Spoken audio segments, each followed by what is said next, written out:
Hello, everyone, and here we are, and we are doing live right now for third day of the Asian Games, and today we are going to witness round number 5, 6, and 7. So remember, today's 3 days, and today these games is going to decide, I think, medal chances.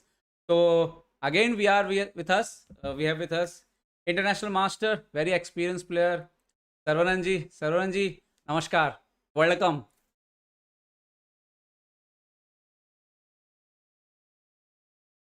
Just 1 minute, I have to In check women's section, check the gold your. medal has almost gone to China with Hui Fan because she's basically on lead.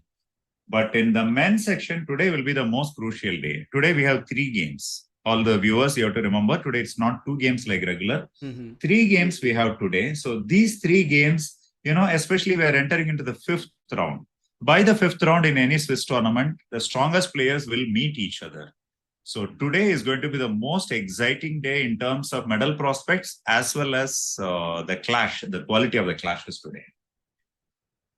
So the round pairing, this is very important, and we will see one by one. So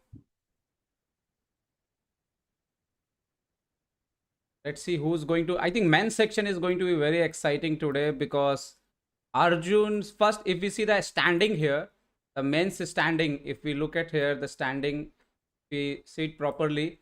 Abdusataro, Nodirbek, and Wei, they are in 3.5, and they are going to face each other. So this is very good relief for us. They are going to face each other. That means some points are going to be adjusted, either half or either one of someone. Arjun is number 3 with 3 points, and Vidit is number 6 with 3 points. So Sarananji, what do you think today about chances for Indian team in this section, in men's section? Yeah, this is just a half-point lead today by Abdusataro and Wei. By the way, if you see Asian Games, these are all the juniors who are dominating. Abdusataro, Wei, Sindaro, Arjun Erigaisi. So we have got very young players turning out to play the individual because it is a rapid chess thing. So this is going to be the clash of young lions today. Vidit and Arjun are on 3 points, just half point behind the leader. So they have all the chances in the world. Again, as I said earlier, a lot will depend on what will happen today in these 3 games. Yes, so what is going to happen in these 3 games is very interesting. And if we see the women's standing here, I think it's very difficult now to, I'm not saying impossible, but it's very difficult to go for gold medal because the question is who is going to defeat Hu Yifan now? Yeah, Hui Fan is kind of the best player in the field, as I said in the first day itself. After Judith Polgar, probably she is the greatest women chess player ever in the history. Prospects to become the greatest chess player ever. So she has a half-point lead, and more importantly, after Hui Fan, there are only 2 people on 3.5. That is Zhu and Asubayeva. So basically, if she makes one more victory, her lead will become 1 point probably. After that, the problem in this field is that she doesn't have quality opponents to face her.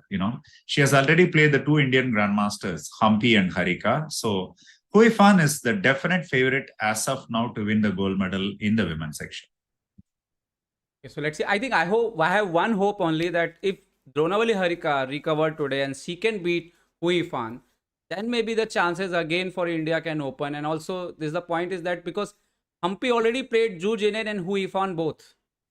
So Humpy is going to going to play against other players, but I think Harika still need to play against Yifan, na? No, Harika has already lost to Hui Fan in the 3rd round. Okay, Harika, but Juj, okay, then okay, though, okay, then I'm Yeah, confused there. remember Okay, that game of the queen side attack, the king side attack, yes, and yes, yes, yes. Harika took a pawn on g5. So Harika has already lost to Hui Okay, Fan. so That both is why lost. she has So already played both the Indian grandmasters. okay, so Yes. now there is, I think, is all chances are going to. Okay, so now I'm going to set the boards. Just give me a minute. Yeah, and the men's section, the pairings are also very interesting today. Abdul Sataro is playing Wei. If you forget the medals and everything, this is going to be a very exciting game between 2 of the most talented players. Both are considered to be world champion material in the long run. The Chinese Grandmaster Wei and the Uzbek Grandmaster Nodirbek Abdul Sataro. And of course, both Vidit and Arjun have very strong players as their opponent. Both are white.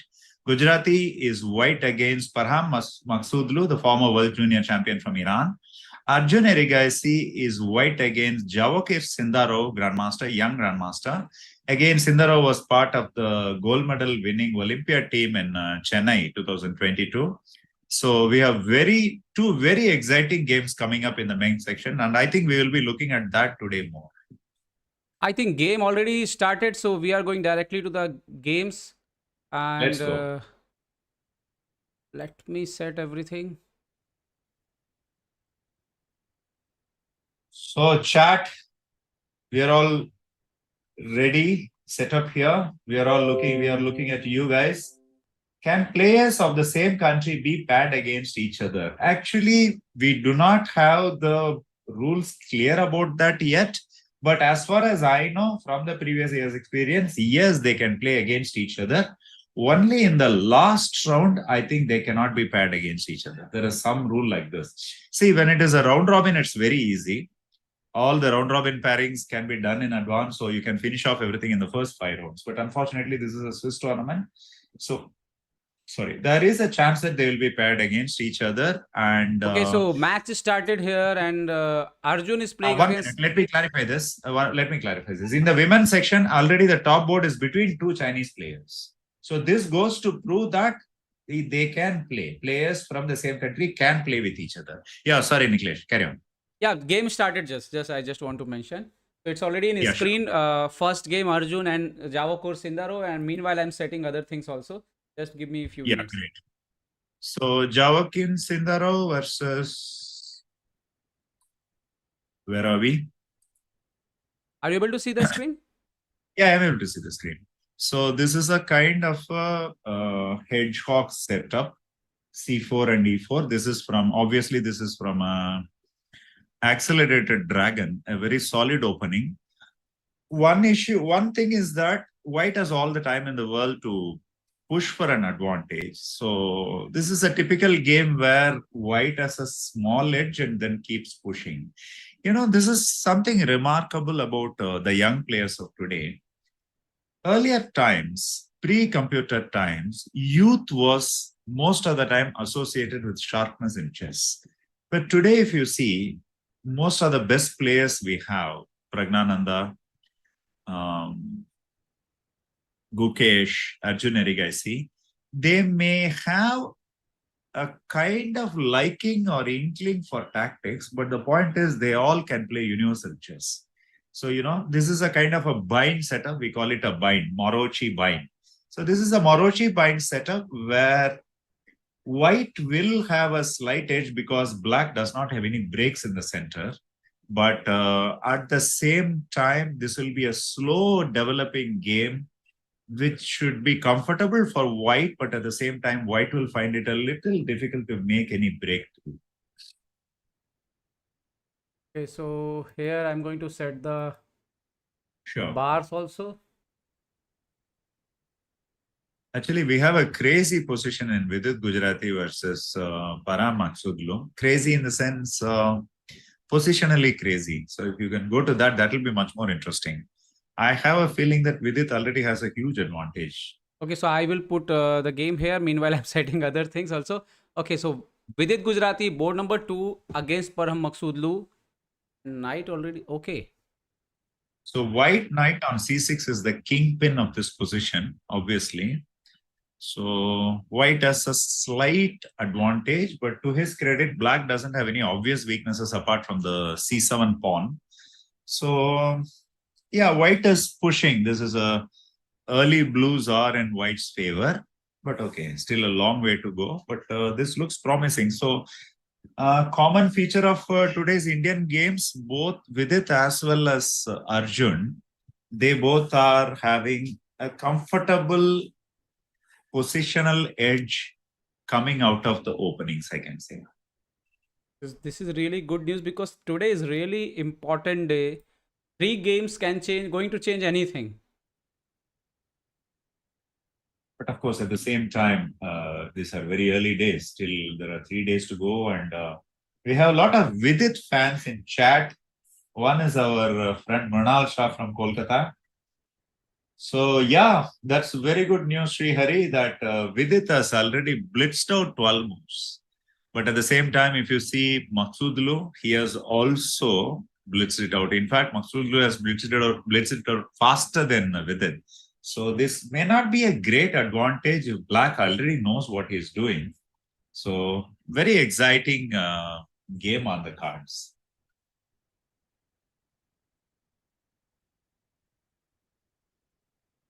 So chat, which game do you want us to focus on today? Because it's very tempting for us to focus only on the Indian game, but at the same time, it will be unfortunate if we don't watch this fight between two lions on the top board, Abdul Sataro and Vei. Okay, So so I think from Niklesh, my side, almost everything is set. And now, yeah, you've done Saravanan ji, everything. You are free to talk to me now. yeah, I no, can and see. I'm free to follow your orders. So tell me which game we have to follow now.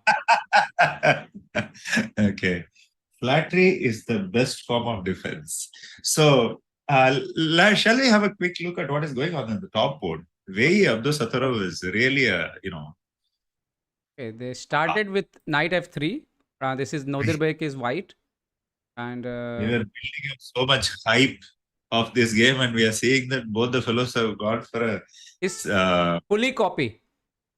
exactly. This is just a identical setup for both pieces, and this. 2 days back, one of my students was playing in national under 7, and he called me and say, "Sir, my opponent played knight f3, and I don't know what to do." So I say, "Okay, don't worry, follow whatever he do." And till 4-5 moves, and when you are comfortable, you can change the move. So The thing is, symmetrical setups is that if you can go on, white will have a slight advantage for sure. So that is one thing with symmetrical setups. With black, it's a double-edged weapon to play the symmetrical setup actually. Though it'll look very easy to play the symmetrical setup, things are not so easy. So let's see. Please tell us results so far. They are in the official website at Asian Games. You go to Asian Games website and you go to chess discipline, they're all there. So basically, Indians are on 3 points out of 4, 3.5 points out of 4 games in the. And remember, everyone, there is a 3 rounds today, so there will be some moment where game live telecast will not there. And remember, I think Saravanan ji is going to give you some interesting tactics for break time. Saravanan ji, you need to give 3 tactics today. I have 300 positions if you want. Chess is a very, very lovely game. And if you're obsessed with chess, there is simply material in chess is not the problem today. Whether you're a player or a coach or a commentator or whatever, material is not the problem anymore. The problem is what to do with the material. So I'm always ready. Okay, so as we can see, this is nothing great exciting. So shall we have a look at Okay, this who is fun this. each this is a I top think board. Yeah. this is something very clear that no, in Asian games at least, all the Mhm. players from the same country are playing simply draw.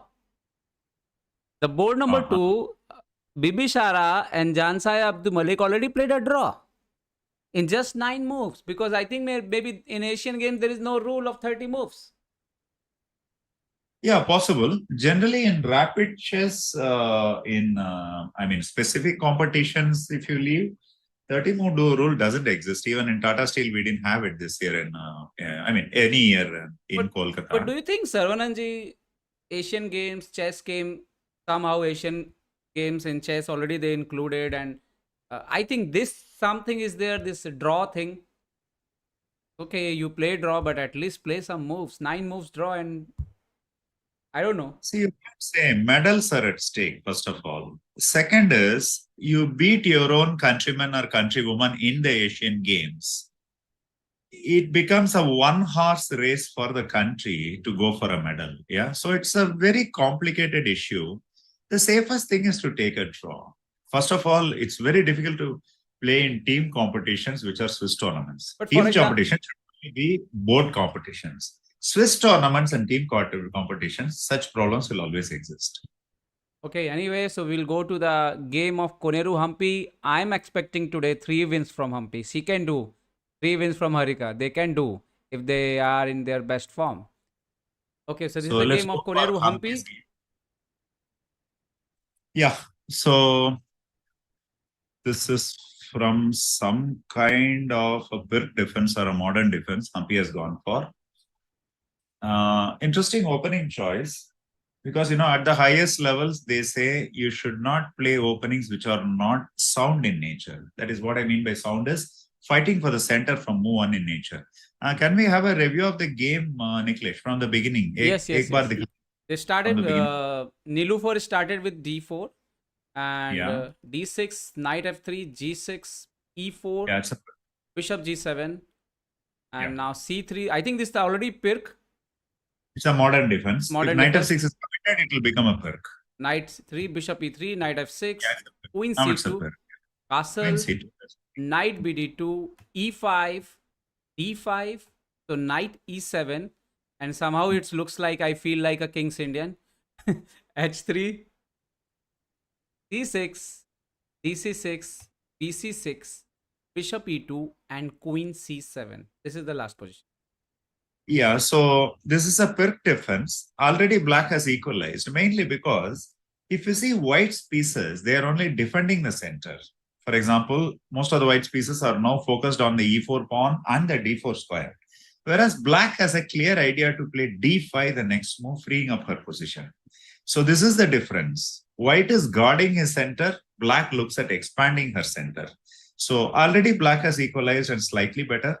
I was about to say about this Pirk defense. You can play such an openings in rapid chess mainly because it is not easy to take advantage of an unsound opening or an unsound system in a rapid defense. So this is a very clever opening choice by Humpy. And Nilufar played c4. So did she just give the d4 square? If Humpy played c5, knight c6, knight d4? She can do that, especially because it will be difficult for white to come to the d5 square. But I would not hurry with it, mainly because I will make my d6 pawn permanently backward. That is one. But there are other advantages after playing c5, knight c6, knight d4. I can also play knight h5 and expand on the king side. Yeah, maybe c5 is a good move here. By the way, aapka, what is that? Dokej? What do you call the bar? Uh-huh. That bar So is bar Dhokebaj meter. Dokebaj meter. I'm so sorry. My Hindi is terrible. So Dokebaj meter already says black is better. So what else argument can we do for that? Okay, Dhokebaj meter is running. Thank you everyone for your support, and definitely you are missing Sagar Amrita, but we are trying to just filling little gap. And yes, so many people are asking about Pragyananda, but remember Pragyananda will join Indian team in the team championship after 2 days. Right now in individual championship, India top 2 rated rapid player are playing here, and which is uh, Arjun and Vidit. Now c4 last move. Can we check the Harika game also? What is happening there? Harika is from Let's black. look at Harika game. Harika game is very interesting. You go to the beginning. She plays an even unsound opening, more unsound opening than the Pirk. This is called as the English defense. D4, E6, C4, B6 is one of the most unsound, but okay. After a few moves, it transposed into a Nimzo Indian, Queens Indian complex to normal territory. Okay. This is another thing. We were talking about imbalance on the first day. See, already black has given up the bishop on c3 to the knight. And now she is going for a middle game with two knights bishop against two bishops knight. So already an imbalance has been created. So this game is going to be a very good positional struggle in the long run. Knight b3, knight bd7. All pieces already developed. Only rook need to be join them. I think black already had more than equality. Yeah, mainly because the bishops on e2 and c1 are kind of cramped inside, but white's position has potential in the long run. I have a break on c5 and I have a break on f3. So white will prepare for these breaks in the long run. But okay, anytime when you make any pawn breaks like this, you will also make your position a little more exposed. That is also there.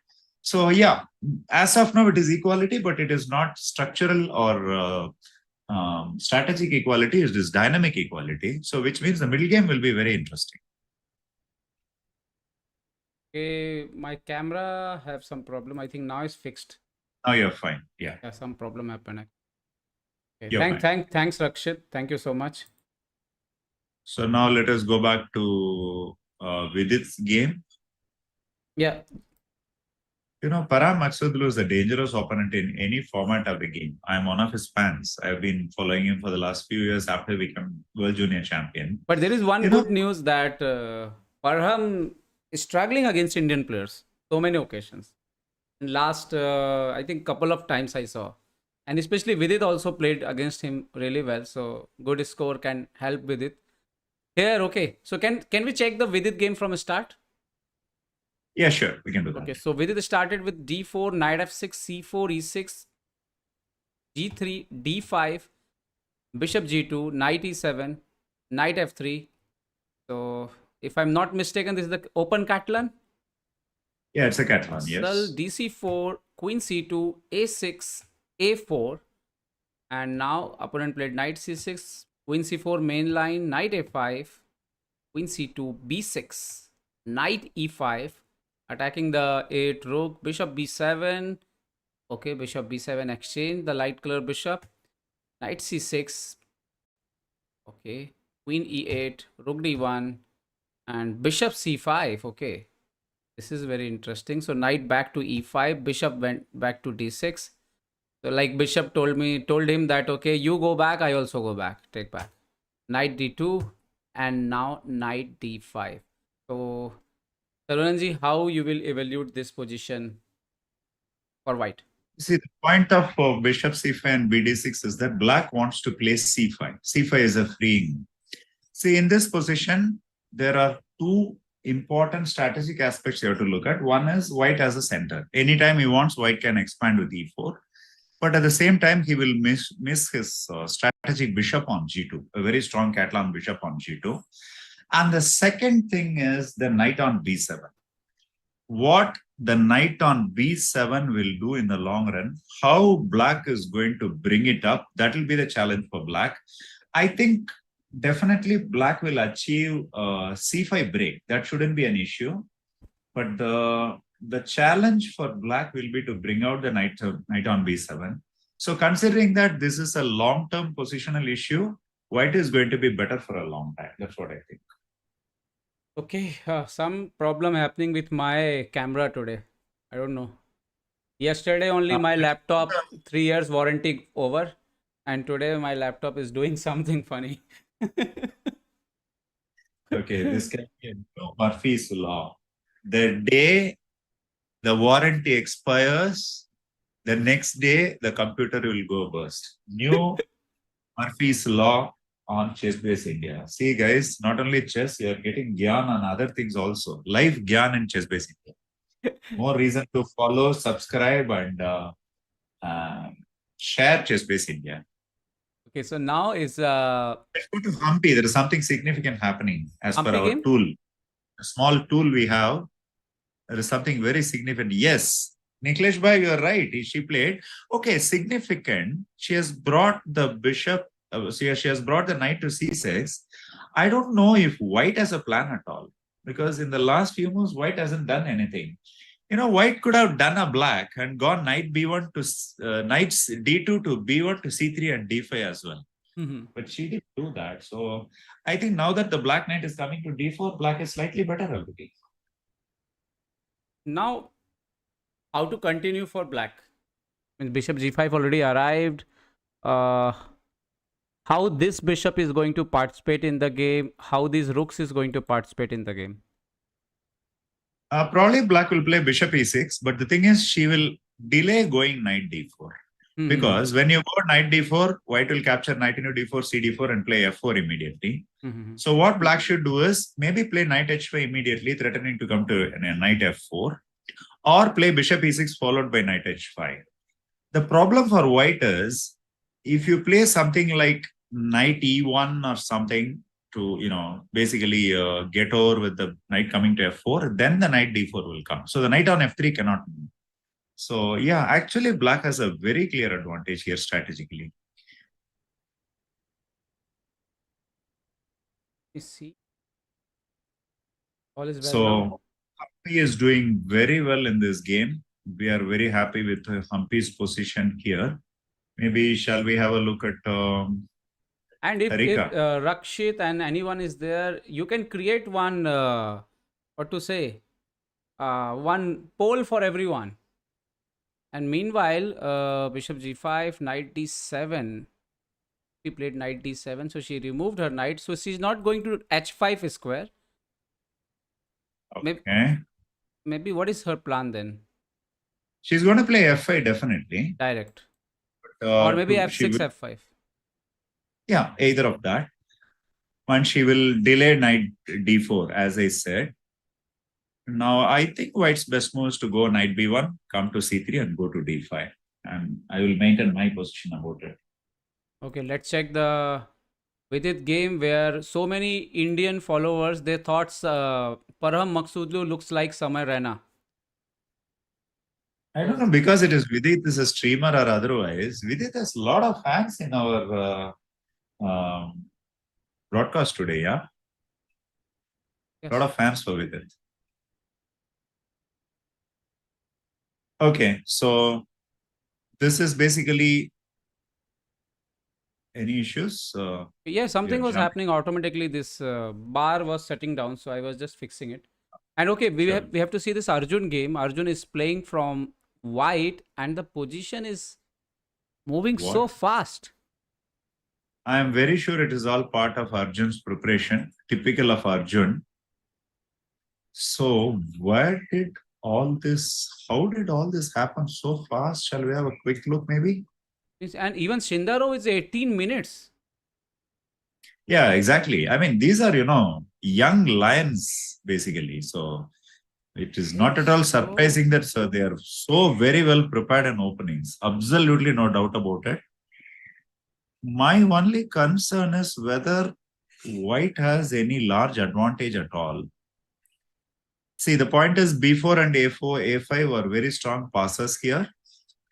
But if black plays this opening so confidently, if he allows his advantages so confidently, things will not be so simple.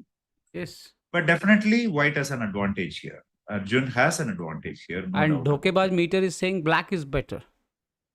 Uh-oh. Oh my goodness. This is really Dhokebaj probably says that because it is dynamic equality. But see, it is like this. See this as a game of cat and mouse. The cat is chasing, the mouse is running.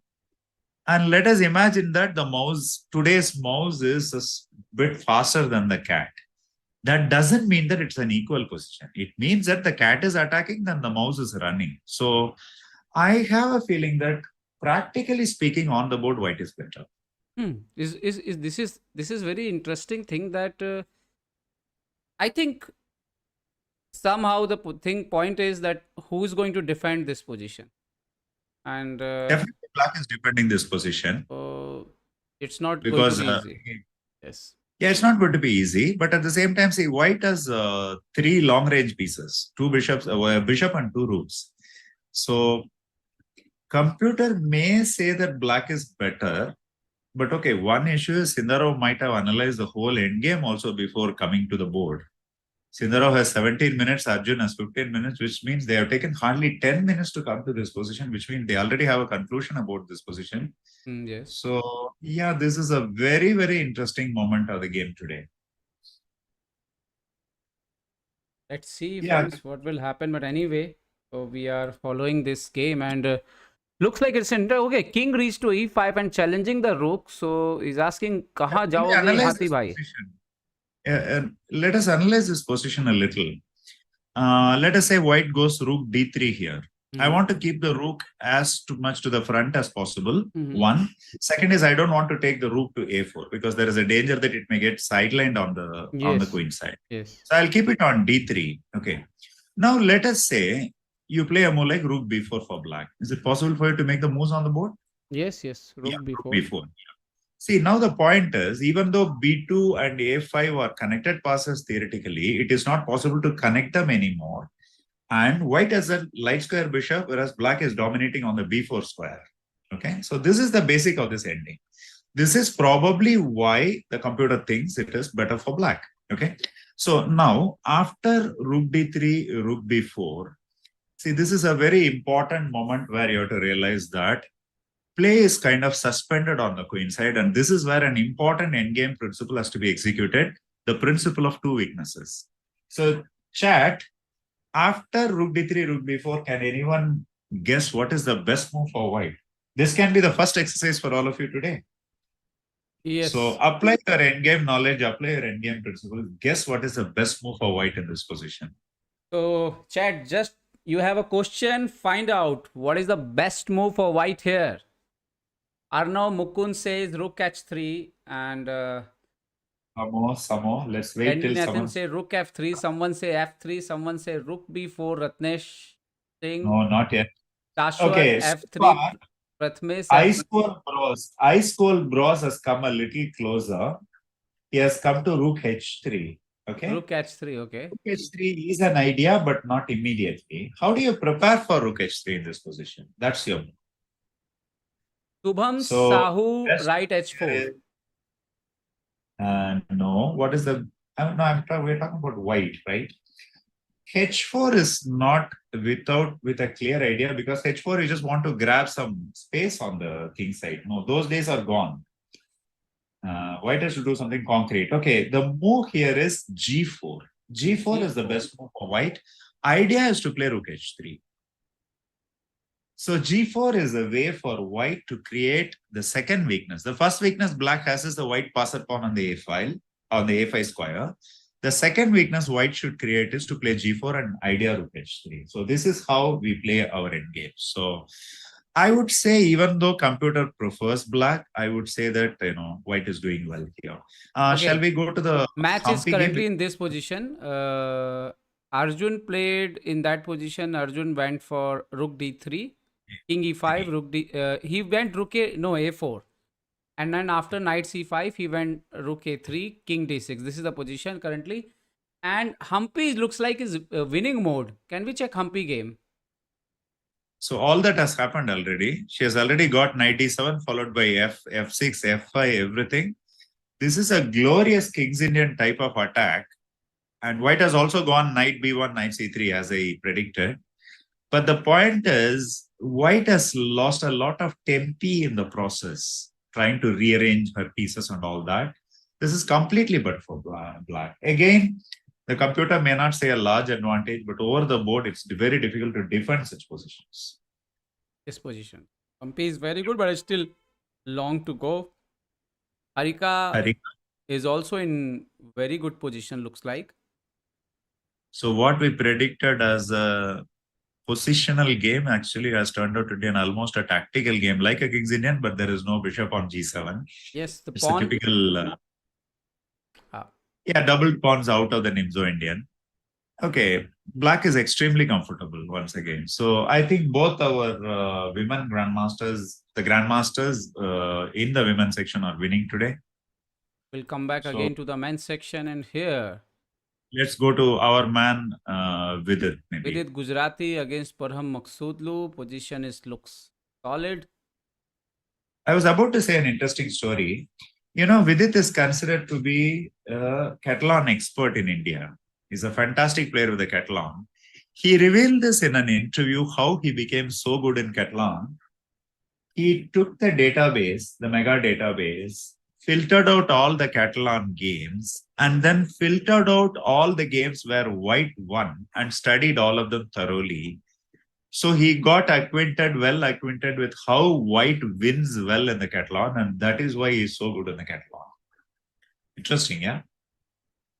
It looks very easy the method, but actually the studying the algorithm is a super tough job. I think it took a lot of time off with it. What do you think? That's the point of chess itself, no, Niklesh.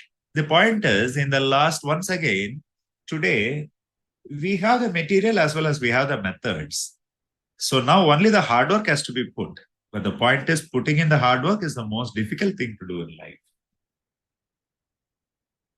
Here, somehow, Parham is trying to do some creativity in the queen side. Yeah. Knights on the rim, but Did you Sarananji, also see that what is Param is happening playing? here? Did you see that Param is playing very fast?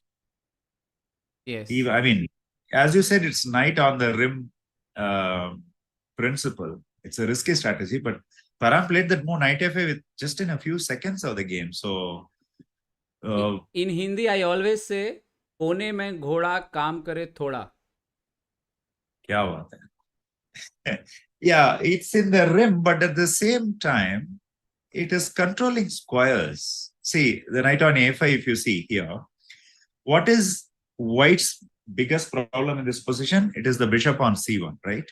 Yes. So the knight on a5 is actually coming to b3. It is threatening an invasion on b3. So kind of a control of the light squares on the queen side. So knight a5 has a method, and your Dhokebaj meter is telling black has already equalized and he is more than equality already. Maybe it is thanks to this knight f5 unconventional maneuver, yeah? Okay, so this is the Vidit position, and one more time, we will go back to the position of Arjun. Yeah. Arjun have two rooks, two pawns, connected pawn, but position is Dhokebaj meter is saying better for black. The problem is this pawn is not able to reach here because of the amazing control in the b file. Yeah, I think Arjun made a mistake of not doing anything on the king side earlier. This is one of my opinions. But on his, in his defense, we can say that, okay, black has connected passes in the middle, but in an endgames with bishop and knights, generally the passes on the side are more powerful than the central passes. Generally, when there are bishops and knight presence in the position. So, okay, let the computer say it is good for black, but I will still maintain that it is a dynamically equal position. But one thing for sure, this game will definitely have a result. This will not end in a draw. Is very important for India now. Arjun and Vidit need wins if we thinking about gold medal. Okay, now here what is happening is knight a5, a into b5, and Parham played f5 and challenged Vidit's queen and asking where you are going to go. Where is the spot now? Which square this queen will go? This is not available. This is not available. This is not available. Either this square is available here, here, which is not looks good. This is not available. This is not available. This is available. So only few squares are available for queen. Actually, it's a very tricky move, Niklesh. Instead of f5, you can put back f5. If black had played the normal ab5 in the previous position, okay? See, this was Param's idea. Now, the natural move is to play bishop d2, opening up the bishop. If bishop d2, knight b3, now white had rook into 8 and he'll exchange everything on the queen side. I think black wanted to stop it. He didn't want to allow these exchanges. That is why he played f5. So, can you feel it? Black is already fighting for more than equality here. Maybe. But okay, where we are going to put our queen? Queen f3 looks okay because queen b1 definitely there is no point to go g2 h1. So I think looks like only move, or queen h4 is like out of sight. Queen h4 is offside. Queen f3, there is a very interesting thinking behind what black will play. If, let us say, if you play queen f3 here, black is going to play queen b5 now. Okay. Now, can you see? I was already telling that the c4, b3, d5, there is some problem in the light squares for white. And in that position where there are problem in light squares, black is bringing his heavy armory, the queen to the b5 square and to the queen side. So can you see f5 is a small trick to get the queen to the queen's king side, white queen to the king side. But okay, the price that black has played for is the paid for that is that he has made his e6 pawn permanently backward. So very, very interesting game. This is extremely interesting. Hmm. Mr. Random Things. Yes, maybe. In future, maybe Asian Games will be more exciting with knockout format or something. But I think it's right now it's important they include again chess. So in future, I think maybe they will agree to do some more changes in format. So shall we have a look back at Arjun um, game. Oh ho ho. Humpy? Humpy, something more is happening. Okay, so Humpy, Koneru Humpy, right now, this is the position and Humpy position. So What Humpy's happened, position. for example, we will see there f5, knight c3, knight f6, the exchange. Okay, c into d4, knight came to b5, queen went to c6, change here also. So, Jean, oh, okay, See, I was here thinking was about Jean to f5. yeah, exactly. I was also angling for Jean to f5 here. So it's interesting why she went bishop f5. Okay, at the end of the day, it is about development. You cannot fault development. So bishop f5 is fine. Hmm. So after bishop f5, queen a3 attacking, now black went knight e8. Okay. Yes, Okay, black still has an advantage, but there will be a small delay now in attacking on the king side. I think instead of attacking on the king side, Humpy decided to go for pushing the pawns now. in So the center. next, to push e4 now. Humpy played rook E4. fd8. I was thinking knight e8 here to keep my rook on f5. Played by you, was it? Okay. According to Dhokebaz meter, timings already adjusted, and Humpy went in time down in time also 5 minutes something. Yeah, off late, Humpy does take her time. I think where Uh, she took her time, I just want to know. She was fine here in timing, here till here. Then, okay, she took so much time to play f5, almost 4 minutes, and yeah, then gradually she took time here. Here Queen c6, she took 3 minutes or something, and so that's why bishop f5 came so fast. I think she didn't think so much for bishop f5 or ef5, and then rook d8. So see, I think after she start playing, nor if you see moves after this, she start maybe she realized she took so much time, so she start taking normal decision to just keep the position. correct. So she is taking a little more time, and also it looks like rook of d8 is not ideal. But at the same time, the good news is that her position is still better. And by Humpy standards, when you have two free pawns to move on the d4 and d4 squares, definitely this is going to be in her favor in the long run. Yes, yes. Let's check the Harika game also once again. Harika, according to Dhokebaz meter, game is fully controlled by Harika, and Harika Actually, also she has have, already. yes. Oh, okay. Sorry. I think she has already have a large advantage. Looks like to me. Oh, Um, they just want to convert in endgame then, because after who is going to secure these pawns? I think. See, the point is bishop on c1 is a big pawn, we say, in Chennai. The bishop on c1 will have absolutely no role in the middle game, it looks like. And you have a weak pawn. See, white's pawn structure is a mess. A4 isolated, c3, c4 doubled, e3 backward, and overall white has three pawn islands compared to black's two pawn islands. So strategically, this position is completely but for black already. Let's see if Harika will is going to win this match, and this is going to be, I think, a good start for today at least. And let me check. All is fine. Okay, so Top board, Jujiner, Huifan, they are playing, they are not taking draw. Okay, sometimes teammates, instead of taking a draw, they may be just playing a few moves so that, why give the impression of taking a short draw? But the other wisdom is that if you're going to make a draw game, make it fast so that you have rest. You have a lot of rest to do before the next game. That is another wisdom. So we don't know what they're doing. This match is going on. Let's go back to the Yeah, Arjun I think game. let us analyze this question a little, because this is definitely the most interesting game of the day. Just give me a couple of seconds to download the moves so far so that I can have it on my computer as well. Yes, yes. This is amazing. This is black is controlling all the position with the king in the center, with the knight, and even two connected passed pawn. Arjun have look at this rook is not working properly. Only supporting this pawn is okay, but not going anywhere. Little very passive. A5 rook is also very passive, doing nothing.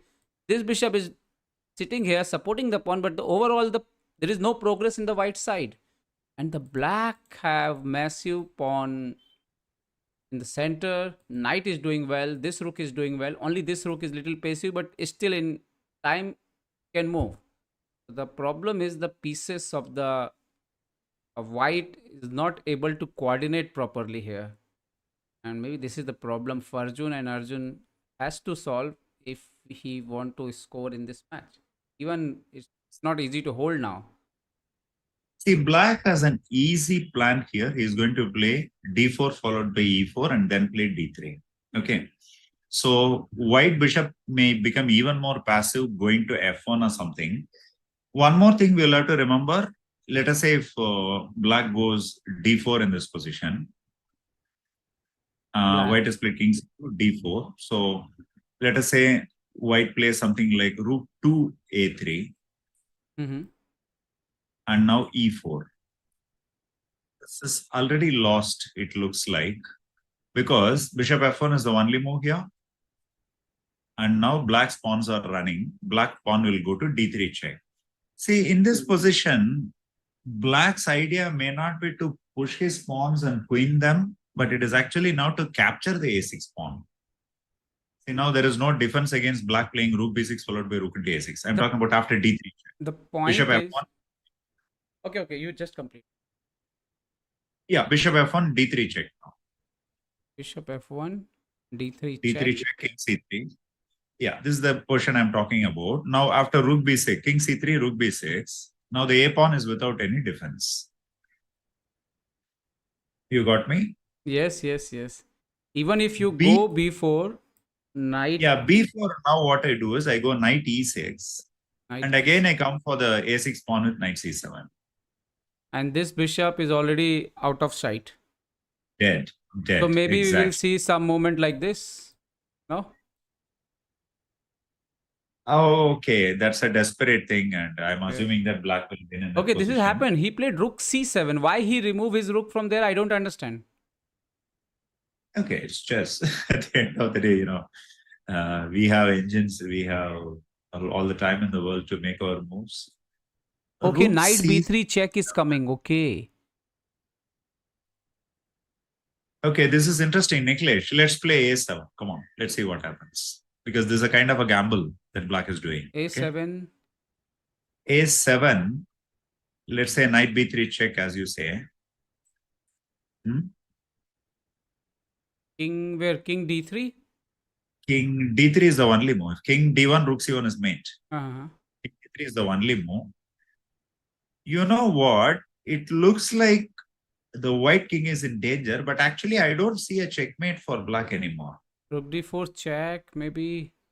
Before king e3.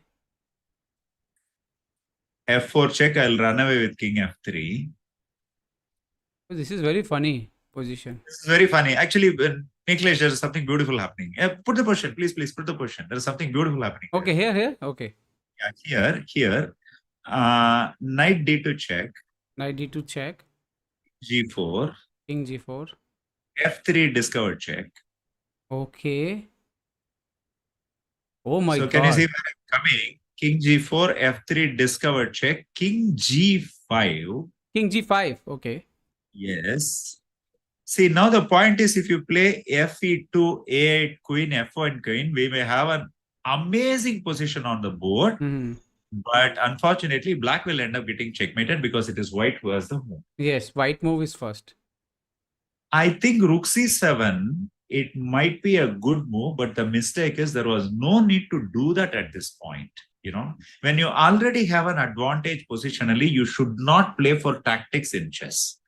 Tactics, you should go to tactics only when you are sure of winning tactically or there is no other way to go in chess. So I think Rook C7 was a psychological mistake by Sundaro. And Arjun already played A7. Yep. So this See, is this is going... basically, actually, there are Hindi dialogues, but unfortunately, I don't remember them. Come on. If you can come and hit and kill me. But I will not go down just getting killed. I will fight back. So I'm fighting back with A7. You want to checkmate my king? Checkmate me. The very funny thing is, I think Indian even not able to judge the moves properly. Because look, A7, I play knight B3, and the same Indian who's right now is showing finish is But then recover the there should be a position. better move than there should be a better move than knight B3 in that case. Can we try knight E4 check? Maybe. Knight E4 check. Oh my god. Knight E4 check is brilliant. No, look, everyone here. This is the time to understand the meter. This is the time to understand the meter. What Dhokebaz meter is saying that game is almost over for white. But next move, you just play next move over the board and this meter will go up. Okay, people are telling me in chat that after knight b3, king d3, f4 is coming. No, f4 is not coming. I can just move the bishop to d1. There is no checkmate anymore after rook d4 or e4 check. So knight e4 is the best move.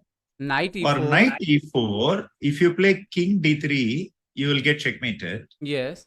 But I think there is one move. Can you find everyone? Can you check here? One good move from white. Niklesh, before that, let me show this something very interesting. For king d3, rook b3 is checkmate. Yes. Yeah. Yes. So yeah, now let's go back. Let us go back. There is one move for white to save the game. Yeah. We have got someone found it in the chat. It's bishop c4. Bishop c4. Only move to save the game. But I have my doubt whether both the players will find these moves because these are, what to say, not very logical at all. Illogical moves, typically computer analysis moves. So I have my doubt whether these moves can be actually be found on the board. But this is a very good thing that after rook c7, already Indaro thinks more than 3 minutes now. Oh, see, he knows that, there is this principle of Kasparov's called the last think. When the final think has to be made, you know that it is a difference between a win or a draw or a win or a loss in a game. Take all the time as you can because as long as this is the final think where you have to find that exact winning move or exact drawing move, don't bother about the clock. So this is the last think principle of Kasparov. I'm very excited. I'm thinking this is a good chance for Arjun to come back. What do you think, viewers? I think this is the time for Arjun to come back and somehow let's see experience will work more. I will also would have been excited if it was Arjun who was attacking rather than defending. Your king is weak. That always makes you very nervous on the board. You know what I mean? Yes. So, except for the fact that, white king is in danger, I am enjoying this game. Yeah, guys, there is a lot of chat telling that what about this move, what about that move. We can go on analyzing this position.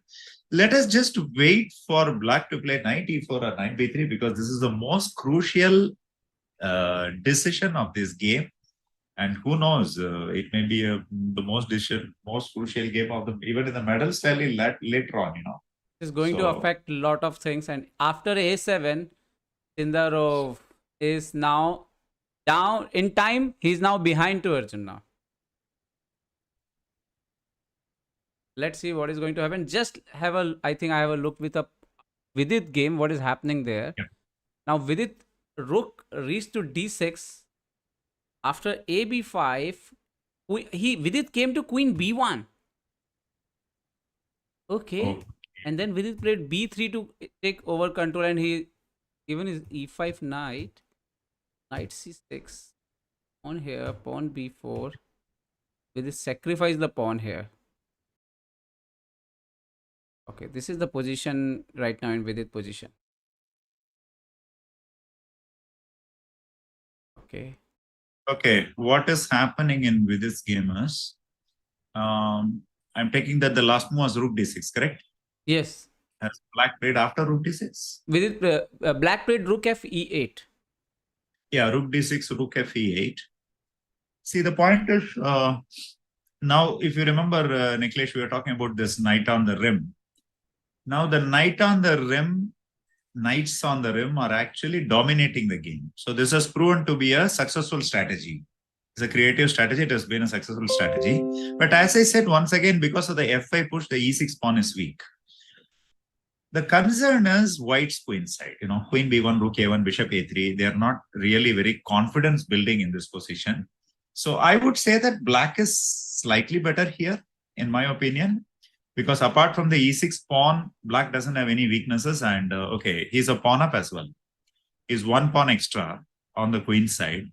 So those are passes in the long run. So I think overall black has an advantage here, and Vidit is in trouble. So looks like crucial game. Both our Indian players are in trouble today.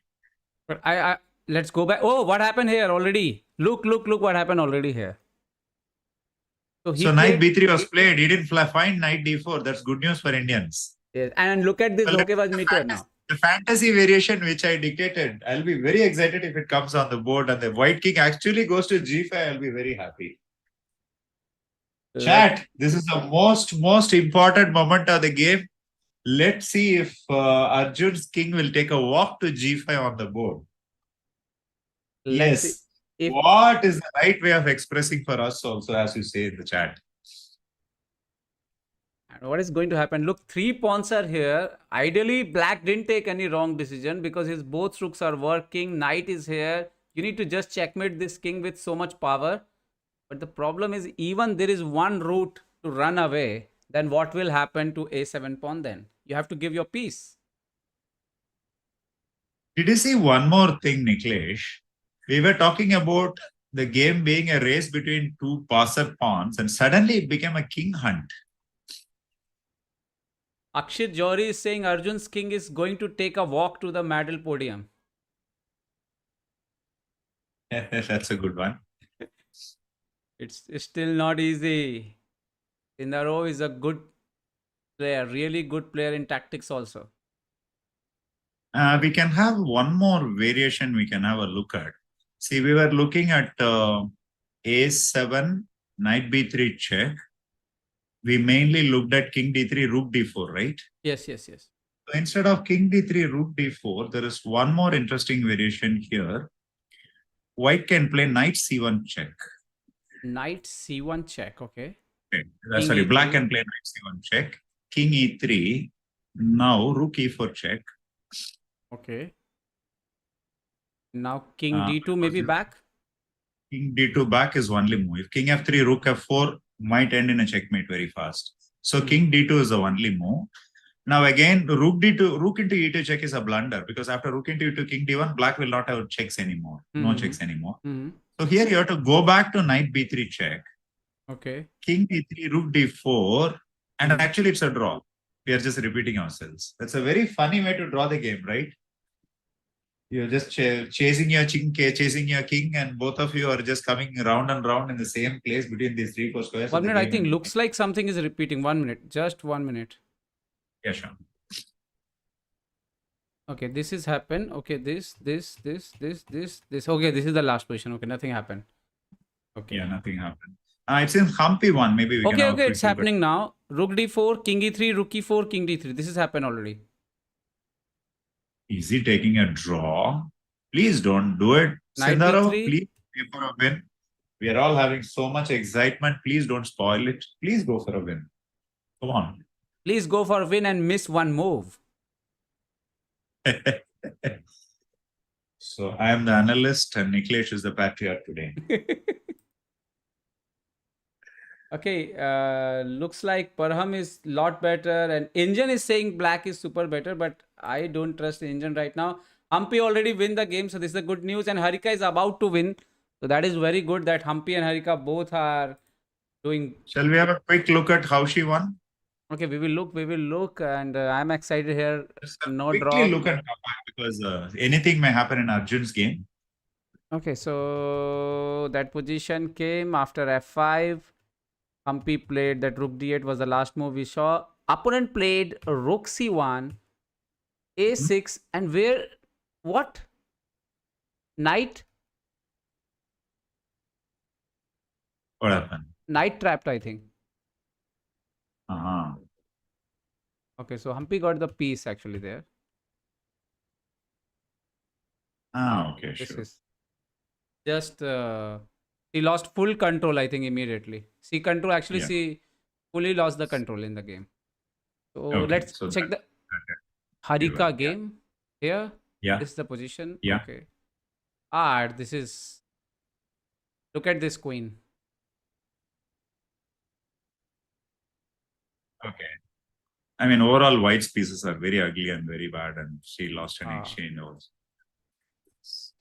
I think Okay, Harika is also going to win soon. Okay, anyway, board number 1, Yeah. they are still playing Hui Fan, and now Ju Janeer is beating Hui Fan. What? Yes. So it was not a draw after all.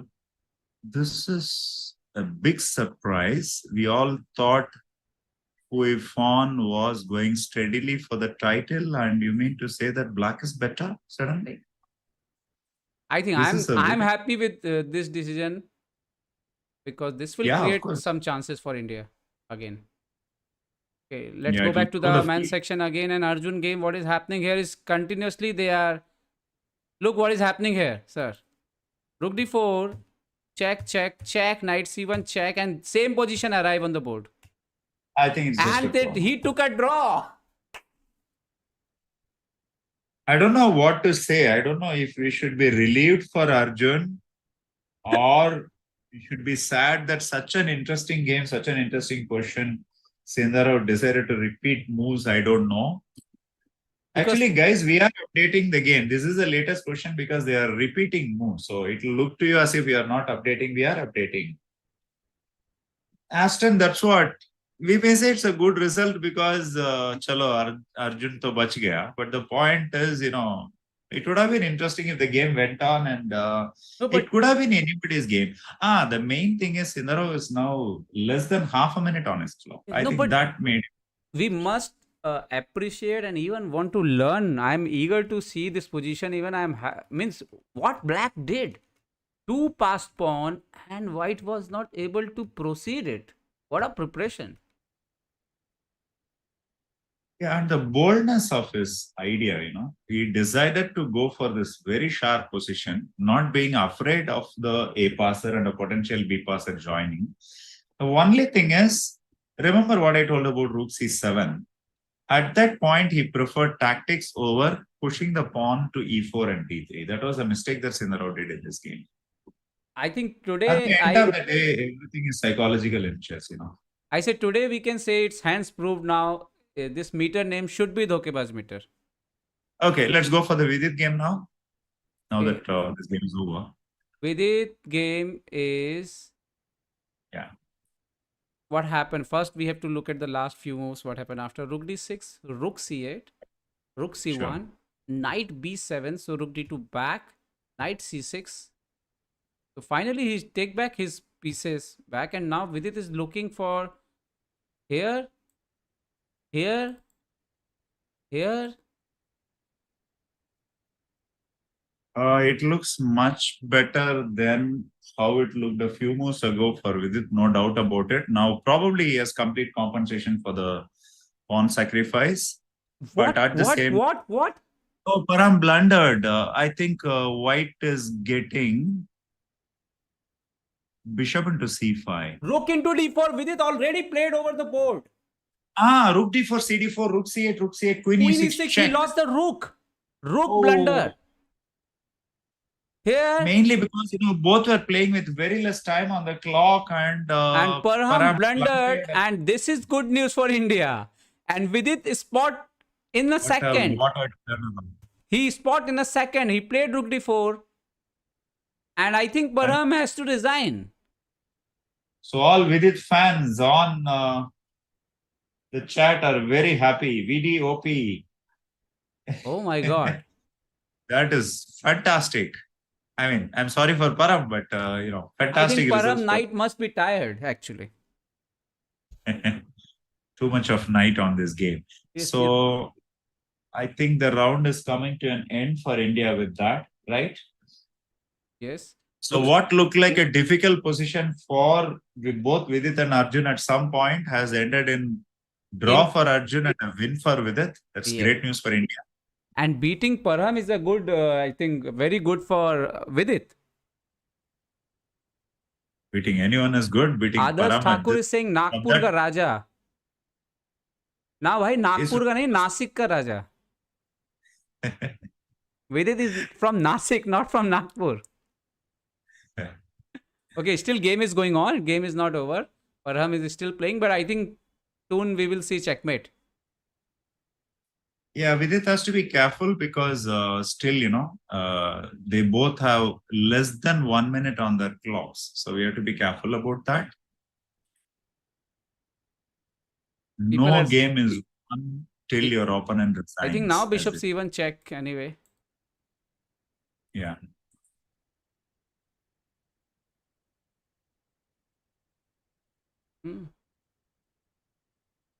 This was the blunder. Rook into d4. He played knight d4 and rook d4 came, and because of he didn't play this line, he played this line actually. Rook c7 and all.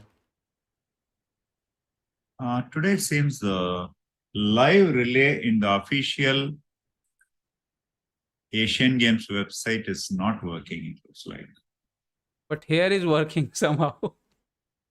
That's what we are getting it in leeches, which we are showing it to your viewers, but the official live is not coming because the official live will be it is coming. Why I wanted that is the official live will give us the clear idea about the clocks,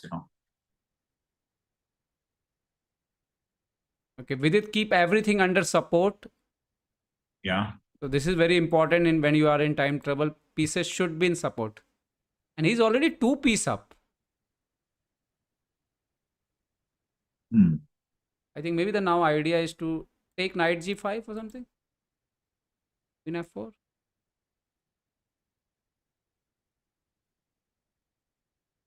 Something Well, like black doesn't have any serious threats as of now. Only thing is, okay, I think already white resigned. Vidit already won. Vidit already won the game. Yeah, so Vidit has won this game. So are there any other games going on right now? We'll see. Live? The top board is going on. Let's follow the top board. Harika game is still going on also. So can we check once Harika game? That should be clearly won. Okay. So this top board, Nodir Beg versus Wei E. And it looks like equal position. Equal, but only dynamically equal because, it is 2 pieces for a rook, and the rook has a classic compensation of 2 pawns. So very, very double-edged position here. And the game is just equal. Okay, he went knight c3, so just close down this rook. Any activity for the rook? See, the main focus in this position for white, obviously he shouldn't allow black pieces to get very active. The idea of bishop c8 is to come to e6 and attack the b3 pawn.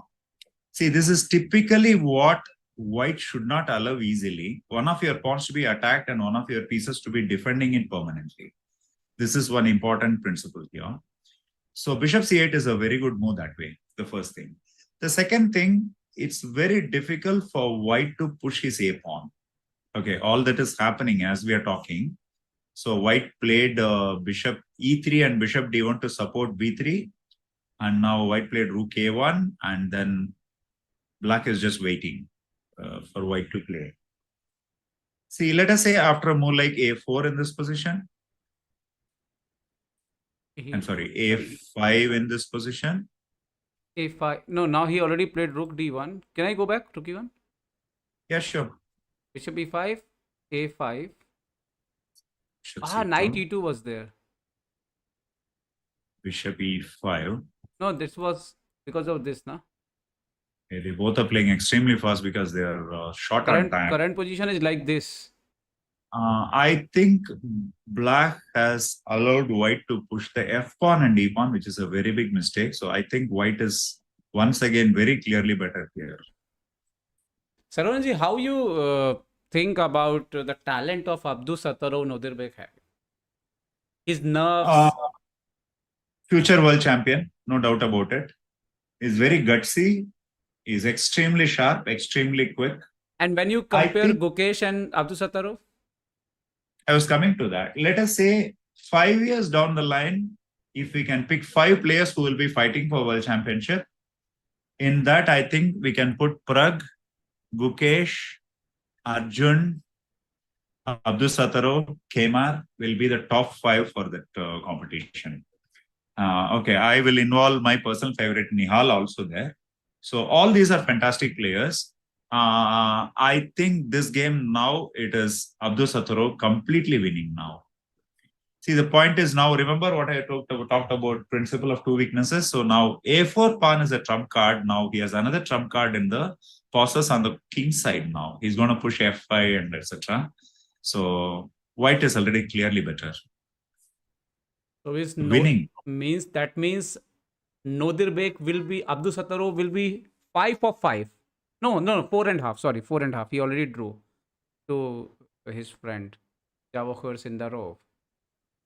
Correct. So he will be 4.5. Vidit will be on 4. Arjun and Sindarov is now in 3.5. Correct. So next round, what do you think? Arjun versus Vidit versus Nodirbek? Let's wait for the pairings. I'm tired of ourselves thinking of what the pairing will be. In a way, I feel sad for Wei. Wei is also was a 4-5 years ago. It was Wei who was the original prodigy, but then he kind of went out of the scene during pandemic. One of those lives which was affected by pandemic, I think, in China. We never know what happened inside China. So Wei also is a fantastic player right now. And if you see the ratings right now in this tournament, Abdus Sattarov is 27-31. Wei is 27-35. He's much more. Both of them, only 2 of them are rated higher than 2,700 in this tournament.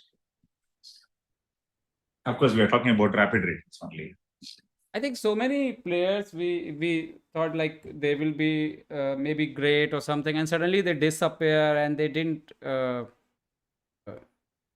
what was expected. For example, if you talk about this player, our Indian player Parimarjan Negi, suddenly he disappeared. He selected for studies, and Ali Reza these days is not so active. He is interested in fashion, so you don't know who's going to continue. See, that's the point about chess. Becoming a world champion in chess requires complete concentration and dedication. See, you may say, it is better to have another career or it is better to equip yourself by studying other things, but nothing is so easy in chess. Unless you are dedicating yourself 100% to chess, becoming world champion is not a possibility. So that is why, I was a huge fan of Ali Reza before he kind of became, he's active, but he's not as active in over the board chess or his results compared to his online results and online activity. Did Harika win the game, Niklesh? Yes, Harika already win the game. So both women player already win today, and even 3 players like Vidit also won today. And in overall men's and women's, I'm saying and 1 draw. So India scored 3.5 out of 4 in this round. Not bad. Has the results already been updated? That will take, I think, whenever the results will come, I already messaged to Gopa. Shall we try in chess.com like yesterday? Chess.com watch section. The results get updated in real time by the system itself. That may be a better place to go for you. Just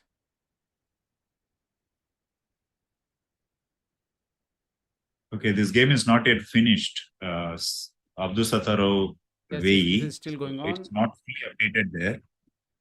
One interesting thing is, let's assume Abdusataro win this game. He will be on 4.5. There is only one player on 4 points. That is going to be Vidit Gujrathi. Yes. Yeah. That's why I'm saying that next round will be they are going to face each other, and mostly, as I remember, the color will break. Our friend Himang Ghosh's results are already updated. But the game is not yet over, Himang. Nodirbek versus Wei is still going on. The game is not over. Are you talking about the women section? Be massive. So whenever we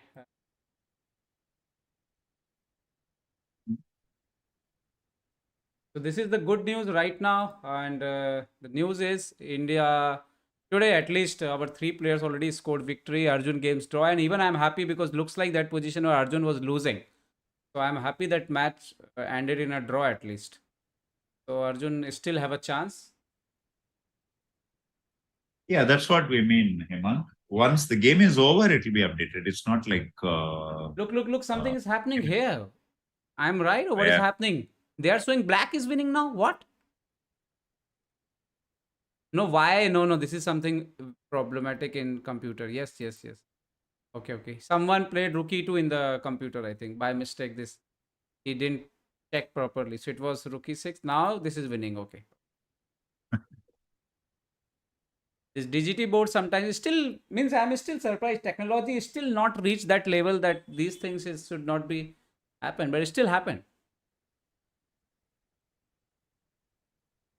It's technology, but still it's operated by men, right?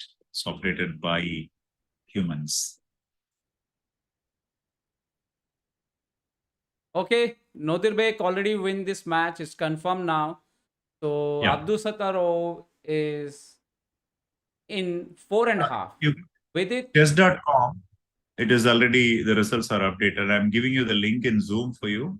okay. Yeah, here you go. In Zoom chat, I've given it to you. So if you can just load that, we'll have the clear picture of men's section. Open section, I'm sorry. And meanwhile, I will go for the women's section also.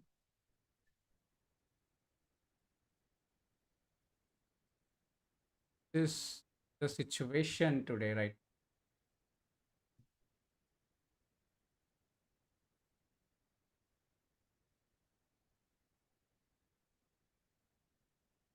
Unfortunately, chess.com covers only the Only men's.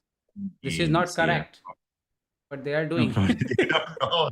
Probably they don't know there is a women's section also. Oh, there is a women's section. Sorry, there are results from the women's section also. Okay, I'm we just giving found. it. So first, Oh, Jules Jenner beat Hui Fan, so it is Jules Jenner who is on lead after Okay. 5 rounds with 4.5 points. I'm just giving you the link here, Okay, Niklesh. first let me show them this one and then I will show them that one.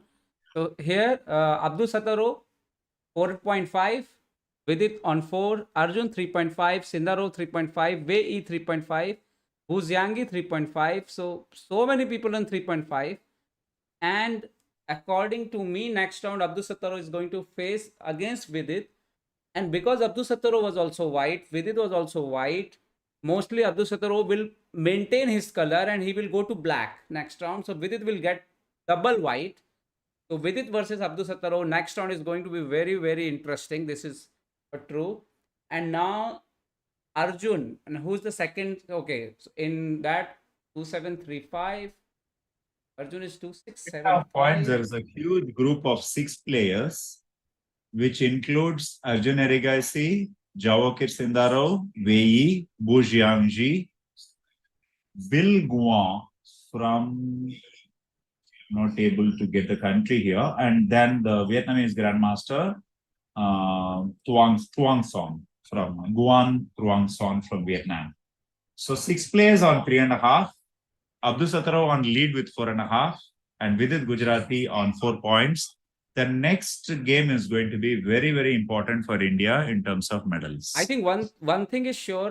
What I understand as a some of little knowledge of Orbiter, I think Arjun and Wei is not going to face next round.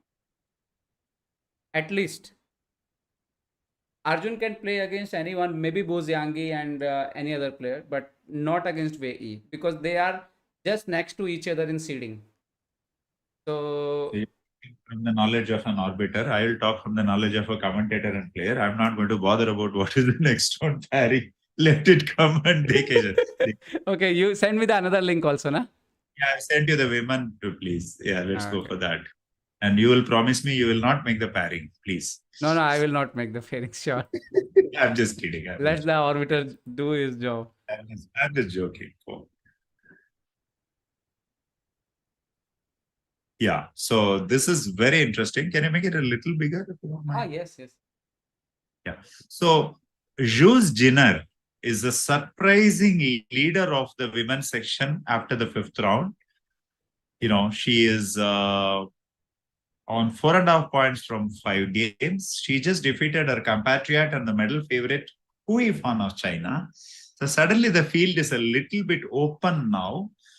But Humpy and Harika are only on 3.5 yet. They are not on 4. On 4, there are 3 players. Bibisara Asubayeva of Kazakhstan, I'm sorry. Huifan of China and Umida Omanova of Uzbekistan. So 3 players on 4 points, followed by Koneru Humpy and Harika Dronavalli of India on 3.5, and 2 more players on 3.5. It's a very interesting player, exciting player who's one of my favorites. Jansaya Abdul Malik of Kazakhstan. Fantastic player, a very big talent, upcoming talent. And Medina Warda Aulia of Indonesia. So Abdul Malik and Aulia are joining Koneru Humpy and Dronavalli Harika on 3.5. Above them on 4 or 3 players, Asubieva, Huifan and Omanova, and the leader is Zhujina. So Niklesh, your prediction in the women tournament, or how is it going to develop in the next 4 rounds? I think next round is very important. If you want to make me something like, okay, Bibi Sara should beat Jujiner if we want medals. So then in the end of the tournament, like next round and coming round, Humpy and Harika can face Bibi Sara. This is the point, but there is one danger also. If Jujiner wins here, this match, and Hu Yifan is also won her match, then this will be very difficult because Indians already face them. They are going to get the players from the lower points in the upcoming rounds then. No, Niklesh, but the point is, Jujiner at some point will not have opponent. She will have, if let us assume Humpy and Harika will keep winning. At that point, Jujiner has to come down in the points group and play someone, even 1 point below. Definitely she will play Indians, in my opinion. So that is means my hope is right now next round Bibi Sara will beat Jujiner. This is my thought. My desire, they will do something like this round. I'm happy Jujiner beat Hu Yifan, so now tournament already little open. But let's see what happens in upcoming rounds. Then women's section is always unpredictable, always. So with that thought, shall we have a break now? Yes, we can take some break and we will come back. So do you have any position to give our viewers?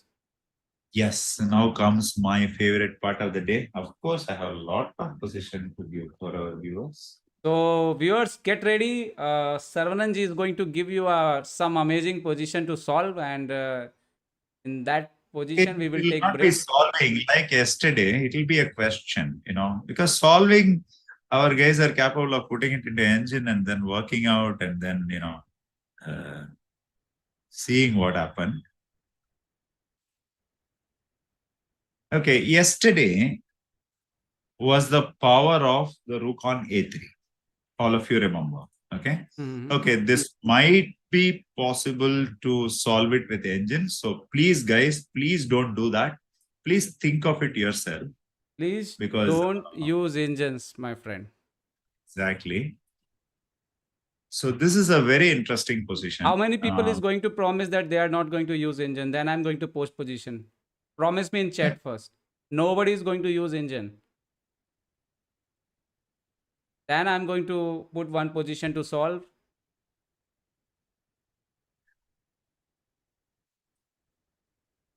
Okay, there are some promises at least. Nice boys, good boys. Should I give it as a MPEG like yesterday? Should I give it as a picture diagram for you? Yeah. You send me picture diagram and I will post here the question. I'll take just half a minute to make it and give it to you. Please be patient with me. So looks like a good start of a day for Indian team, and they are doing well. 3 games we won already. In men's section, I still think थोड़ा हिंदी में बात करता हूँ मैं जब तक. तो जो मेन सेक्शन है वहाँ पे मुझे तो लग रहा है कि काफ़ी चांस है इंडियन प्लेयर्स का अभी भी मेडल का, क्योंकि मैं मानता हूँ कि विदित गुजराती हो या फिर अर्जुन इरगासी, वो दोनों हरा सकते हैं जो भी लोग टॉप पे हैं, स्पेशली अब्दुल सत्तारोव को. तो मुझे लगता है काफ़ी ज़्यादा चांस है अभी भी मेन सेक्शन में गोल्ड से लेके सारे मेडल्स का ओपन. तो वुमेन सेक्शन में डिपेंड करेगा कि जू जिनेर और हाउ इरफान कैसे परफॉर्म करेंगे अपकमिंग राउंड में, और हम्पी हरिका कितनी लगातार जीत दर्ज कर सकते हैं. तो वुमेन सेक्शन में चांसेस कम है लेकिन ख़त्म नहीं हुए हैं. पूरी संभावना है वहाँ पे भी मेडल मिलने की. बट हाँ, डिपेंड करेगा मेडल का कलर परिणामों पर, वो भी ना सिर्फ हमारे बल्कि सामने वालों के भी. तो यहाँ पर सरवानंद जी का पोजीशन जो है आ रहा है. Yeah, I sent it to you. So please load it. Yes. I am just want to place your yesterday problem. I am going to paste here.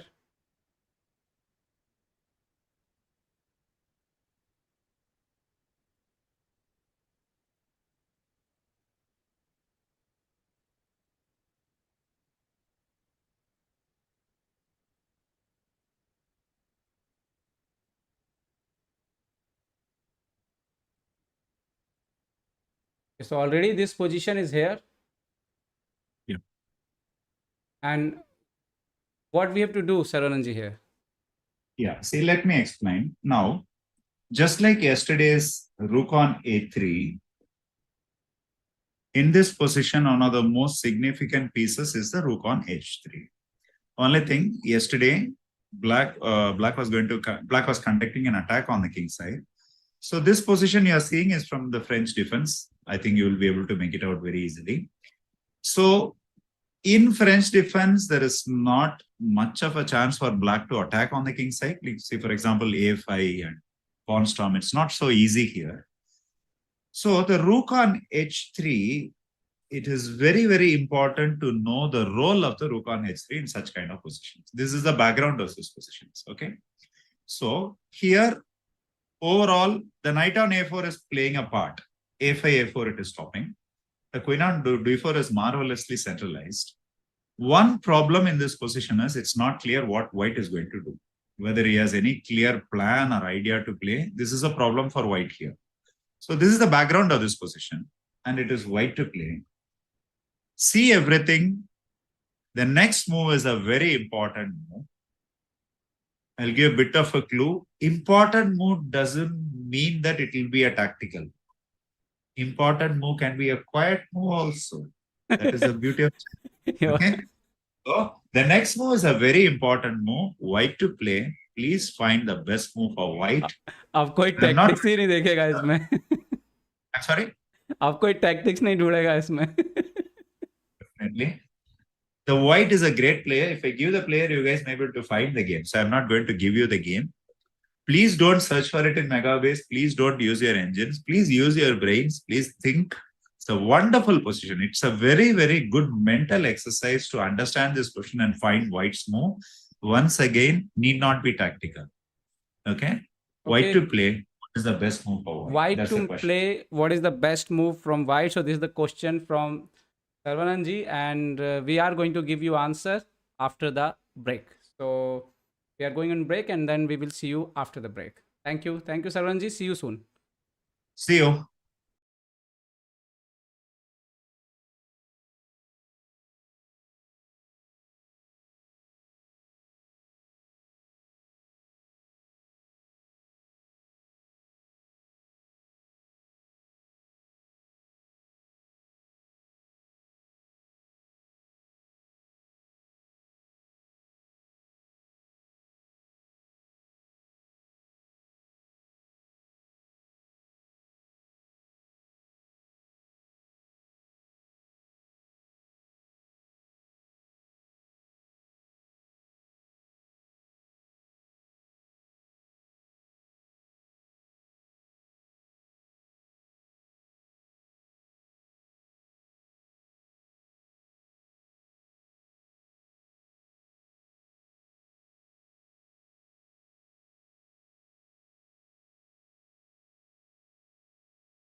Hello hello hello hello दोस्तों। तो यहाँ पर pairing जो है वो आ गई next round की, इसीलिए मैं भी आ गया हूँ यहाँ पर और आपको अगले राउंड की जो है वो पेयरिंग जो है वो दिखा देता हूँ।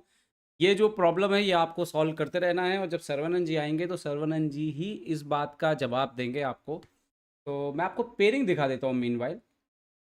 ये सबसे इम्पॉर्टेंट चीज़ ये है कि अभी यहाँ पे समझना ये बहुत ज़रूरी है कि किस तरह से ये टूर्नामेंट अब आगे बढ़ेगा। मिनट जो मैं यहाँ पे निकाल लूँ।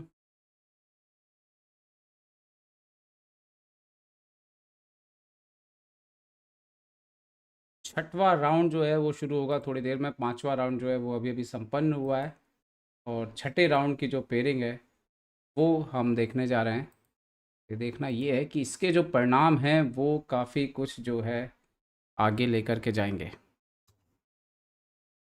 तो let's see what is the pairing of the next round and I am going to put here.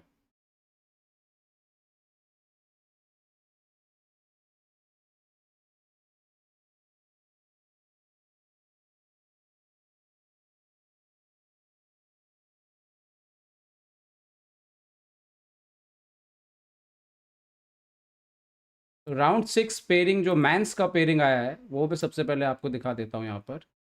जैसा कि आप देख सकते हो Abdusattorov is going to face Vidit Gujrathi. बस मेरा प्रिडिक्शन एक गलत हुआ कि now Vidit is going to play from black. So Vidit is black and Abdul Sataro got now he get double white. Okay. So Wei is going to face Sindarov and okay, Saranji also came early today from break. Saranji, pairing came already. Yeah, I saw that. So very, very important clash for India.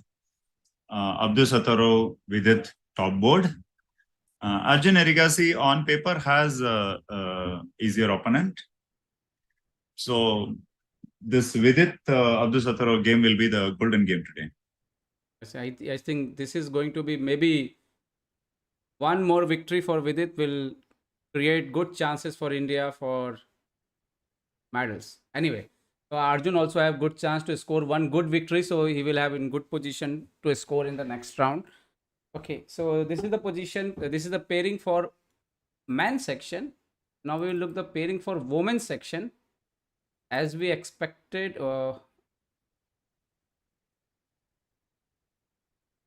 this is for women's. Oh, it didn't change. Yeah, women's section is yet to come, I think. Yeah. I think I saved something wrong. 1 minute. Yeah. 1 minute.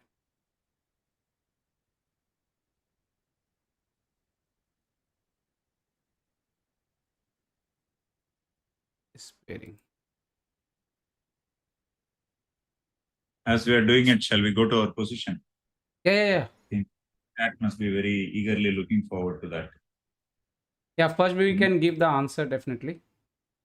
And so yeah, you can discuss the answer and then I will show the women's pairing. Yes. Okay. So first of all, a lot of enthusiasm. I'm quite happy actually, guys. Good. That's the spirit actually.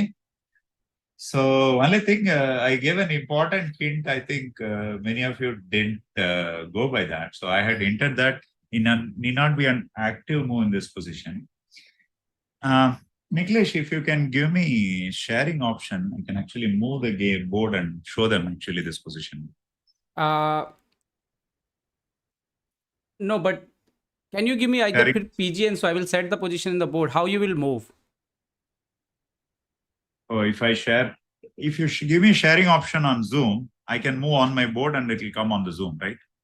Yeah, but then actually your screen we limited only means I have to change everything. Yeah. Oh, okay, then I'll give you the PGN. Okay, Yeah, yeah, just yeah. hold on. Yeah. So give me a second, guys. Yeah, yeah, yeah. Meanwhile, I will show now women's pairing here. Yeah.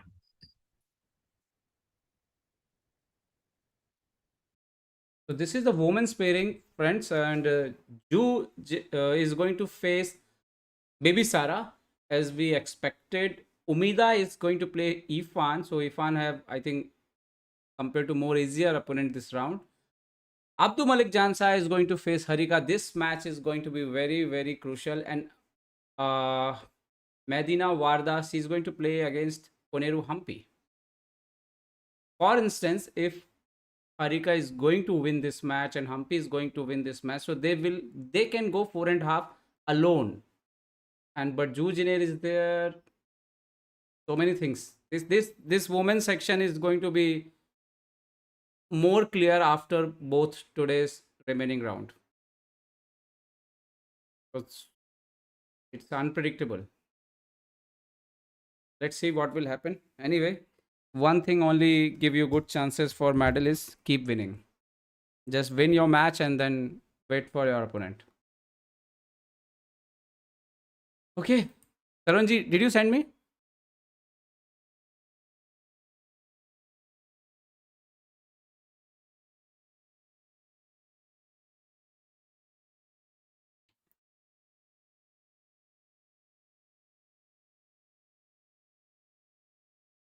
देखते हैं कि क्या होगा भारतीय team का आज के remaining 2 round में परिणाम, और उसी पे बहुत कुछ निर्भर करेगा कि भारत पदक जीत पाएगा, कौन सा पदक जीत पाएगा, पदक का कलर क्या होगा, ये सब कुछ बचे हुए 2 राउंड के बाद ही पता लगेगा।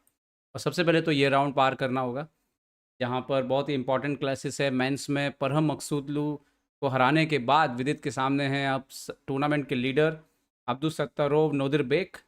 उनको क्या विदित क्रैक कर पाएंगे, ये बहुत ही इंपॉर्टेंट सवाल है।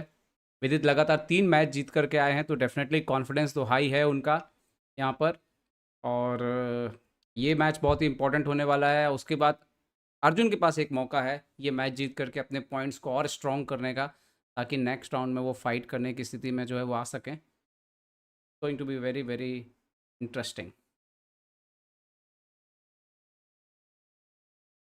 और महिला वर्ग में निश्चित तौर पर मुकाबले अपने जीतने होंगे, हम्पी को भी और हरिका को भी, तभी जा कर के जो है वो बात बनेगी। तो let's see. Just okay give me the sir, PGN. तो Saravanan ji share 1 PGN to me. Give me a So, what are all the answers which have come? I'll see. Many of you guys have gone for F5. So, this is precisely what I told all of you. You have to find a move, doesn't mean that it has to be tactical. You have to do something. So, just F5 is not the move. just give me a moment, so T3 I is, will. yeah, sure. I'll talk about the position. It's on P. It's Yes, yes, on. yes.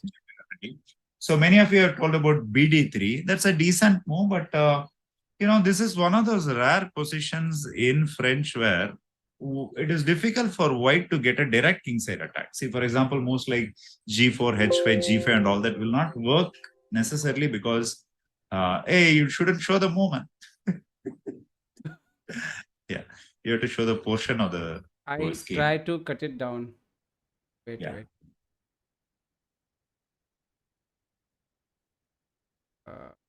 1 minute.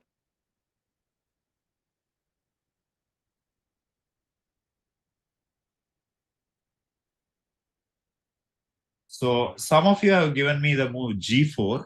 So in the same logic, G4 also doesn't work in this position. See, C3 is one of the inherent ideas of this position. That is the reason why white is bringing the rook to H3.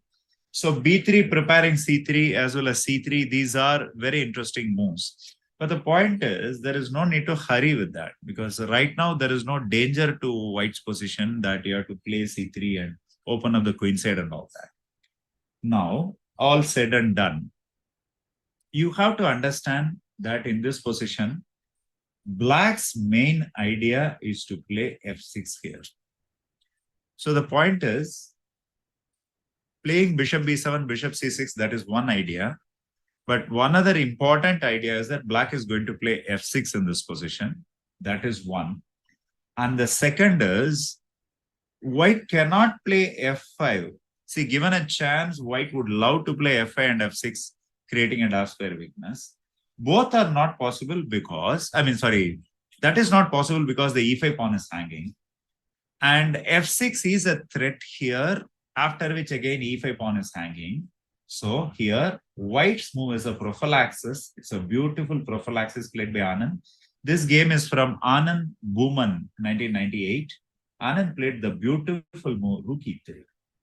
So Hemalata got it. Hemalata, I hope you worked it out yourself. I'll be happy if you worked it out yourself. Yes. Rook e3 is the best move in this position.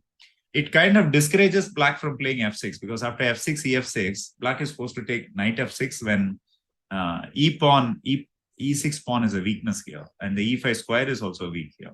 So this is good for white. And if black doesn't do anything, for example, if for rook e3, if black plays move like a5 here, then white is going to take over the initiative, playing f5 in this position. So this is the point of rook e3. Beautiful, beautiful move by Anand. This comes under the topic of prophylaxis. There is this online training institute named Chess Training, run by Indian grandmasters R.B. Ramesh, Suresh Ganguly, and Magesh Chandran. So in that last week, I gave a lecture for players of 2300 level. So at that point, to talk about prophylaxis, this was the example I gave. I hope all of you enjoyed it. Why not rook e1? See, the rook on d1 is well placed. The rook on h3 is not so well placed. So bring it into the game with rook e3. That's the point. That is why rook e3 is better than rook e1. Anyway, good question, Penguin Chan. So now, Niklesh, I think we are all set for the next game, yeah? Yes, yes. Pairing still, I think I'm waiting. Maybe pairing already. Oh, pairing, sorry. Pairing already done. Now we have to set. Everything is set then. We're going to start soon. Right. And that's it. This time we will try to put here in the scoreboard section. Maybe we will put the live standing also. The more results will come, people will understand who is what they are doing. So basically, it is Abdul Sattarov Vidit, Vei Yes. Sindaro, Bilgun, Sumia Bilgun of Indonesia versus Arjun Erigaisi, Nguyen Ngoc Truan of Vietnam versus Bu Jiangji, Maksudlu versus Paulo Bersamina of Philippines. We can These are show the once top again the rankings. ranking also to the players, people, our viewers here. Yeah, sure. This is the Yeah. ranking right now. Abdul Sattarov. Okay, I have to part is out. Yeah. So in the women's section, the top board is between Zhu Jiner and Asubayeva. Second board, Umida Omanova Huifan. And the third board is going to be the most interesting. As I was telling, one of my favorite players among upcoming women talents today is Janzaya Abdul Malik from Kazakhstan. So she is white against Harika Dronavalli in the third board.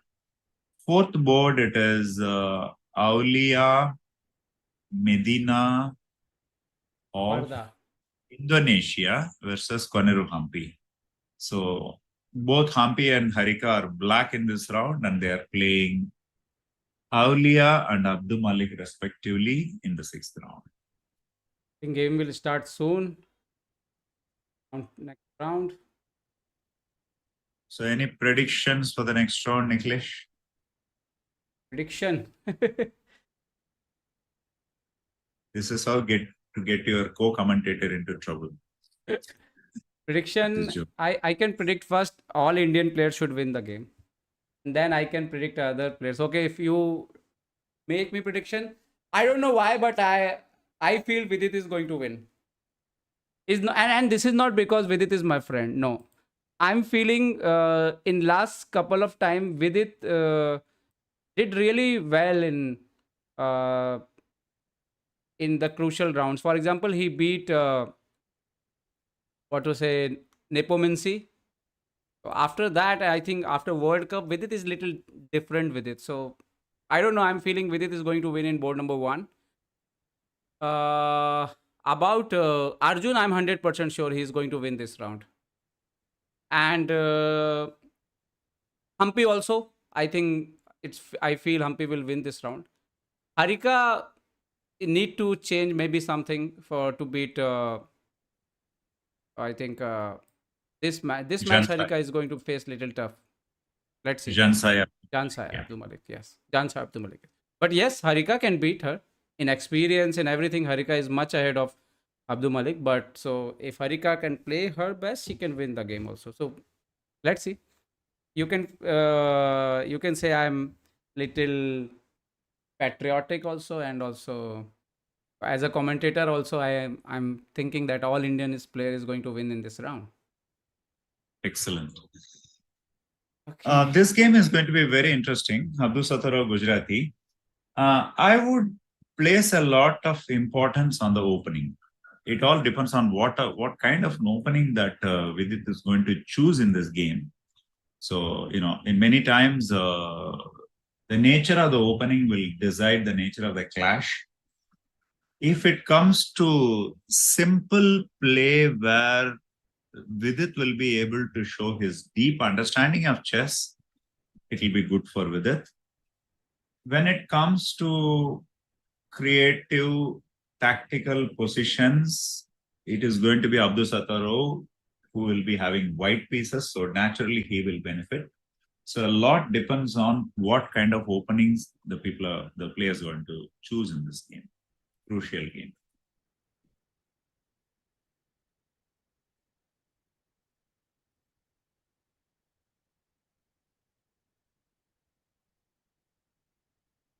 So the games are about to start, I think.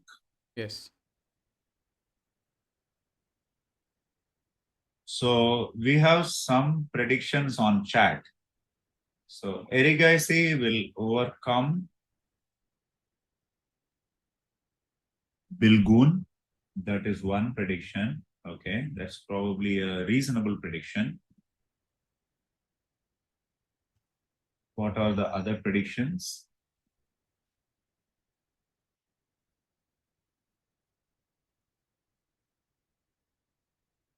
Let's see. I think women's board already is there. Let's see the man's game is there. Yes, is there. Board number one, Vidit Gujrathi versus Abdul Sadar. I think this game we should prefer in this round mostly, because this is going to be very, very crucial for India. And other games we will keep looking. One worrying factor is on the live broadcast, official website has stopped broadcasting live. Digital broadcast has stopped, which is a little unfortunate because that would have given us the accurate time in each and every game. Mm-hmm. We're getting only the results and the reports and all that. I don't know why.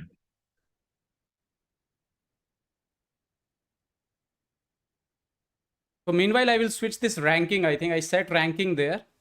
So Sure. whatever the result will come, people will understand who is standing where. So that will be, I think, good. Yeah.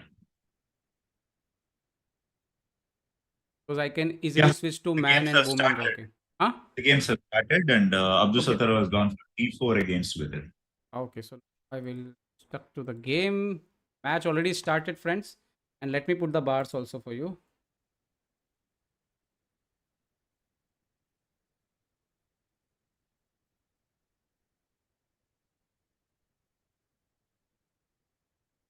So Abdul Sattar goes for a London. He goes for a controlled approach.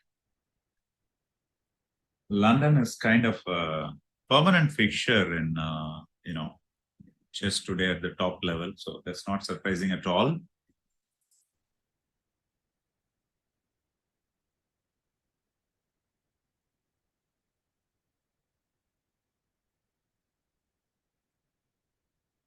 Arjun Erigaisi has opted for a French defense. Recently a question was asked to Anish Giri's coach, Chuchalo. What do you think Anish should do to reach the top of the chess world? He said, first thing, he has to stop playing the French. So, at the highest level, French defense is considered to be a little bit of a liability. Again, it's a rapid game. And look what Arjun is doing. He's just pushing his pawns. Can you load that game, Niklesh? Just 1 minute. Just. Yeah, please. Yeah, sure. Arjun game, yes, Arjun game is there. Long ago, we had a joke with this Indian Grandmaster, just not getting the name, it will come to me. So why do you play F8, F4 in the opening in French with black as always? And he said, whenever you don't know anything what to do in the French defense, you just play F8 and F4 because it's a very confusing proposition for white what to do, whether to allow it to A3, stop it at A5 or stop it at A4. So A5, A4, Deep Sen Gupta. Deep Sen Gupta is the name of the Indian Grandmaster who used to do this. So A5, A4, typical modern chess, as Grandmaster R.B. Ramesh says, there are no good openings and bad openings in chess anymore. There are only good preparation and bad preparation. So as long as you are well prepared, you can play anything because the computer assessment doesn't matter in speed time controls especially. So very interesting opening choice by Arjun.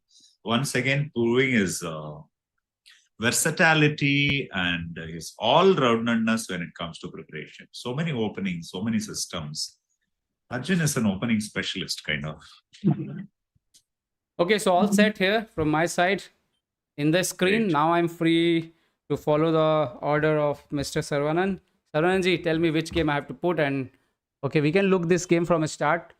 Can we go to Nodirbek? Vidit game from a start? Yeah, they're taking a little bit of time. Vidit is thinking a little in the opening stage. He has taken about 3 minutes on his clock. So this is a kind of a common system in the London, stopping A6s to stop B5. This started as a London system, but now looks more like an exchange Slav. So they already exchange in the center. It was an exchange Slav. I'm so sorry. It was an exchange Slav. It was not a London system. So it's an exchange Slav and it's a very quiet opening. I'm a little surprised that this crucial game, Abdul Sattarov chose this very quiet opening. I would have expected him to play something more sharper, but at the same time, it is very difficult to play against exchange Slav because there is nothing much that black can do in this whole game. So maybe it's a clever opening choice also. You never know. Jo jeeta wo Sikandar. क्या बात है Hindi is there anyway तो दोस्तों जो जीता वही सिकंदर और ये मैच कुछ वैसा ही मैच है if Vidit is going to beat Nodirbek in this game is going to be very very interesting maybe Abdusattorov को ये लगा होगा कि विदित इस समय बहुत अटैकिंग चेस खेल रहा है so he might change again he want to put him to slow little slow kind of positions Yeah, true. But, see, Vidit is an extremely strong player. I like Vidit's play a lot. And as a person also, I like Vidit a lot. He's a well-read and a very thoughtful person. One of those persons who actively works on his mind. So Vidit, basically, his chess is very deep. So even though this game may look like very slow moving, if we look at all the moves closely played by Vidit, it is going to be great entertainment. Fantastic player, Vidit Gujrathi, and this is a position which will suit his style. So this game somehow I feel that it is going to be good for Vidit. Only thing is he has to mind his clock where he is already 4 minutes below Abdul Sattarov. Let's see the women's section also games there and Harika Dronavalli from black here against Abdul Malik Jansaya. Game started with e4, e5, knight f3, knight c6, d4. Exchange here and exchange in the c6 also. e5, queen e7. Oh, I was looking this line just one day back. Yeah, this is basically a Scotch opening. Yes. This is one of the main lines of the Scotch opening. It was all normal till the 10th move. Black's f5 is a surprise for me. Yes, f5. I thought it's here is some. You play knight b6 mostly here. Yeah, knight b6 is the main move here. Knight b6, b3, d5 is a move here. So f5 is a bit of a surprise. Because this will take you to directly to the endgame if she will play ef6. Correct. So basically f5 it's a little bit of a surprise which hasn't played much before in Grandmaster games. So considering that, okay, interesting. I would have expected NB6. Actually, X5 has been played in Grandmaster games. So now the thing is, white will now go Queen D4, which is the main one. Oh, sorry, EF6 also can be played. So either EF6, Queen 4 knight or F6. EF6. Either Yeah, position will EF6 be like this, or queen d4. But queen d4 will come with knight b4, right? Yeah, Queen D4, Knight B4, Queen C3 is the variation there. Yeah, so objectively, maybe EF6 is the best move instead of going for an odd placement for the queen. But of course, after EF6, N6, it is going to be an ending once again. So in an ending, traditionally, white will have an advantage here because it is black who has positional weaknesses with his pawn structure. Okay, let's see. So shall we go and have a look at the Humpy other game. games of this game? Yeah. Humpy is from black. Game is just started, and Dhokebaz meter is not able to control his emotions. Bishop b5, knight That's the hope. g7. This is just This simple. is basically a very modern opening which has been made famous in the last 20 years. It was started with Peter Swidler about 20 years ago. So the idea of white is to play c3, d4 here. So once white plays d4, black will take ed, cd, and black will play d5 himself. And then he will develop his bishop on g7. He will play g6, bg7. That's the main plans in this position. We are looking at a very complex opening. She plays b5. This must be a modern line, basically. Humpy has taken a lot of time. White has hardly taken any time, whereas black has taken about 8 minutes so far. That's a bit of a worry. Mm-hmm. See, when you are playing such a kind of an offbeat opening, you expect black to be well prepared, but she is taking her time, which is a little bit of a worrying factor. Let's see what will happen. Okay, so castling. I think this game is still need to be moved a lot, and we will go again. I think. Oh, look at here. This happened. Yeah, that EF6, knight happened. f6, queen e7. This is happened in the game, and opponent played b3. I think, apart from everything, Harika position is. I like Harika position more than Abdul Malik position. Okay. Because I think first she can complete her castle even queenside fast, and then center is going to belong to Harika in this position. True, but at the same time, weaknesses will also be only with black. She already has a double pawn. Yes. And she has 3 pawn islands against white's 2 pawn islands. White is without any weaknesses. She did short castle. Okay. Yeah, and white's bishops will be a little bit stronger than black's bishops. So overall, I prefer white in this position. Okay. Let's see what will happen. I was looking for knight g4, bishop c5, d5, rook e8. I'm let's see what happened in this game. Let's move to the men's section. Our star Vidit Gujrathi. Now this game is already in getting little heat. E3. Yeah, as I said, queen b3 for knight h5. So basically, I don't know how to evaluate knight h5. Okay, the main thing is now queen into b7 is not advisable because of knight a5, queen c7, knight into f4. Okay. Queen Queen b7 d8 is not possible because of it is knight possible. f5. What I mean to say, it is possible. I'm not saying it is Acha, queen impossible. c7. So queen Knight b7 is the main move here. Knight f4, queen f4. Yeah. Knight f4, queen f4. Or knight f4, queen d8 even. Okay. Knight f4, queen d8, rook d8, and now ef4. So this is going to be the crux of the position. Okay, right now I think last move Vidit played knight h5. This is the theory, na? All theory. Yeah, must be theoretical. But once again, Vidit has taken 8 minutes on his clock so far. So I hope he knows his theory. I hope he has gone into this position with a theoretical preparation. But of course, he will not play such moves on the board. After all, he's just sacrificing the pawn on b7. Mm-hmm. So the point is, this is very interesting. Vidit is sacrificing a pawn and entering into a queenless middle game. So I want to show something a little deep here. Okay, white has played bishop e5. But let's say queen b7, if you can make the moves. Queen b7.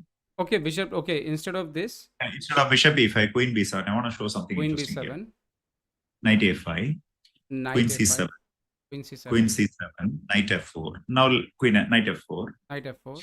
Now if queen f4, bishop d6, black will have two bishops and an open position as compensation. Okay. Mm-hmm. So I'm assuming that instead of queen f4, white will play queen into d8 instead after knight f4. Here? Yeah, queen into d8, knight into f4. Queen Black into plays d8. Okay, you will exchange the queen first. Okay. queen into d8 check, rook into d8. Mm-hmm. Now ef4. e into f4. Now rook b8. Very interesting.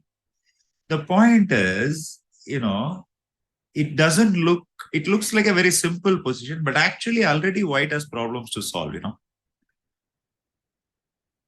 You get my point? If you go knight d1, I have bishop b4 check. Mm-hmm. And there is no satisfactory way to support b2 because b3 is a very bad move because of bishop b4, again pinning the knight. So can you see that even though the position looks so simple, there is so much of, I don't know how to say, in Hindi we say mosquitoes, these are. Small bites, but they cause a lot of pain in white's position. Very interesting question. This तो is. मैं हिंदी में बोलूँ तो ये कुल मिला के कि इस तरह की पोजीशन में ब्लैक के लिए खेलना आसान है और वाइट के लिए चालें ढूंढना बड़ा मुश्किल है. It's difficult for white to find good moves and black have lot of moves and ideas here. तो एक And also, कहावत. they are not like grand ideas; they are simple ideas, but Simple still ideas. troublesome. Yes. Like the mosquito analogy. Okay, so what is the idea in bishop e5 actually? To not to give your bishop. Yeah. See, now knight into e5 is double-edged because after knight into e5, the black knight gets stuck on h5. And if you play f6 here, queen b7. No, queen b7 is not possible. If you play f6 here, white may play bishop d2. But what about knight a5 here? Yeah, knight a5, queen a4 check. But my main worry is Vidit is taking so much time. Already he's 8 minutes behind. Yeah, exactly my concern as well. Vidit has only 15 minutes left on the clock now, whereas Abdul Sattarov has 23 minutes left on the clock. This is not a good development in my opinion. Let's see, let's hope for the best. I hope Vidit knows his opening. Okay, for bishop e5, he has gone rook a7. Uh-oh. So the point of rook a7 is, Niklesh, you were just telling me what happens to knight a5 instead of rook a7. Knight a5, white has a deadly move in queen a4 check, b5, knight into b5 short. Okay. So b5 we cannot play and we have to go back. If we return to knight, what will happen? Yeah, I got a move extra, right? I can play knight d2 now, attacking h5 or h3, attacking, playing g4. Okay. h3 is the better move in my opinion. So knight a5, knight a4 is a mistake. So rook a7 is probably theoretical. Maybe I can, as we are talking, I can check whether it is theoretical from ChessBase. Meanwhile, we can check the Arjun game also. Just 1 minute. Then what has happened there? Actually, okay, Arjun is black here. You can see Arjun is trying to take control on queen side. The last few moves happen like this: bishop d3, a5, queen f5. Oh, king f2, knight c4, and I think king is going to do artificial castle. King reach to g1. So king h1, g6, dc5. A lot of exchanges are happening, and opponent is also playing. White has a very interesting move, f5. Here? No, sorry. The position I got was different. White played cd4, I think. For king h1, g6, what did black play? GC, DC5, BC5, knight E D4. Just give me a second. G6, DC5, bishop c5, knight d4. Okay. So instead of DC5, BC5, knight d4, white had a very interesting possibility, f5. That's what I was working out. It went for DC5 anyway. Even in the current position, DC5, bishop c5, knight d4, white is always threatening something like f5 here, just giving up a piece later on. Not immediately, but later on. Okay, this is slightly better for white because of the d4 square. In French defense, whoever controls the d4 square, especially if white controls the d4 square by bringing the knight to d4, is always slightly better. But the point is that is always the story of the French defense. In French defense, it will always look as if white can always better. Yeah. So very interesting. As we were talking in the beginning of the game, black played a5, a4 and all that. Ultimately, this game depends on how much resourceful Arjun is going to be. What do I mean by resourceful? See, in this position, black is slightly worse structurally. Whenever you are worse structurally, you have to play tactically on the board. That is the way you have to play. In a position where you are structurally worse, if you keep playing normal chess, you will get worse and worse in the position in the long run. So black has to play actively, which means he has to be more resourceful. Where he is going to start his tactical operations, that is interesting. I would say probably is going for an f6 break in the long run. Arjun did castle here first, and maybe he's looking for f6 in future. In the long run, yes. So shall we go to Harika's game? Let's check. Just last move to Vidit. Okay, rook a7. Still, Abdul Sataro didn't play any move here. So we'll go to Harika game here. And okay. Harika is from black. And look at what is happening here is after this exchange, if we saw castle, both rooks in the center, d5 came. He's playing king c2. Harika returned the bishop. This is a good move, looks like. Bishop s2. What do you think now, the position? Now the position, actually black has equalized. In fact, black can actually now play actively. Why? Because I don't like that move of f3 by white, So because of that f3, there is a slight weakening of the pawn structures for white on the king side. This is one. Second is, black's pieces are all already mobilized, whereas white still has to develop her pieces. So overall, I think Harika is now more than comfortable. Even though her position is basic structurally, it's not very sound. As of now, it looks fine for black. That's what I would say. Okay, like Harika is doing well. Let's check the Humpy game, and now look at the position. What happened after we saw the last position was like this. Castle b4, 4 exchange on c3, d4 exchange on d4, knight b4, bishop b3, so c5, bishop b2. This is an interesting position because right now this pawn is pinned. You cannot capture c5. Can we play d5 here? Is possible. What Harika played? Humpy played rook b8. Okay, opponent played knight a3. Now here also, can we play d5 here? I'm a little puzzled with knight a3. Why white played knight a3? I'm still trying to understand. Anyway, the position is equal, definitely. You are very right. d5 is the best move for black in this position because if white plays e5, then after cd4, the e5 pawn is a target.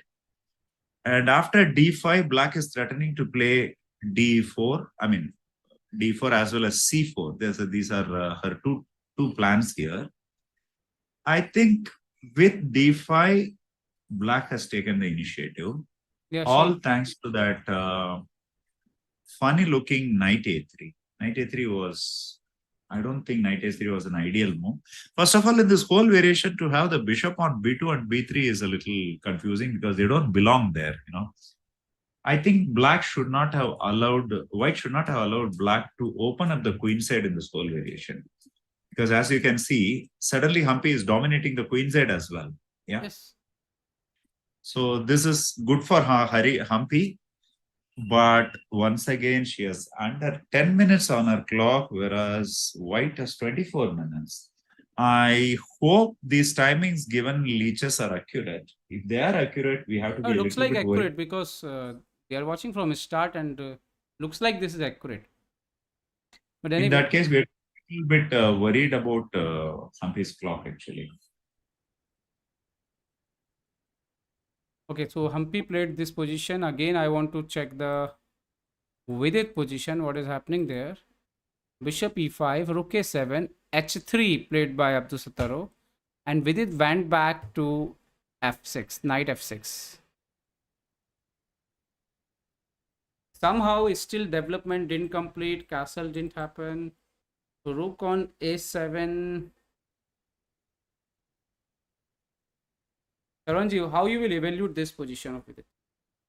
Yeah, I'm just trying to load the game first. Okay, So Abdusataro rook played knight h4. h3 is what happened.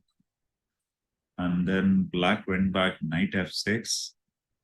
Now white has gone knight h4. So knight h4 is a guaranteed way. And of course, now black has to do, Vidit has to do an Abdusataro and play bishop e4 in this position. He has to play bishop e4 now. Yeah, bishop e4.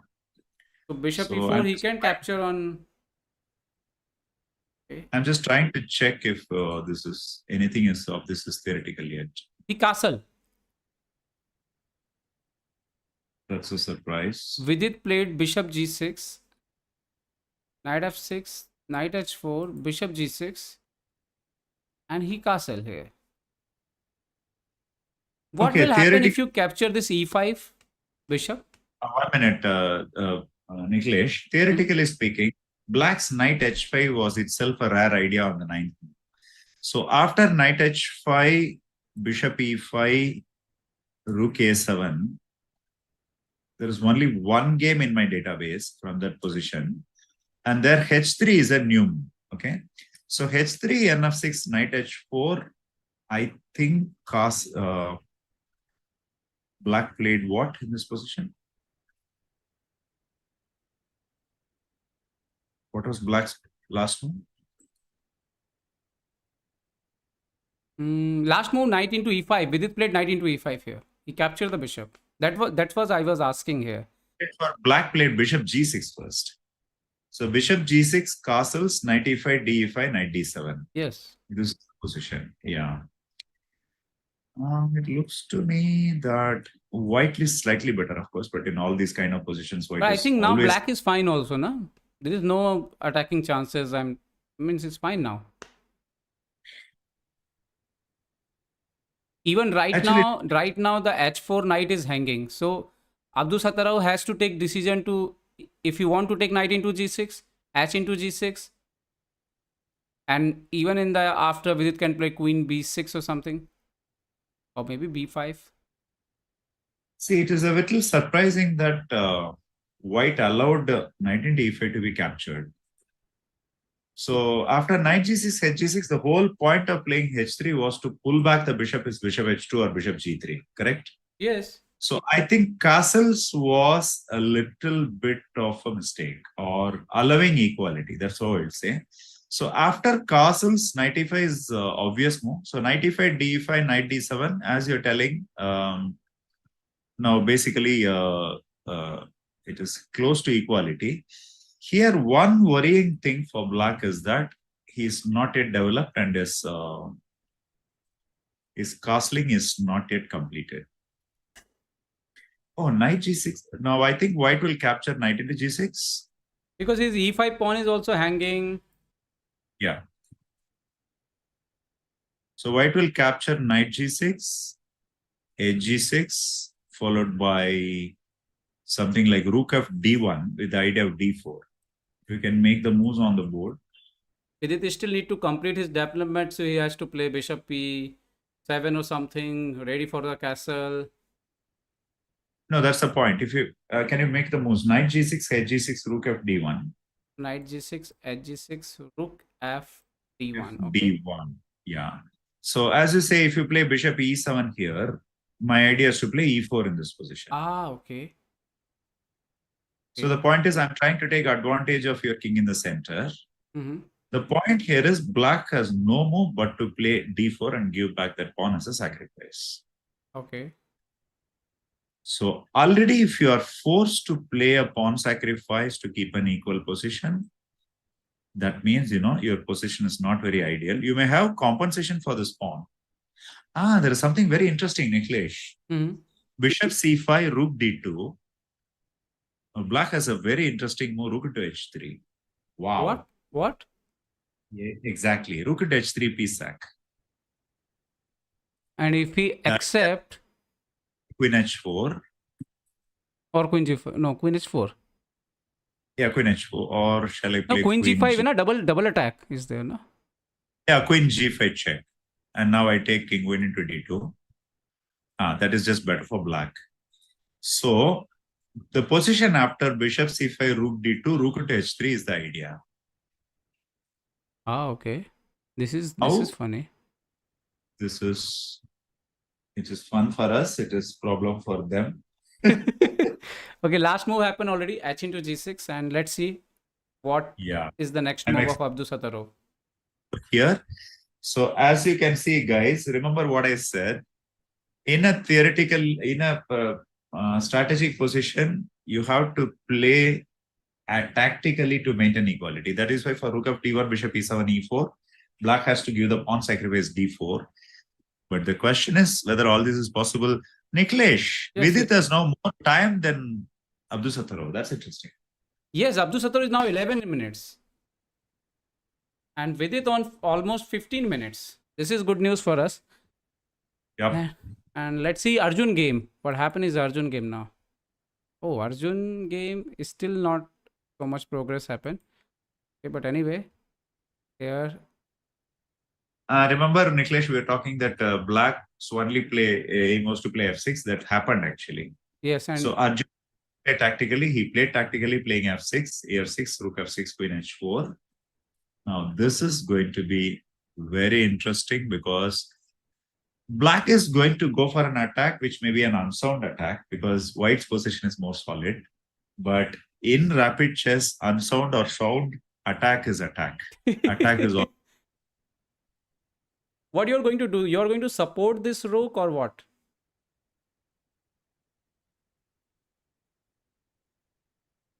I thought I will bring my rook on a8 to f8. That's almost a forced move, right? Mm-hmm. So after, let me just get the position. So I think one thing after, is, are you going to support the rook? Second, are you going to move your rook? Because anyway, knight g5 is coming. so that means maybe rook a if it is not possible. That means that is black is in trouble. So let us assume for rook f7 is forced. So rook Because f7. now if knight g5 will come, he can play rook g7, I think simply. No, knight g5, rook g7 is fine for black. So now white has to consolidate. See, this is the tricky thing here. Computer suggests rook e1 in this position. How Rook many e1. humans exactly? How many humans will play rook e1? It's next to impossible to think like a computer in this position. Everyone will jump for knights into g5. Knight g5. Exactly. And why rook e1 is counterintuitive? Because in French defense, one rook belongs to f1 and the other rook belongs to e1. So it is impossible, very difficult for humans to play a move like rook a1 in such positions. Okay, so let's see. So rook f7 is the last move. Arjun. Okay, here is something happening. Knight g6, h g6. Abdus Satarov played queen a4. That's a very strange move. exactly what he want to do. I wish I knew. Means, what is the So idea behind this move? He want to switch what what he's trying to stop. did not play rook f d1, but he went for queen a4. It's very interesting.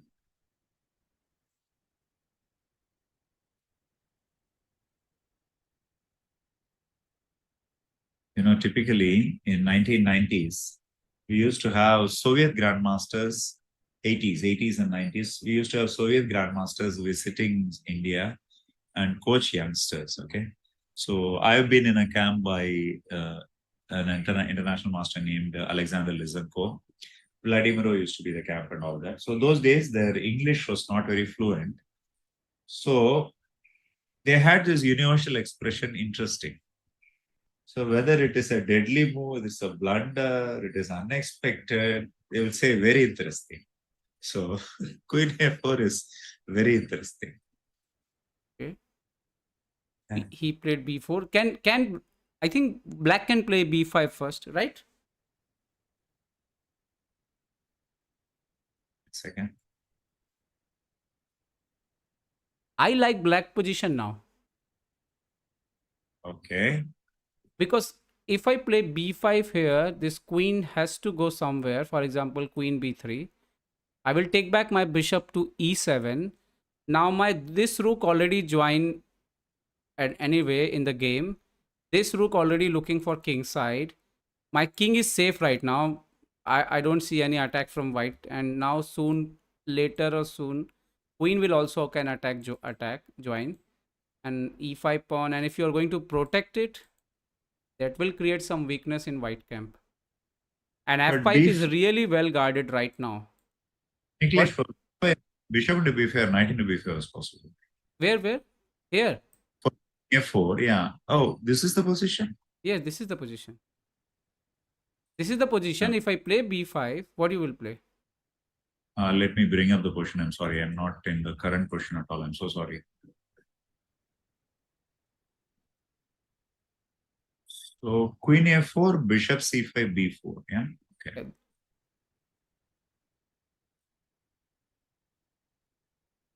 Um, Maybe. okay. So queen a4, bishop c5, b4, b4, queen b3. Yes. And then I think bishop e7 is only move, looks like. Well, you can play bb6 as well.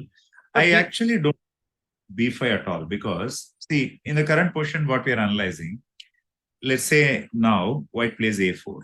Ah, yes, he is going to attack this There a4. was no need for black to give this hook on the queen side with b5. So I don't like this whole idea of b5 at all. Rather, what I would have preferred is, please, can you go back to the question with queen Yes, a4? yes. Here, there was a very nice move with queen b8. Instead of bishop c5. Instead of bishop c5. See, the Yes. point is, I am not at all bothered about developing bishop c5 because I'm going to keep the king in the center, as you are telling. Okay. The point is now I'm attacking e5 pawn. So let us assume f4 is forced. Hmm. After white plays f4, now I will play b5 and bishop c5 because I have got a weakness to attack at the e3 pawn. Okay, what happened So in the game will surprise you. b4, b5, no, b4, rook h4. what? So Vidit decided to become adventurous today. This class of a player can easily be gauged if he can play on both the flanks simultaneously in a game. This is one of the definitions of a strong player. So, I play bishop c5 one move, and I play rook h4 the next move. Then I play one more move on the queen side. This shows that a player has, what's the correct word? Planal understanding of the whole board. He understands the whole board, he sees the whole board, and he sees all his pieces going to all the parts of the board instead of concentrating only on one side. So that way, Rook H4 is very creative, I think and it now has rook h4, because of rook h4, you can't play a4. Means if you play a3, now I will play b5 and queen b3, bishop e7. Now a4 is not possible.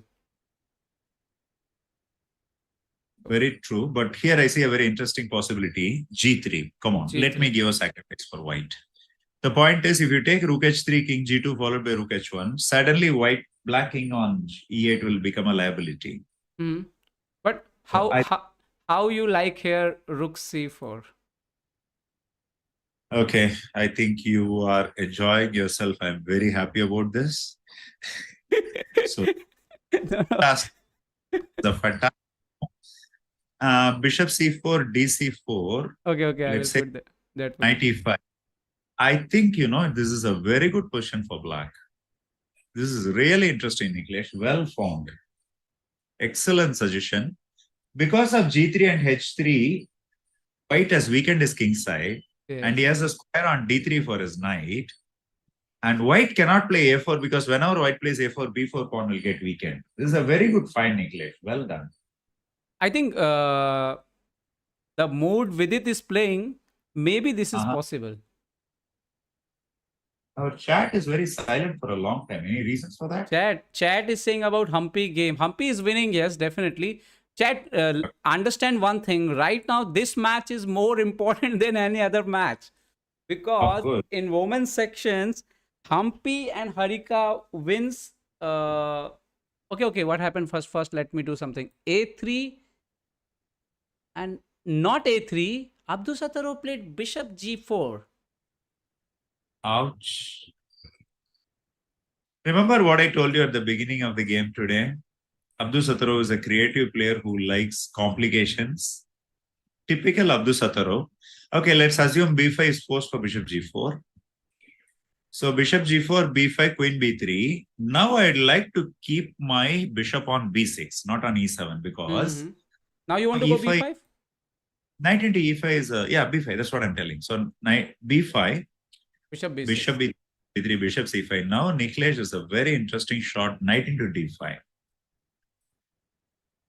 This is typical Abdul Sataro style. He may do this actually. Knight d5, e d5, queen d5.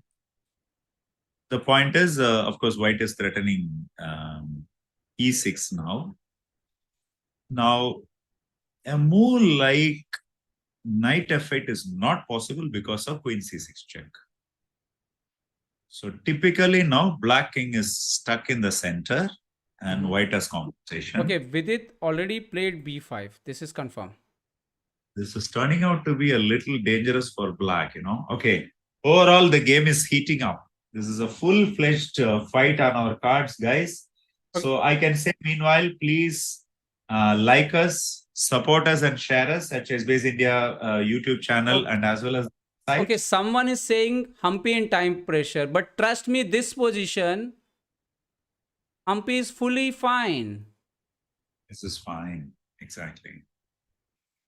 And not only fine, she's going to maybe checkmate soon. Trust me. It's always encouraging. You see, opponent is losing knight, I think.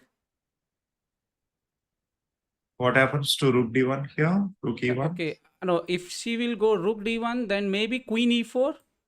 E4 or what happened? No, queen e4 is game over, na? Yeah, queen e4 is game over. I was thinking queen b1. Queen e4 is also game over. Yeah, Rook you're d1. right. Yeah. So king h2 is met queen with f4, na? Queen f4. Queen g3 is forced and then queen into b4. Piece up. Yeah, that's it. Yeah, you're right. So Humpy is winning. Let's get back to Abdul Sataro game. And trust me, guys, 2 minutes is enough for Humpy to finish this game. Nowadays chess is played with. She missed all that. Queen d1. She missed queen e4. She played rook into e1 check, unfortunately. She missed queen e4. Okay. So time pressure does have its problems, but she had 3 minutes on her clock. I don't know what happened. Anyway, black is better in this. Anyway, Vidit is better now. Vidit is better now. Opponent played queen d1.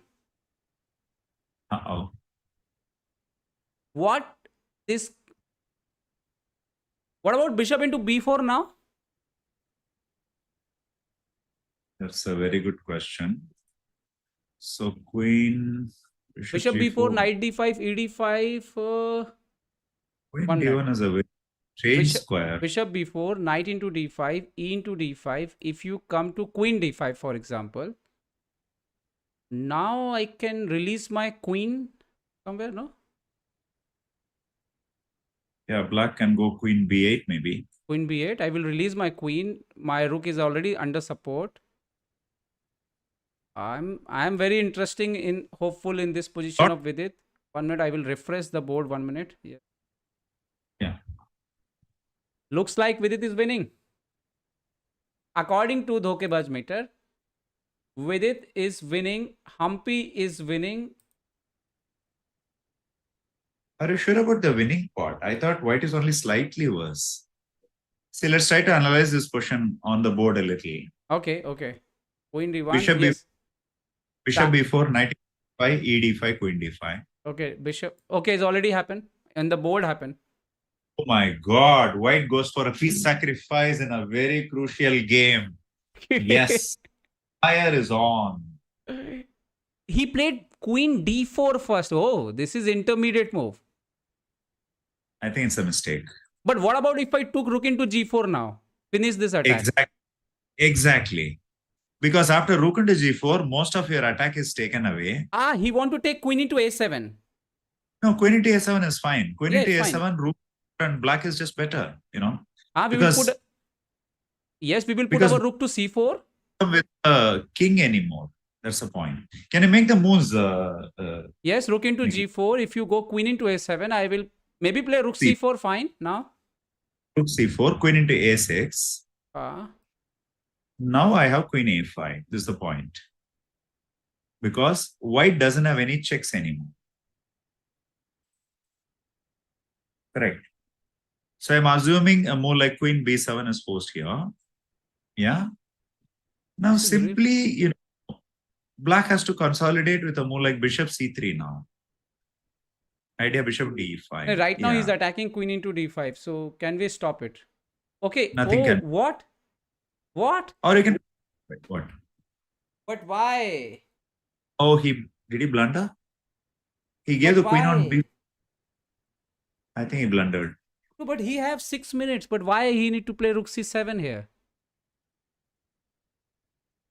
It's a very puzzling. He already piece up. Means what is the problem of rook into g4? Bad, Niklesh. The point is for queen into b4, black has knight into e5. He just gave back the piece. That's all. It's still not lost for black, but rook into g4 could have been winning. That's the point. Means rook into g4 was quite logical here. Yeah, was means quite. Means this is you have two pieces against the opponents and okay, anyway, definitely the player on the board think better than us. And okay, so rook c7 is here. Now if he go queen b4, we will go knight into e5. Yeah. See, the point is knight into g4 cannot be avoided. So after knight into g4, white's king side will be open. That is the thinking, I think. Maybe he thought like that this position is more easy for him to play.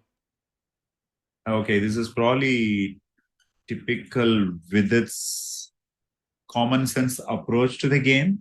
So he doesn't want complications after rook into g4, so he went for that. Okay, looks like Arjun in little trouble. Can we check Arjun game for a minute? Let's go. No, still that game is still that unpredictable. French defense, black will always be in trouble, but he will have his resources. So resourceful player. Humpy's game, it seems worryingly turned to equal. Shall we have a look at it for a moment? Let me refresh first because sometimes this is stuck. Humpy is winning. Humpy has a classic advantage in a bishop and knight endgame. Only troubling factor is she has very less on time. Very, very low on time. I'll put my money on black in this position. Black is definitely slightly better. The last one was puzzling. I don't know why she played So that f6 was here. that position was really amazing when opponent played rook exchange Yeah. happened, and this was the move queen e4. Wow.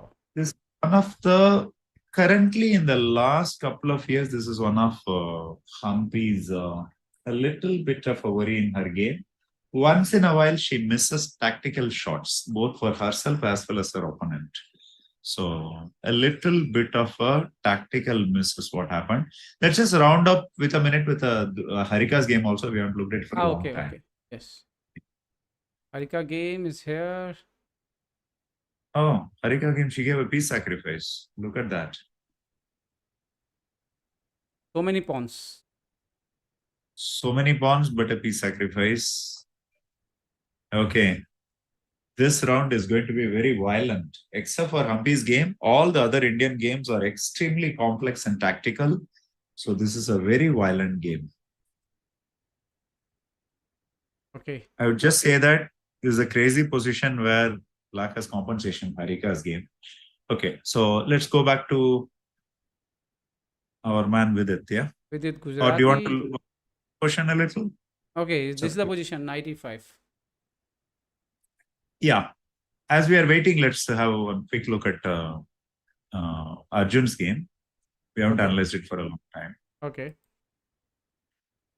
So, as we were talking, Black has his resources, and White's major problem is that Bishop on C1 and Rook on B1 still.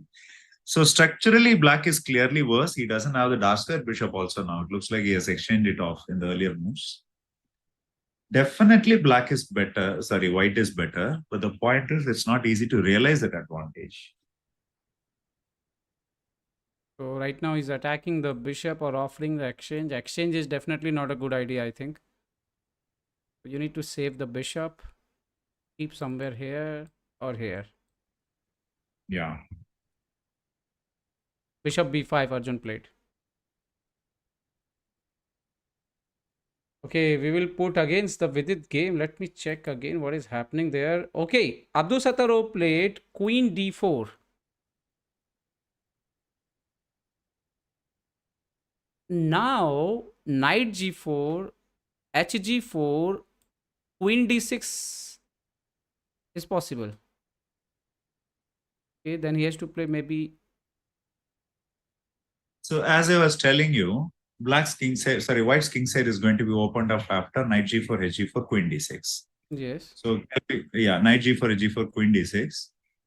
Now I'm assuming that g3 is forced for 26 or f4. Sorry. f4, I think is forced, na?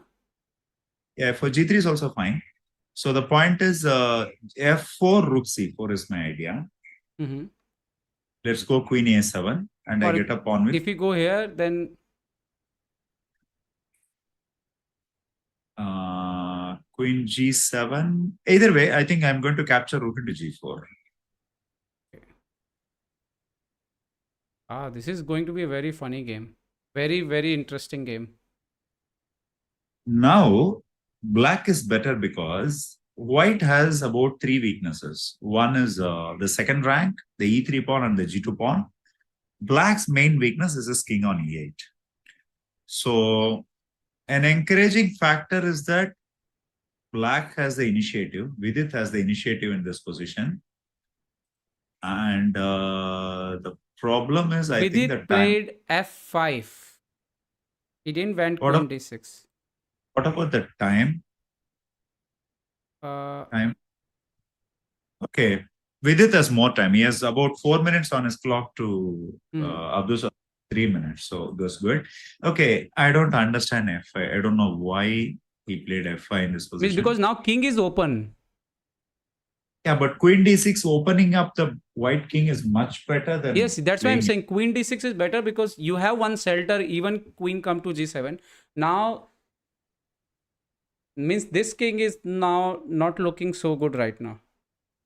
Also, yeah, I think. Now, white will start probing the black position queen b6 first, threatening the g6 pawn. Let's see. I think we need to stuck in this game because not so much time is remaining and this game is really, really important. Yeah. So, So queen, let us analyze. Queen b6. Queen b6, yes. Now you're not able to come to queen d6, so you already take your time. If you play now, a6 is hanging, g6 is hanging. Queen b6, the only moves to play king f7. I shouldn't bother Yes. about the a6 pawn. If we take a6, I think queen h8 is over. Forget it. A6 is just forget it. Now, the best move for white is to play rook fd1. Rook fd1, yes. Idea is play, okay, cannot play queen h8 because c7 is hanging. So rook fd1, the idea is to play rook into d5. Correct? How to take the rook into, yes, here. So okay, if match, rook a7 happened. This is happened in the match. He played rook a1. Okay, both players are under pressure, so we cannot definitely expect them to play best moves. So what is happening here? Rook c1. Niklesh, there is a psychology behind moves like rook c1. The position is very complex. You know that you have to play the best tactical moves, but your whole body is crying for release from pressure. What is the best way to release pressure? Exchange pieces. Exchange pieces. Exactly. So, rook a7 is one of those moves played with the idea of release rather than actually having a complex. Okay, he played f4 here. Now, what about if we decline the exchange and we put f4 is a mistake. Yes. I don't know why he played f4. I was expecting queen b6 there. Okay. Now, very simple chess. I'll just play rook d7. Rook d7, yes. The point is now, I can actually run away king f7, king g8, okay? Yes, yes. After all that is done, look at white's king side. It is much weaker because of the e3 pawn and the g2 pawn, correct? Yes. I think this is the turn of events that Vidit would have really welcomed at this juncture of the game. Very interesting. People are telling Sagar Bhai has given away his channel. Guys, come on. Sagar is the most hardworking chess professional in the country. Probably as good as... You're not going to watch all the time Shah Rukh Khan movies. Yeah? You have to face other people also. Once in a while, Salman Khan and Amir Khan have to come. So, basically, Sagar is in Levito Chess in Amsterdam. He's covering their Anand games and all the top players' game. Yes. That is very much there. There is no ChessBase India without Sagar. Okay. So, after rook d7 in this position, but again, rook d7 is also not very easy to find in such a position. Now, Vidit is in less on time. I'm worried about now Vidit timings also. Yeah, 2 minutes. Okay, both are having around 2 minutes. So, we can say that it's almost equal. So, I think we'll just stick to this, Niklesh. Yes, we don't have much time, so we should stuck here actually. Yeah, it's very, very interesting. This okay, Vidit played rook d7. Opponent played king here, rook here to c6. I think king f7 is only move. Nice to get the moves correctly once in a while. I think king f7 is only, no? To free your king. Yeah, I would think so. So rook d7, rook c6. He played king queen e7. Queen e7. Looking for e3. Mean for rook c7? That's interesting. So he is not bothered about the king. Okay, I think queen maybe e7. His idea to go and play one. Okay, rook f3. Now queen e4. So you want to exchange queens, Niklesh? Yes, and then that endgame is good for Vidit, no? That both rooks are super active. You're correct, actually. So after queen e4, the rook ending is really, really better. I mean, provided white exchanges. Niklesh, with queen e4, you're also threatening queen into f3. Okay, he played queen c5. What about queen into f3? Oh my god. No, something is happening here, must be. No, it's not possible because rook c8 check will be deadly. Yes, so I think you need to run the king first to king f7. F7 first. So for queen c5, king f7, rook c8, again back to queen e7, or even rook e7. Queen f threatening. Okay, king f7, what he will do? Rook c8? Okay, first I want to predict is that black is out of danger. Black is not going to lose this game anymore. Yes, If at all, there will be a I black in think this king position. f7 and rook c8, rook e7 means if he play like this is fine for Yes. black, White, na? yeah, white is supposed to play rook c7 here. Okay.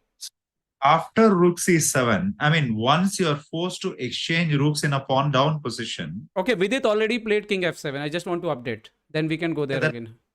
That's an obvious move.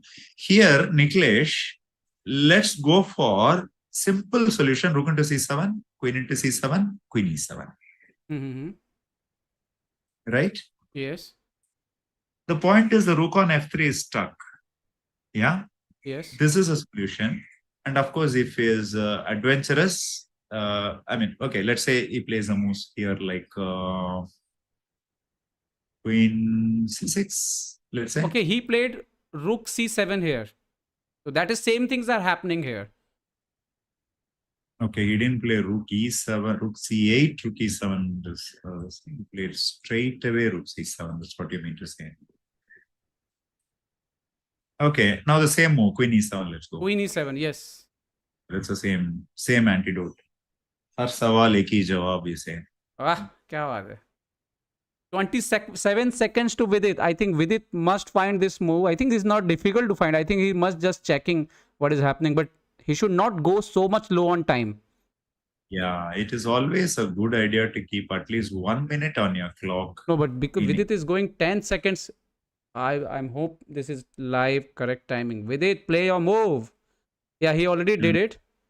Half minutes here. Okay, queen c6. Yeah, that happened. So queen e7, queen c6, and now the crux of the matter is, can I play a move like g5 here? Whoa, you want to run away with your king? 3 seconds with it. I think this is not correct timings here. One quick update. His game already ended in a draw, unfortunately. Which game? Anyway, let's. Humpy's game already ended in a draw. Achha, okay. Yeah. Abdul Sattarov have almost 1.5 minute in clock and Vidit have only 14 seconds. But the thing is, Vidit control everything. All is safe now. Okay, they're repeating. No. He is not going to repeat. No, he's not repeating. He played e3. Vidit 2.0. But is this a blunder? I have my doubts. Vidit sacrifice the pawn. Yeah, that's what I'm not sure about that. No, he just want to activate his queen now. I think he will exchange and maybe he will enter in the queen endgame, which will be win for black, which will be play more easier for play for him in less time. I was worried about queen d5 check here. Queen d5 check, queen e6, queen into d4. But then black plays queen into a2, which will be a winning endgame. So, d4 is actually a good move, probably. I think it's happening now. Queen is maybe g5 now. Now g5. When? Now. No. He already happened queen into d4 on the board. Why not just queen into a2? Queen into a2. There is no perpetual sure because I'm thinking about. Okay, he played g5.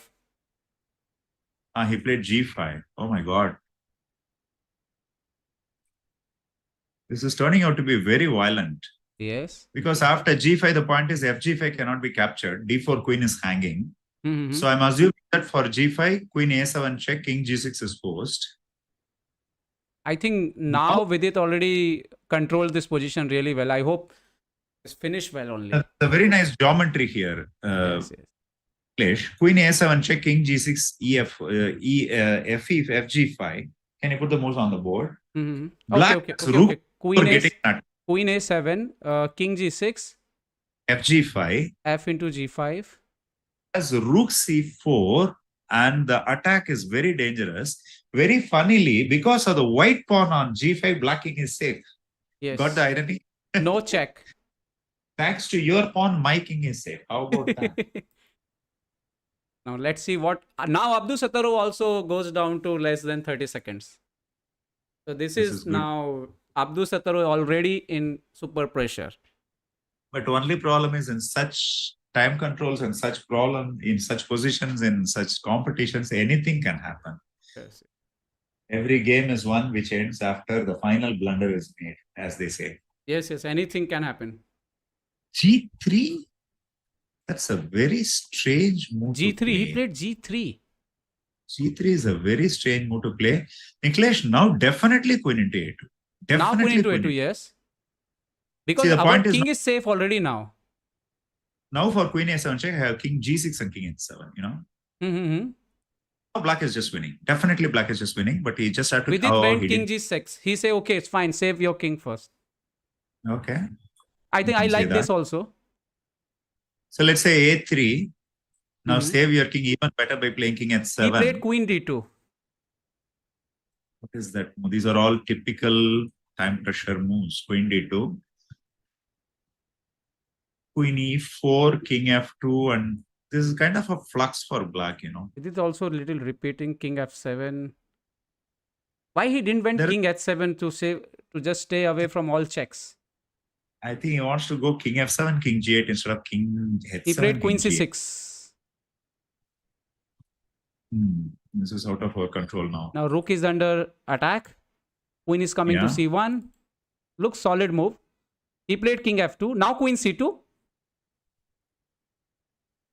Black is winning with queen C2 check, king G1, queen B1 check.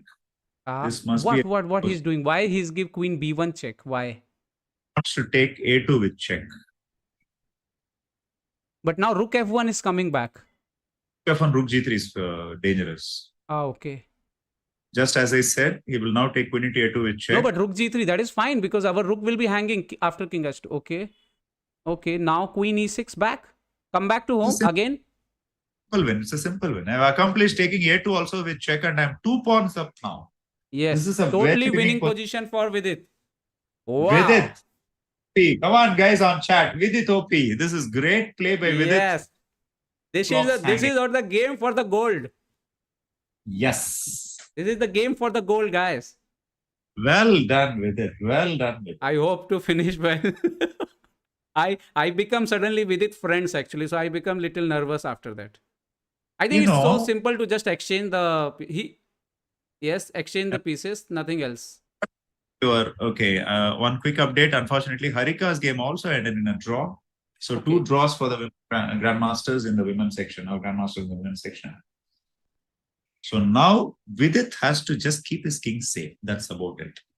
It's easier said than done because kings are kings. Queen E4 check exchange was winning, na? Yeah, I think he's just enjoying himself. Okay. Anyway, queen B6 now. Queen B6 now, simple, yeah. Queen D6, queen B6, anything. Queen B6 should be winning, yeah. Okay. 15 seconds, but seconds. There is only few seconds on the board. With this win, he should be winning with queen B6. Come on with it. Don't think. Just play queen B6. Okay. Queen D6. You didn't hear us. It's okay. Array, this timings. I think as I know always, these timings are not perfect. So I trust on that. What is the Vidit next move? So do you get the live DGT something? Yeah, I'm actually getting it in chess.com and but not leeches for some reason. Chess.com I'm getting. Oh, you're not getting live DGT. Okay. He did queen B6. What is happening here? Okay. You just have to refresh or yeah, I think it's just winning. Yeah, queen B6, king G2. Now bring your rook to D6 or something and all in control.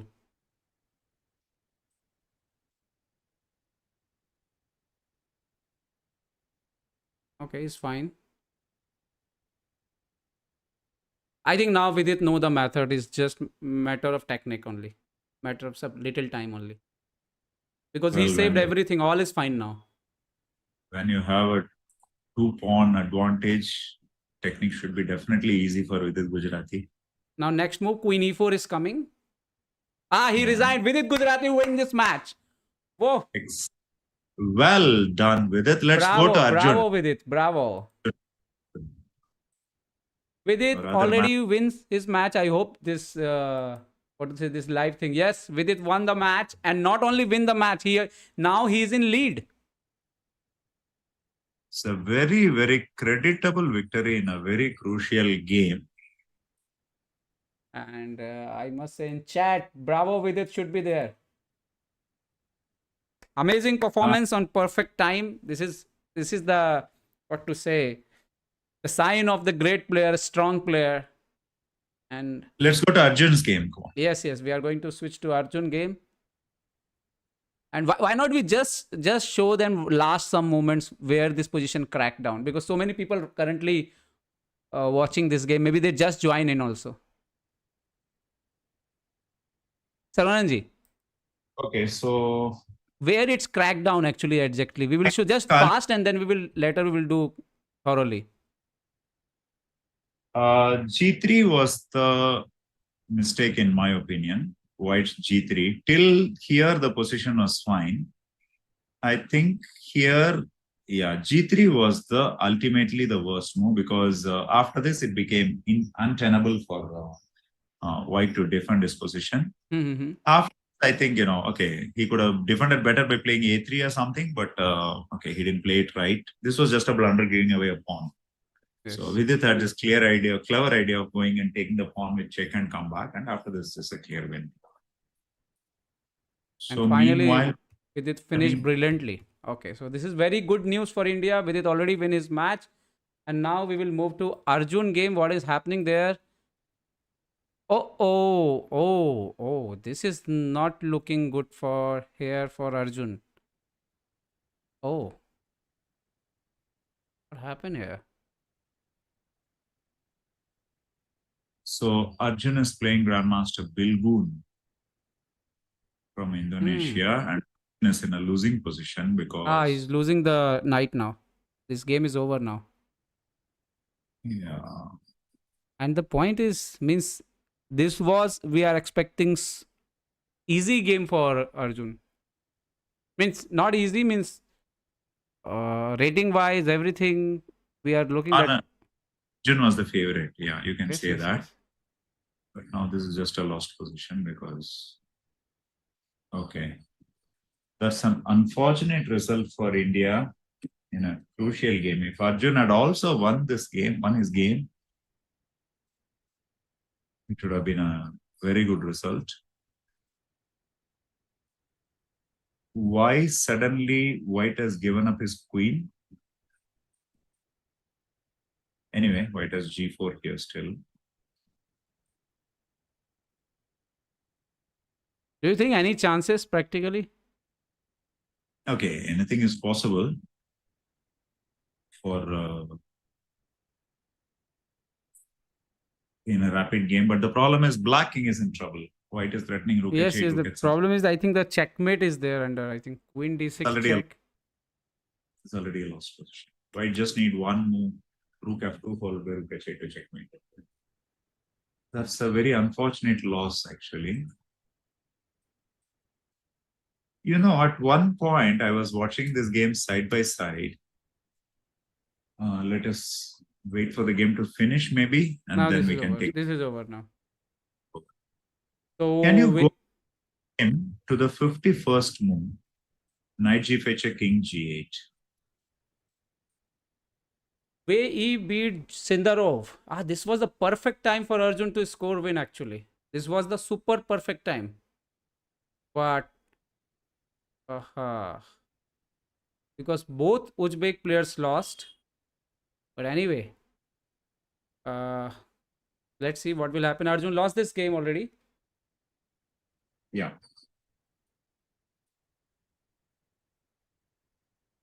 Both women's players game draw. And here.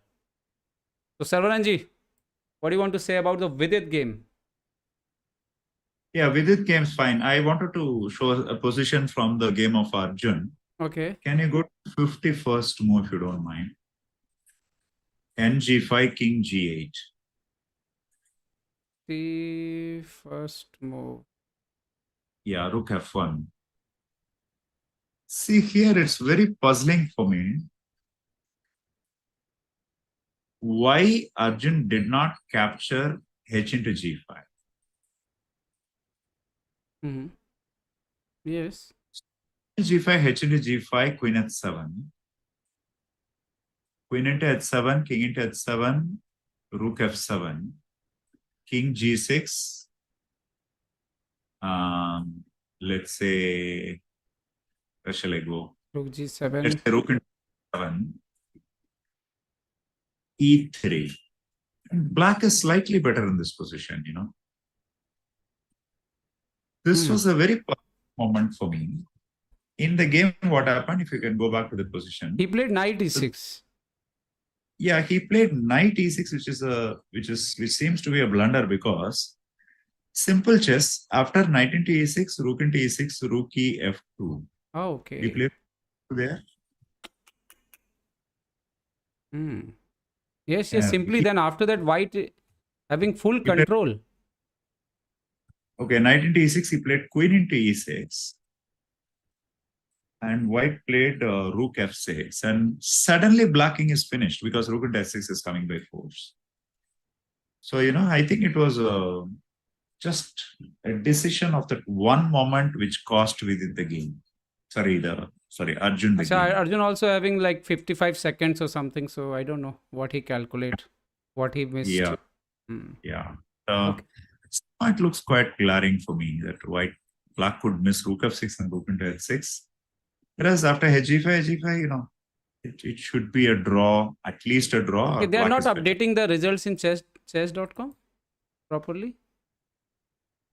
Let's see. I thought they will update the position. Okay. Now they update already. So Vidit on 5 points, you can see here, friends. Vidit in 5, Abdul Sattarov 4.5, Wei again win 4.5, Soumya wins 4.5. Arjun could have 4.5, but now Arjun is much behind in league. He's number 9th now. There is only 3 games remaining. So Arjun maximum is score means let's see what Arjun can come back, how he come back. But let's see, the Vidit is leading right now, and there is a good chance for Vidit. Now, but next round, I think Wei is waiting for Vidit. What do you think? I think the gold medal will be fought between these 3 people ultimately. Vidit, Abdul Sattarov, Wei. These are my favorites. And of course, there are Bu Jiangji and Amin Tabatabai also. Anyway, once again, next round is going to be extremely interesting in the men's section. In last 2 rounds, Vidit beat Param Maqsoodlu and Abdul Sattarov. So right now, if you say, I think top favorite is Vidit. Exactly. So that is one. And not only that, Vidit, this is the 4th victory of Vidit, continuously 4th victory. And in the women's section, one more interesting result. Hui Fan lost her 2nd game in a row to Umida Omanova. That's interesting. Okay. But this is little unfortunate, I'm thinking. I mean, this was the perfect time for pull off for Humpy, and she was winning totally. She could have 4.5. She could have now very good position for medal. Yeah, that especially half point is really crucial for Humpy. Means Hui Fan already lost.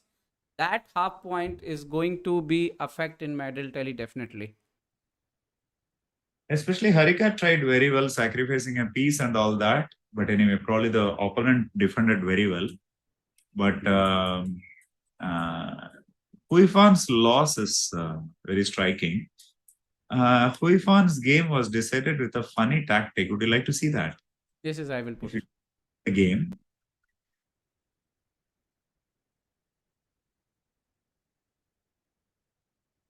So one more blunder by Hui Fan. If we can go to the 44th move b4. 44th move, okay. 1 minute. So at this point, Hui Fan was under 1 minute in her clock, whereas Omanova had about 2.5 minutes. Here, for b4, black should have gone knight b7, which was the only move. She went knight d7, and a simple rook h8 won the game. So rook h8, if king g7 happened in the game, and then rook d7, rook e8, knight d7 came. This is just a winning ending. if black had gone king e7 instead of king g7 for rook h8 check Okay, earlier. 1 minute. Sure. Here, if black had gone king e7, knight c6 just wins the rook. So it's a one more winner by Hui Fan. So, there's a rapid chess. Anything can happen. Yeah, even to great players, it has its effects, The pressure of the class. Two times clock world has, champion missed this shot here. yeah. So that's interesting. So Hui Let's Fan see. lost. Means, are you getting the standings on chess.com? Yes, I'm already. I'm showing to the viewers already. Yeah. Showing in this side actually. Yeah. So this is the standing already. Jinner 5.5, Manova 5, maybe Sara 4, Hui Fan 4, Humpy 4. Everyone is 4. I don't know about the tie break rules, but let's see what will happen in the next rounds. And So if we go to the man standing here, you can see clearly Vidit Gujrathi 5 points leading now. Abdul Sattarov 4.5, Wei 4.5, Tumia 4.5, and Jiangi, Amin, Tabatabai, Ogyan, and Lei Tuan Min, they are 4. Arjun lost the game, so he is in 3.5. His first game, Arjun lost his first game in the tournament. And same time, Sindaro also lost the game last round. Anyway, the overall good news is right now Vidit is leading in the men's section, and women's section. Only one thing is going to give you a medal. Continuously, you have to win the matches. Harika or Humpy, they have to win continuously. correct. The next few rounds are going to be very crucial. One thing is, it is basically Jojener and Ominova at the top, and they are on 5.5 and 5, 1 point ahead of all their rivals. But assuming that they still have to play a lot of strong opponents, and this is just the 6th round, 3 more games remaining, in certain way, the field is still open for the favorites. I mean, by favorites, I mean the rating favorites. Huifan, Humpy, Harika, Abdul Malik, all of them still have a chance. So women field, I think, is wide open, even though there are two true leaders. The open field is going to be a bloodbath, basically, because there are many hungry lions going for the gold in the next 3. Here is going to be very difficult to because one loss and you will be down from the top. You will lose your top position. Exactly. So shall we go to our tradition of showing a position and asking for a question and then go for a break once again? Yes. We can take break and we can next round going to be very, very interesting, my friends. So last game we saw a subtle thing. Also, I want to show them something else. We are going to do that again now, maybe. Just give me a second. Friends, we are also doing one training camp by international master Anup Deshmukh. And I think this is the perfect time to tell you also that Anup Deshmukh sir is also the one of the coach of Vidit Gujrathi. And we are doing this camp in Bhopal, basically. So I will show you in the screen.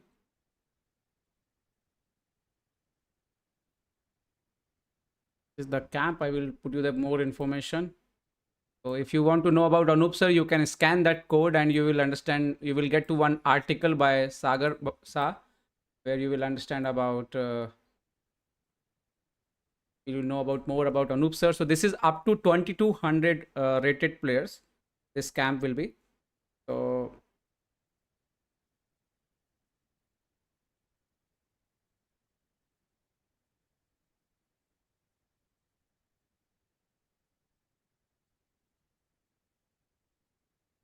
here and this is the camp about this in Bhopal. This is the address and session will be start. This camp is going from 10 to 14th of October.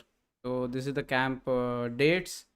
You'll find all the information here, and I will share this. I can request our moderators if they can put the article in ChessBase India, so they will understand about this camp more. I will give you more details about this camp after. So let's now we'll put the position by Saravanan, and then we'll discuss about this camp also. Sir, Saravanan. I just sent you the position by Okay, you JPEG. already sent me. Yeah, I just sent you. So once again, chat, please do not use Don't use engine engine. for the position from any of the database. I want you to these kind of position, there is nothing to calculate or anything. It is more with your judgment and all that. So you get the best effect of solving them only if you try it by yourself. So please stick to solving it by So this is yourself. the position. Yeah, this is the position. So white is one of my most favorite players in the world. So Wesley, if you have a look at the position, so white has it very well going on the queen side, especially the b7 pawn is weak. Thanks to the knight on d5, the d6 pawn is also weak. And white can threaten to triple on the queen b file. He can right away do that also. Black has some kind of kingside attack coming, but it doesn't look very encouraging. So this is the position. This is where it stands. Center is in a little bit of a flux. White, both sides have got something going on in the center. It's not controlled by either side. That's the way the center is. So once again, I'll tell you, remember what I told last time. The best moves are not necessarily always tactical. You have to remember this, okay? So white to play, what do you think is the best move in this position? Please take your time and solve it. And we will take a break. And when we come back, we'll discuss this position. What I have to put? Sorry, I was solving something. What I have to put the question here? White to play. That's it. White to play and find your best move. Okay. So when we come back from the break, and remember the next round is going to be very crucial for the gold medal, because now Vidit Gujarati is leading in this tournament in the men's sections. And as Saravanan ji mentioned, so many things already open in women's sections. Anything can happen. So for live action, keep watching us and stay with us. And meanwhile, solve this problem, solve this puzzle. Yeah, of course. Today there is a third game. Every day there are only two games, but today there is a Today is third the game. three So we game, yes. And tomorrow will be the last two games. Okay, so 4:30 game, and we'll again start at 4:15 or so. yes. So we'll start in 15-20 minutes. Meanwhile, you will solve this puzzle. Thank you, Sarvanji. See you soon. Let's go for a break.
Hello, friends, and I'm back. And the next round pairing already arrived, so we are going to look for pairing. Just give me a minute, and Vidit Gujrathi, as expected, is going to face in the next round Wei E. Is going to face Wei E in the next round.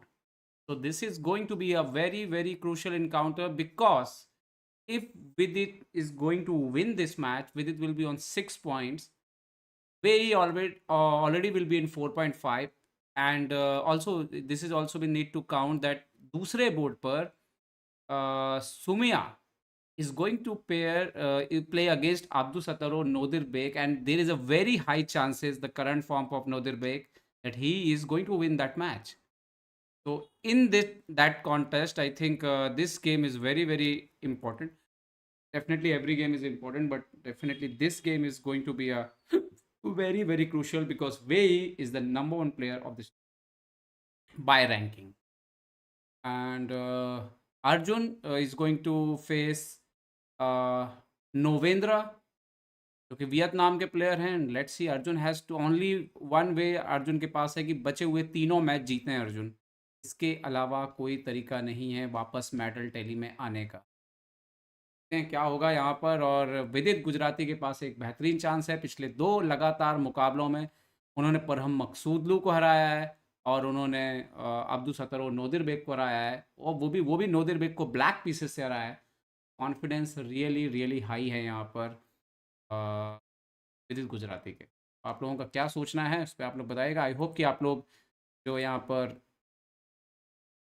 Puzzle दी जा रही है वो भी बराबर solve कर रहे होंगे. तो जैसे ही सरवनन जी आएंगे वो आपको इस पजल के बारे में बताएंगे, पर फिलहाल यहाँ पर जो है ये पोजीशन जो है वो आ चुकी है. इसके अलावा मैंने आपको अभी अभी अनूप सर के कैंप के बारे में बताया था. तो अनूप देशमुख सर कैंप लेने वाले हैं. अनूप देशमुख सर ट्रेनर रहे हैं विदित गुजराती के, अभिजीत गुप्ता के, और एक लंबी लिस्ट है. आप ये जो स्कैन कोड लगा हुआ इसको स्कैन करेंगे तो वो आर्टिकल आपको मिल जाएगा. हमने अनूप सर के बारे में जो है सागर भाई ने विस्तार से जो है वो बताया है. तो अगर मैं स्कैम के बारे में बात करूं, जैसा कि आप यहाँ पे देख सकते हो, ये होने वाला है चेसबेस इंडिया ट्रेनिंग एकेडमी में जो कि भोपाल पे है. और सुबह 8:30 बजे से शुरू होगा. सबसे पहले एक मेडिटेशन सेशन होगा, फिर 9 से 12 पहला सेशन है, फिर 2.5 घंटे का ब्रेक है, और फिर 2.5 से 5 दूसरा सेशन है. उसके बाद 1.5 घंटे का ब्रेक है, और उसके बाद प्लेयर्स को ट्रेनिंग गेम्स और होमवर्क दिया जाएगा जो उनको करना होगा. कैंप में आने वाले जो भी लोग हैं उन्हें सिर्फ, अच्छा एक चीज़ और मैं बता दूं कि सिर्फ 12 लोग ही इस कैंप में भाग ले सकते हैं. 6 लोग ऑलरेडी हो चुके हैं, 6 लोग बचे हुए हैं. और 10 तारीख को कैंप है. आज से 14 दिन बाद जो है वो कैंप है. 10 से 14 तक कैंप चलेगा. जो भी लोग इस कैंप में भाग लेंगे उन्हें ये भी चीज़ें जो है वो भी मिलेंगी. इसके अलावा कुछ इस तरह से सेशन है. डे 1, डे 2 11 अक्टूबर को वेडनेसडे, डे 3 12 अक्टूबर थर्सडे, और इस तरह से है. और 14th को जो है खेलो चेस इंडिया ब्लिट्स टूर्नामेंट भी जो होगा जिसमें इन प्लेयर्स को डायरेक्ट एंट्री देगी. सारे क्वेश्चंस जो हो सकते हैं वो भी हमने यहाँ पर अटैच किए हुए हैं. तो आर्टिकल अगर आप पढ़ेंगे तो आपको सब कुछ जो है वो मिल जाएगा. लिंक ऑलरेडी जो वो है आपको दिया जा चुका है. कुछ सजेशन दिए गए हैं अकोमोडेशन के जो कि नियर बाय हैं, जो कि प्लेयर्स को खुद करने होंगे. यहाँ पे मैं आपको एक बार फिर से कर दूं कि ये सिर्फ अप टू 2200 रेटेड प्लेयर्स के लिए है. तो रेटिंग के बेसिस पे हम सेलेक्ट कर रहे हैं. लोग अपने हिसाब से कांटेक्ट कर रहे हैं. तो definitely I will not suggest this camp two कि बहुत लोअर रेटेड प्लेयर्स के लिए. बट डेफिनेटली अगर आप मेहनत करना चाहते हैं, आप कड़ी मेहनत कर सकते हैं, तो और आप सीखने के लिए तैयार हैं, तो ये कैंप जो है वो बहुत से जो प्लेयर हैं जो कि प्रोफेशनल प्लेयर बनना चाहते हैं या आगे बढ़ना चाहते हैं उनके लिए काम का हो सकता है. तो जो भी लोग हैं वो भाग सकते हैं. इसका जो फीस रखा गया है वो एक्चुअली में 9,000 समथिंग है, बट जीएसटी के साथ वो 11,000 हो जाता है. तो 5 दिन लगातार जो है वो ट्रेनिंग जो है यहाँ पर चलेगी. तो जो भी लोग इंटरेस्टेड हो वो ईमेल कर सकते हैं चेस यहाँ पर niklesh@yahoo.com, चेसबेस इंडिया @gmail.com, और चेसबेस इंडिया hindi@gmail.com पर, और आप हमसे जो है वो कांटेक्ट कर सकते हैं. ये था कैंप के बारे में इंफॉर्मेशन. नाउ पोजीशन बैक है आपके पास. फिर से मैं चेक करता हूँ कि कहीं वुमेंस की पेयरिंग तो नहीं आ गई है. ओके, राउंड 6 वुमेन्स पेयरिंग भी जो है वो आ चुकी है.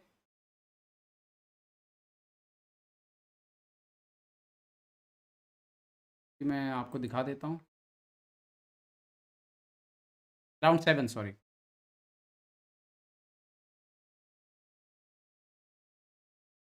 ओके, ये तो रिजल्ट आया है अभी, पेयरिंग अभी नहीं आई है।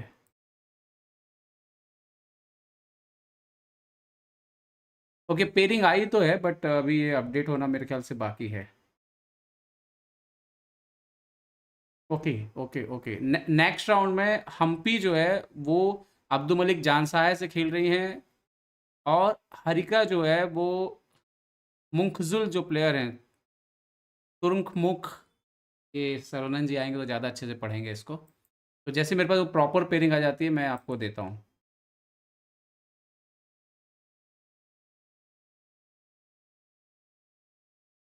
लेट्स सी, जैसी प्रॉपर पेयरिंग आ जाएगी मैं आपको जो है यहाँ पर देता हूँ।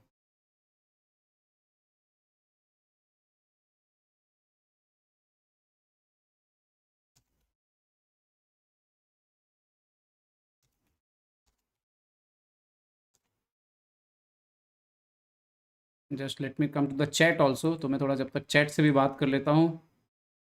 क्या हाल चाल है आप सभी का? सॉरी मैं उतना ज़्यादा इंटरेक्ट नहीं कर पा रहा हूँ यार, और मैं कोशिश कर रहा हूँ।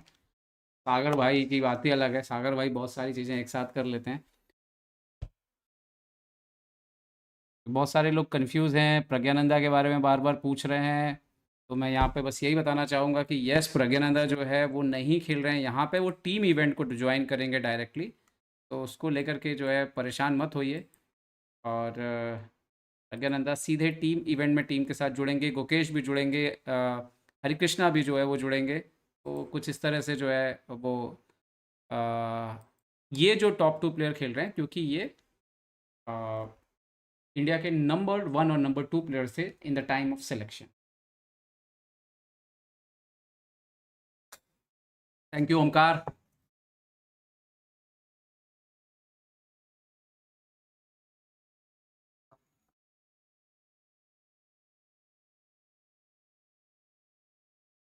जब तक आपके कुछ सवाल हैं आप पूछ सकते हो, मैं इंटरेस्टिंग क्वेश्चंस लेने की कोशिश करूंगा। Even mean while I can talk little in Hindi, थोड़ा मेरे को रिलीफ मिलेगा।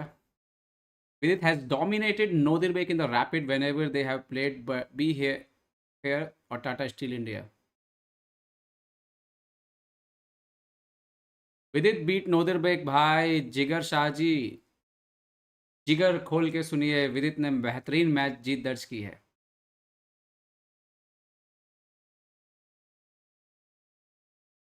कोई पूछ रहा है you are from, I am from Hindi chess base India. यार मैं हिंदी चेस बेस इंडिया को रन करता हूँ। अगर आपने हिंदी चेस बेस इंडिया को जो है अभी तक सब्सक्राइब नहीं किया हो तो please Hindi chess base India को सब्सक्राइब करो दोस्तों, जाओ। और हिंदी चेस बेस इंडिया जो है वो धीरे धीरे हिंदी का वर्ल्ड में नंबर 1 चैनल बनने की ओर बढ़ रहा है। नंबर 1 चैनल से कोई कंपटीशन नहीं है, जस्ट फॉर स्टैटिस्टिक्स बढ़ रहा है, क्योंकि हम लगातार हिंदी में सिर्फ वीडियोस नहीं लेकर के आते हैं गेम्स के, हमने लाइव कवरेजेस भी किए हैं। We are also doing so many different kind of videos, we are covering different kind of events, so it's like hindi version of main chess base india is hindi chess base india, जहाँ पर जो चीज़ें English channel पे होती है उसी को हम हिंदी में करने की कोशिश करते हैं। And definitely we are looking for the team also in Hindi chess base India. तो जो कोई हिंदी में अच्छा लिख सकता है, हिंदी में अच्छा बोल सकता है, एनालाइज कर सकता है, टूर्नामेंट्स को कवर कर सकता है, सो प्लीज़ हमें बताइएगा। तो वी विल डेफिनेटली, आप मुझे ईमेल कर सकते हो ChessBase India Hindi @gmail.com and Niklesh chess @yahoo.com पे।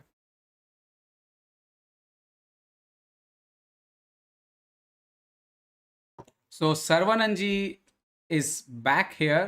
Let me on his mic. So Saravanan ji, pairing already came. So I was telling जब चेस बेस इंडिया तमिल में शुरू करेंगे मुझे भी बोल दीजिए, I will Okay, so apply ChessBase for India job in. Tamil will be. So we already have what to say, head of the ChessBase India Tamil now. Saravanan ji is here. So Saravanan ji, what about this position, and then immediately we will discuss the pairing. I will give you the PGN. Pin here, okay I will do that.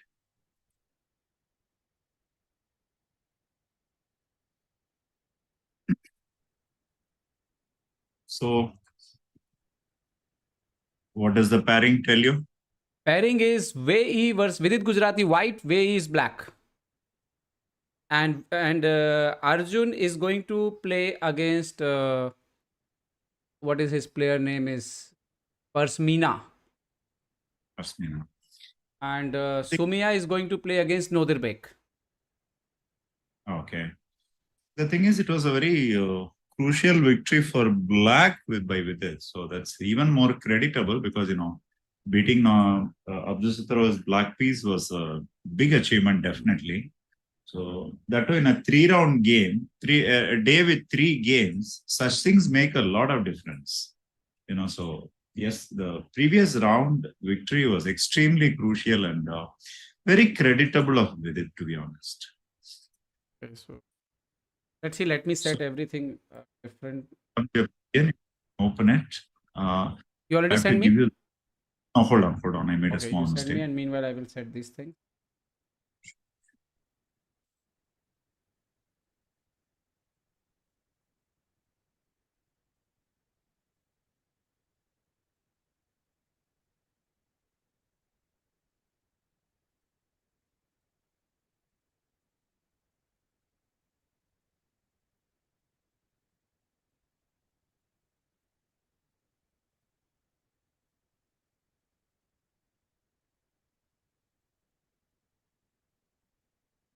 Hmm. So here you go. I sent you the PGN by Ah, okay, just chat. a minute. Just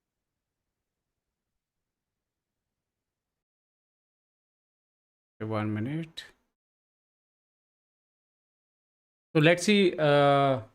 You can also again, if you want to give the answer. White to best move to white. Those who already give the answer, you can repeat here. Meanwhile, I'm putting the PGN here.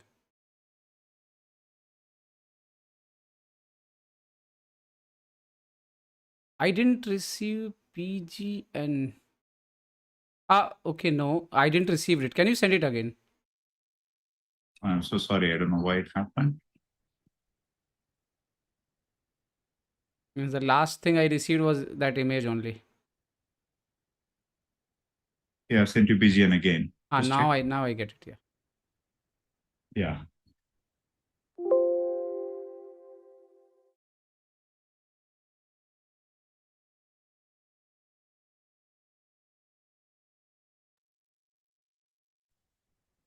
So Bishop F2 is an answer. Many guys have given Rook A1 in the open file is an answer. 1 minute. Okay. Rook A1 has a lot of supporters. Okay, so no, this is different position. 1 minute.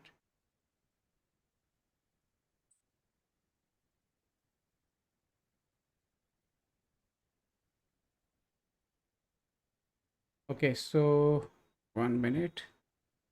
Why this is so small? Okay, now it's there. Now you can tell me I can play the moves here. Okay. What is the answer here? Yeah, see, the point is, as I said, White basically wants to pressurize on the B file with Queen B2. But when you play Queen B2, a move like Queen B2, it is always possible that Black can play G5 or he can play H4 here. Mm-hmm. This is the point. Now, So Wesley is a player with a fine understanding of chess, and his sense of prophylaxis is very, very high. He decides that before starting any operation on the queen side, it is impossible to contain black on the king side. If you actually go to the position and analyze with the engine may not give this move. Wesley's move was not queen b2, it was h4 directly. 1 minute. Wesley played here. So go back. And he played h4 first. H4 first. The point of h4 is now there is absolutely no counterplay available. G5 is not possible. F4 you have to, of course, F4 you can play. It's not a pawn sacrifice. I'll analyze that in a minute. The point is now black ideally should be attacking on the queen side, but there are no attacking moves here. And black's weaknesses on the queen side remain as weaknesses. So, H4 is a move which strengthens the position. And there is a minor point here. Now, see, for example, in the game, what happened was black played f4, ef4, gf4, ef4. Now, of course, knight into f4 is not possible because of knight into f4, knight into f4, bishop f4, bishop into c3 is coming. So white played bishop f2 in this position. Yeah. See here, this is the whole point of this game. If black still wants to continue his attack on the king side, and if he opens with g5 in future, for example, even if this move black goes g5, after hg5, knight g5, white plays rook h1. That's the point. We can make the move g5. Okay, g5, hg5, knight g5, rook h1. Rook. Suddenly, it is not white's king who is being attacked, it is a black king who is being attacked. You know, this is that fine sense of understanding of the position. This is what current modern day there are some grandmasters who have this very fine sense of understanding of positional play. So obviously, of course, Magnus Carlsen is good at whatever he does, especially such nuances. Magnus Carlsen with Anish Giri, so Wesley, these are some of my very favorite players in this area. So this game was between, and you won't believe it, the previous position, black just resigned. That's it. Here, black played, here black played bishop d4, and white played knight e4, and black just resigned. That's it. Because there is absolutely no way to continue this position. Bishop into b6 is met with knight f6 check, of course. And suddenly, black's position right now looks full of holes. So black just resigned here, and black is a strong player, Peter Swidler. So this is the fine kind of understanding I really enjoy when watching such games. People are asking for the pairings of the next round. Yes, we will put the pairing there. I already shown, but I think some people just join. I think back. So 1 minute. Not only pairing, even the games I think about to ready. But anyway, I will show them pairing here. Friends, the next round already pairing is already done for men's. I already show you the pairing. This was the pairing. Here, next round pairing. Vidit is going to face Wei E from the white pieces. Tumia is Abdul Sataro going to face. Abdul Sataro will be black. Zyangi is facing Tabatabai. And Nogyan is going to face Luan Min. And Arjun is going to face Novendra. I think it's still, we can't say that Arjun is out of the medal. No, I think if he's win back-to-back 2 match, last round could be put him in the podium. Correct. Arjun is on 3.5. He is about 1.5 points behind the leader. But anyway, there are 3 more games to go, which is interesting. So this round, I have 2 games as my personal favorite. One is Vidit versus Wei, but down below, Joachim Sindaro, Jawahir Sindaro versus Praham Masuglu is going to be very exciting. 2 players with very attractive style of play. They're going to battle each other. The young Jawahir Sindaro. So that is going to be my favorite game of the round.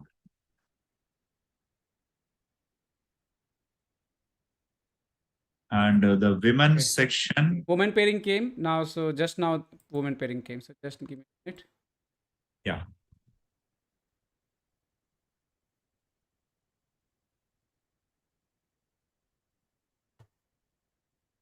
Women pairing is also arrived just now.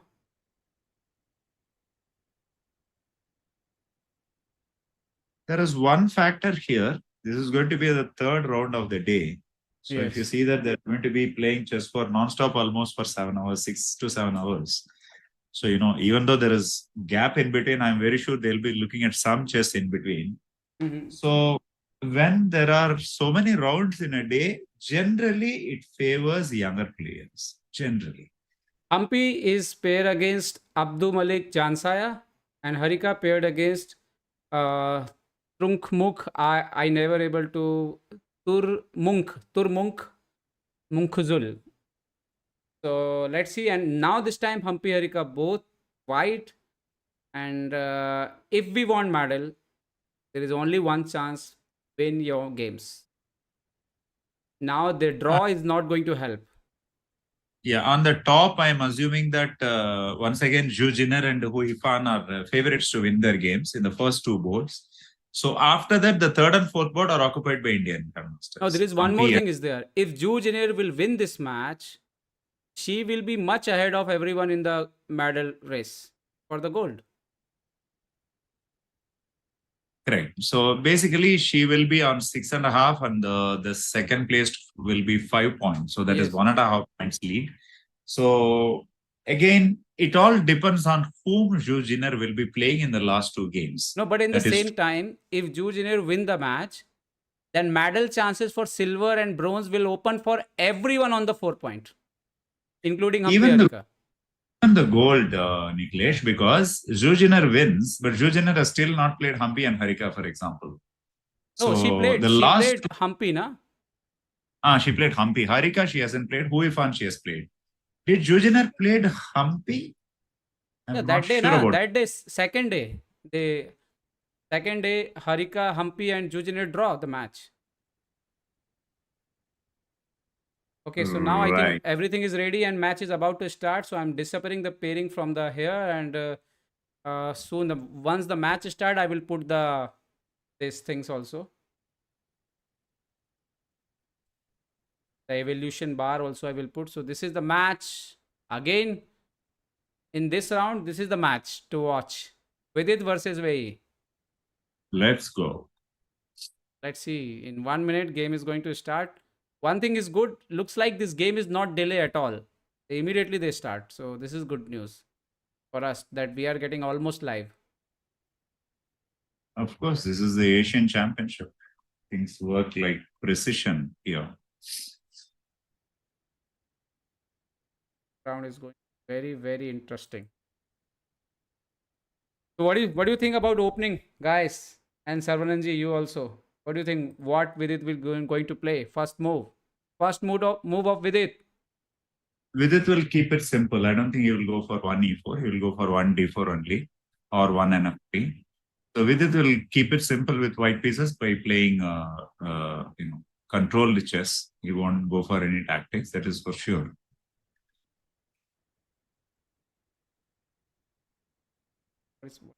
Arjun has gone for the London system against Prius Moro. Playing d4. Prius Moro, he is from Indonesia. Okay, already He's Arjun game is started. of 2-4-1-2. So Arjun is 2-6-7-5 in rapid rating. So Arjun has obviously a better score. A better chance of winning on paper. Yeah, sorry, Niklesh, you're saying something? Yes, someone is asking you in chat that Sarvananji, please tell a story on Vish Ivanchuk before ending the stream. Your thoughts on him playing tournaments at this. Okay, if there is a story which will be coinciding with our commentary, we will do that. Okay, he said before ending your stream, he says. Okay, this is interesting. Against Arjun, Priasmara has gone for a very sharp setup. Vidit game I put already d4 knight f6 c4 g6. Kings Indian Wei.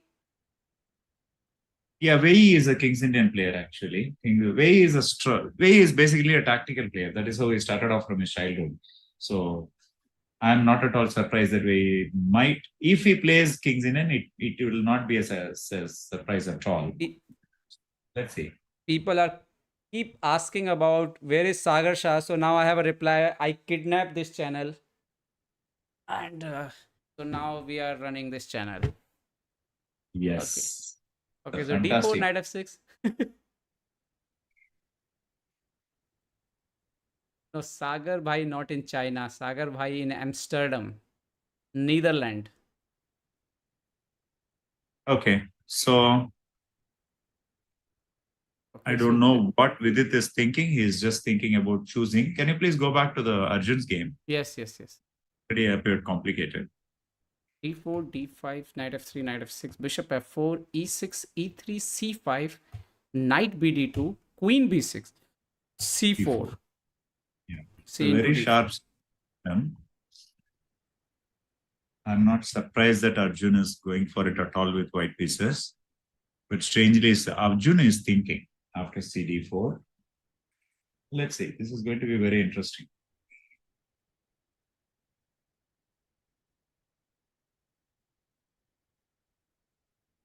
This is very, very important match because Vidit is leading right now, friends, in this tournament. And after losing the second round, Vidit come back really, really strong in this tournament. And even after losing one round, you come back and takes a lead, beating the players like Parham Maqsoodlu, Abdul Sattarov. It's amazing performance for Vidit already. And in recently, I think in World Cup, also he beat Nepominsi and so many other players, good players. So I think Vidit confidence is also improve a lot these days. Right. Meanwhile, the women's section has also started, and Humpy's game is turning out to be quite interesting in opening choice. D4, knight f6, c4, g6, g3, and d5. This is Grunfeld.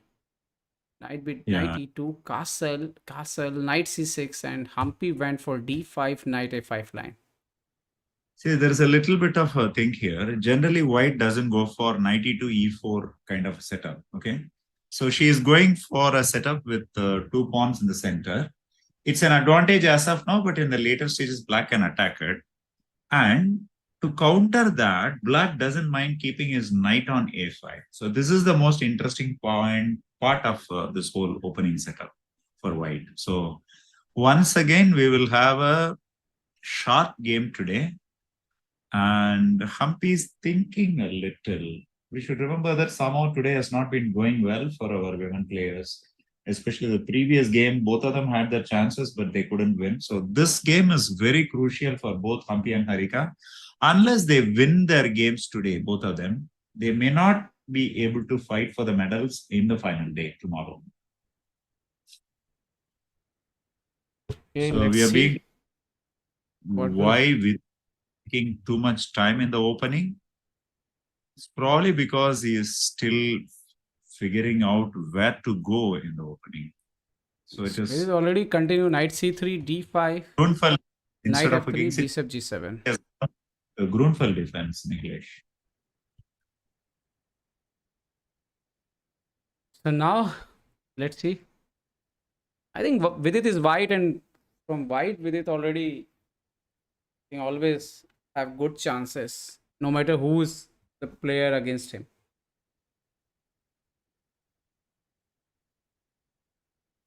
So this is fine. Okay. Shall we have a look at Harika's game now? Yes. Harika game. Yes. Super fast. Harika is a well-prepared player, very hardworking in openings, well-prepared. And if you are there on the first day of broadcast, I told you a story that Harika said, I prepare in blitz, I prepare in bullet, I prepare in 1 minute, I prepare in 30 minutes.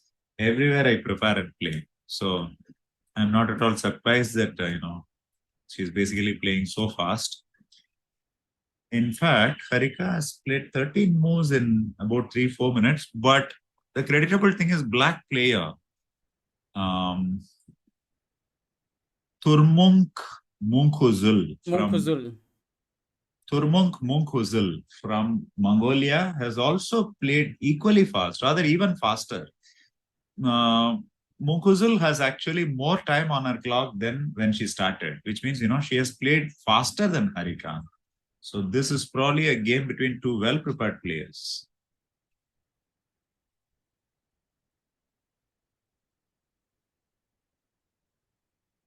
So let's see what is going to happen here. And is the Harika game. Again, I want to switch to the. Can we switch the Vidit game is now moving little fast. What is happening here? D5, knight d5. This is also become Grunfeld? Yeah, this is a Grunfeld. It's a main line of the Grunfeld with a knight on f. So generally, we did go for bishop e3, queen d2 kind of setups in this position. Let's see what it does. And this is the funny thing is that players are not getting so much time to prepare against your opponent because after the pairing, they are getting, I think, maximum 10 minutes. Yeah, but at that level, nowadays everyone prepares all the openings and keep their ammunitions ready. Hmm. So days are gone when you have to prepare for a specific opponent at that level in world top 20s and all that.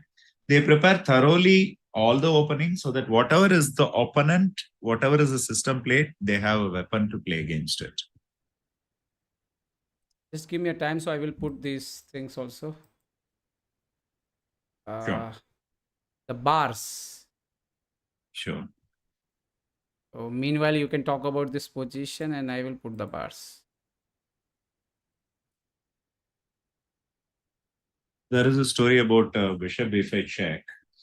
Uh, Anand Gelfand, first round of the World Championship match in 2012, held at Moscow.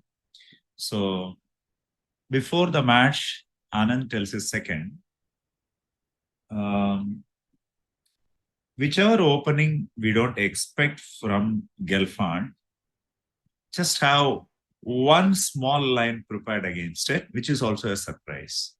So Peter and Nielsen, Anand second went for Queen A4 or BB5 check. And it so happened that on that day, Gelfand did play the Grunfeld. Of course, it was not the same position. The black pawn was still on C7. So Anand did go for a BB5 check. So, those days when this 2012, when openings were still not studied so thoroughly like today, moves like Bishop B5, Queen A4 were considered to be, fringe moves in use for a surprise. What has made the difference today is basically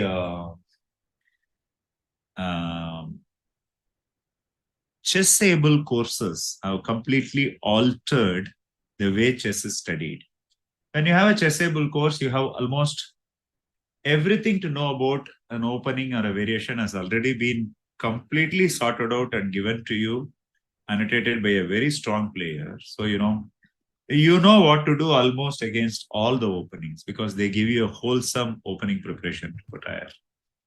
So, with every advent of every new technology, internet, fast internet, speed band internet, Pentium processors, single processor with faster speeds, multi-core processors, big memories. As and when technology improves, that shows on the chess field also.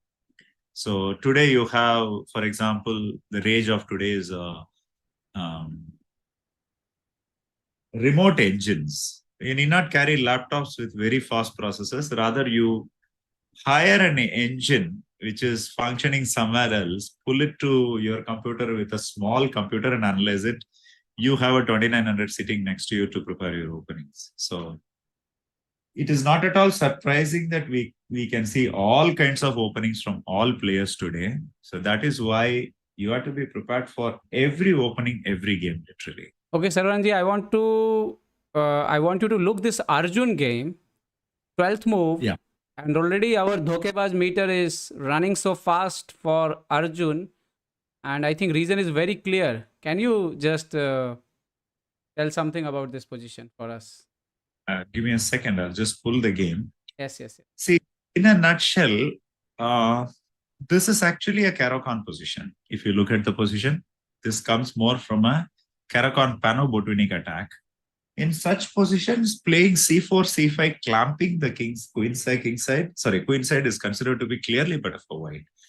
So I have a feeling that the opening has gone drastically wrong for black in this position, and white is completely better already. So this game definitely Prius Mora is on the back foot, and Arjun is controlling everything here. Clear advantage for white here. Okay, and then another game which is moving fast is Humpy versus Abdu Janshaya. Right. So as you mentioned, after knight b c3, she tried to give break from c6. Humpy played rook e1, and Janshaya played bishop d7. In this position, as you mentioned, white have a good space in the center, but why white is better? Space only or some other reason? Uh, Again, going by the computer logic, the computer is eternally worried about the knight on e5. That's the point. See, generally in this kind of a Grundfall, the white knight will be on f3, not on e2. What is the crucial difference? Because it is on e2, the knight on e2 is supporting knight on c3. See, for example, here, forget everything in the position. White plays a move like b3 in this position. Okay. Just for example, the knight on a5 is doomed forever after that. Correct? Because Yes. it cannot come to c4, it cannot go to any other square. Yes. And if black, let us say, let's make some moves. For example, if black plays cd5 here, cd5, cd5. See, ideally speaking, to get the knight back to c6 square, black will have to play a move like e6 here. But in a Grundfell, when you dissolve the center so fast is when white's pieces will take control. See, for example, bishop a3, rook e8, rook c1, moves like this. All white's pieces might be able to participate in the position at some point. So, white will gain a small advantage. Or even so, d6 here. Yeah, D6. This is also a wonderful move having a passer pawn. But as you can see, the main point is that black's pieces are cramped, white pieces are more active.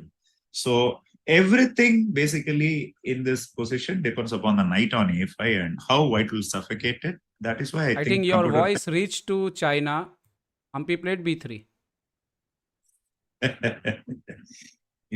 My voice need not reach China. Humpy knows chess much better than me, so I'm not at all surprised he played b3. Played b3 and यहाँ पे लोग already Hindi की बातें कर रहे हैं. कोने में घोड़ा काम नहीं, क्या करेगा थोड़ा नहीं है वो भाई सुदाड़ो सिहरी जी. वो है कोने में घोड़ा काम करे थोड़ा, ऐसा है.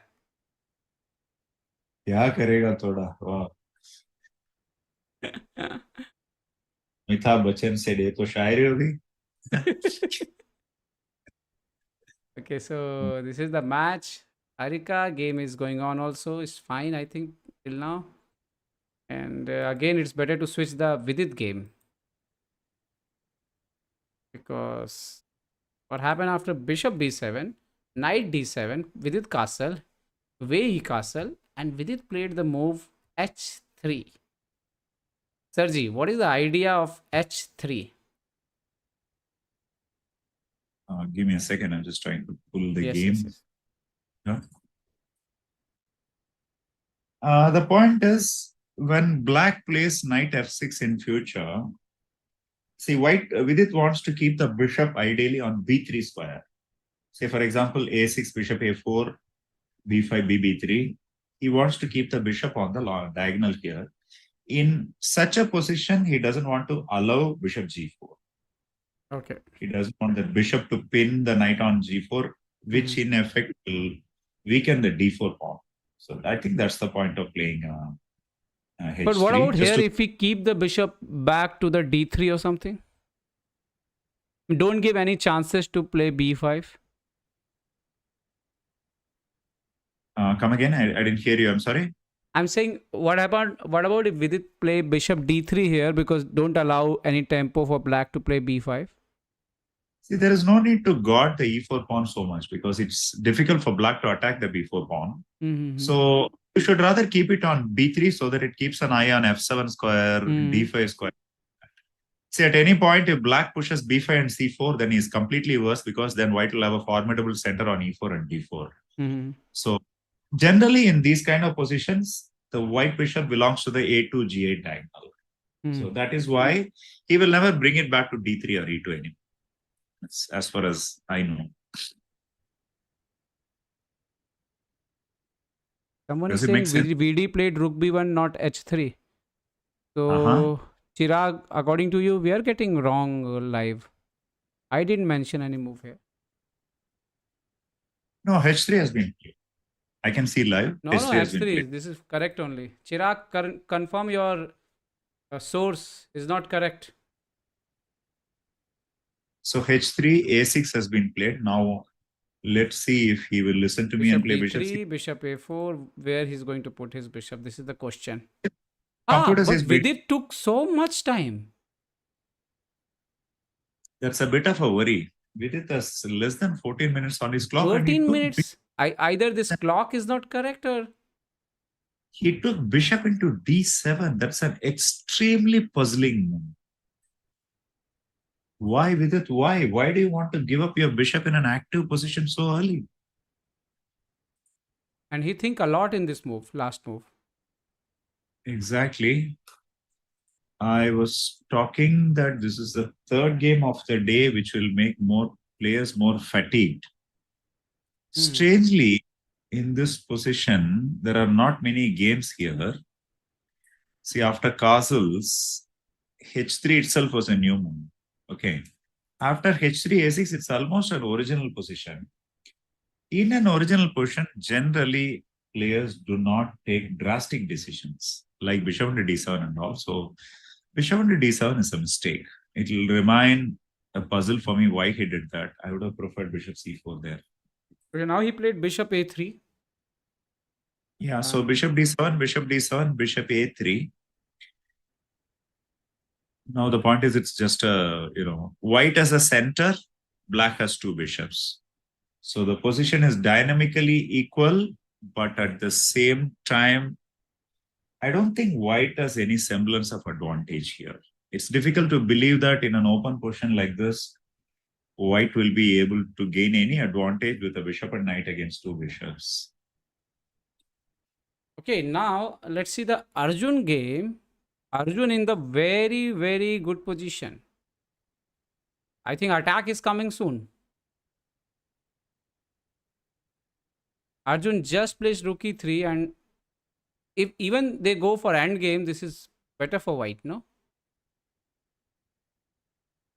Arjun is moving like an express train today. Yes, I think uh, he's not happy with his last game loss.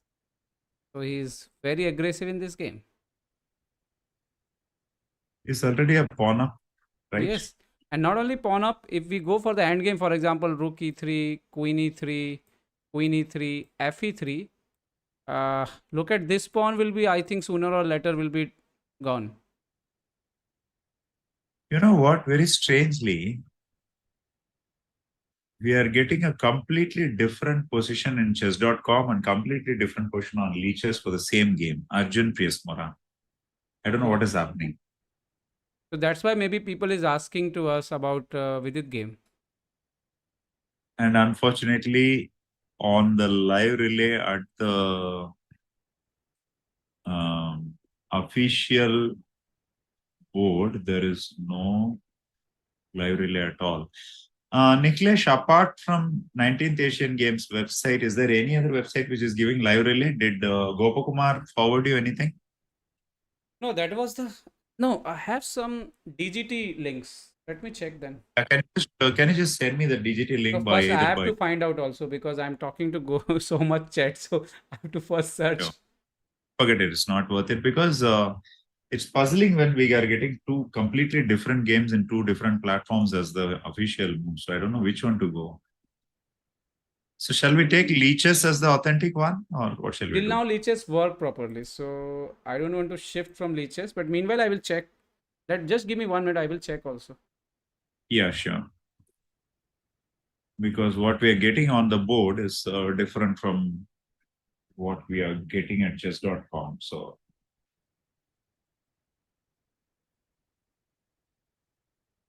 Just 1 minute. Let me check.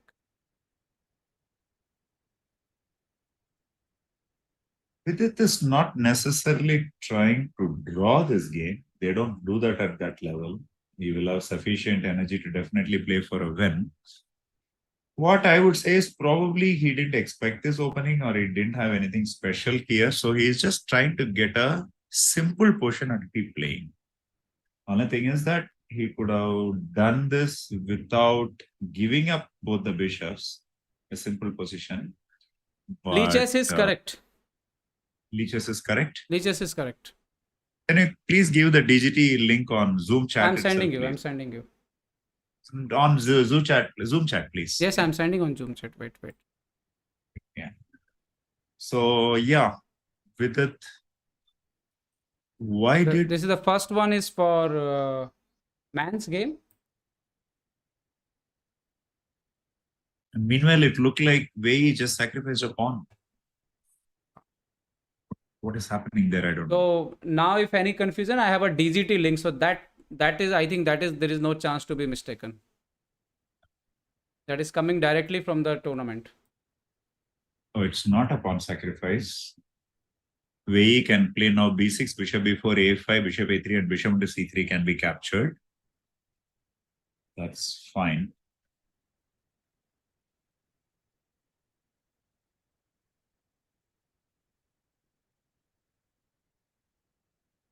So, shall we look at the women games a little, Niklesh? Yes, yes, okay. So if we go to the Koneru Harika Dronavalli game first. Yeah. Look at this position. Pawn reached to d6.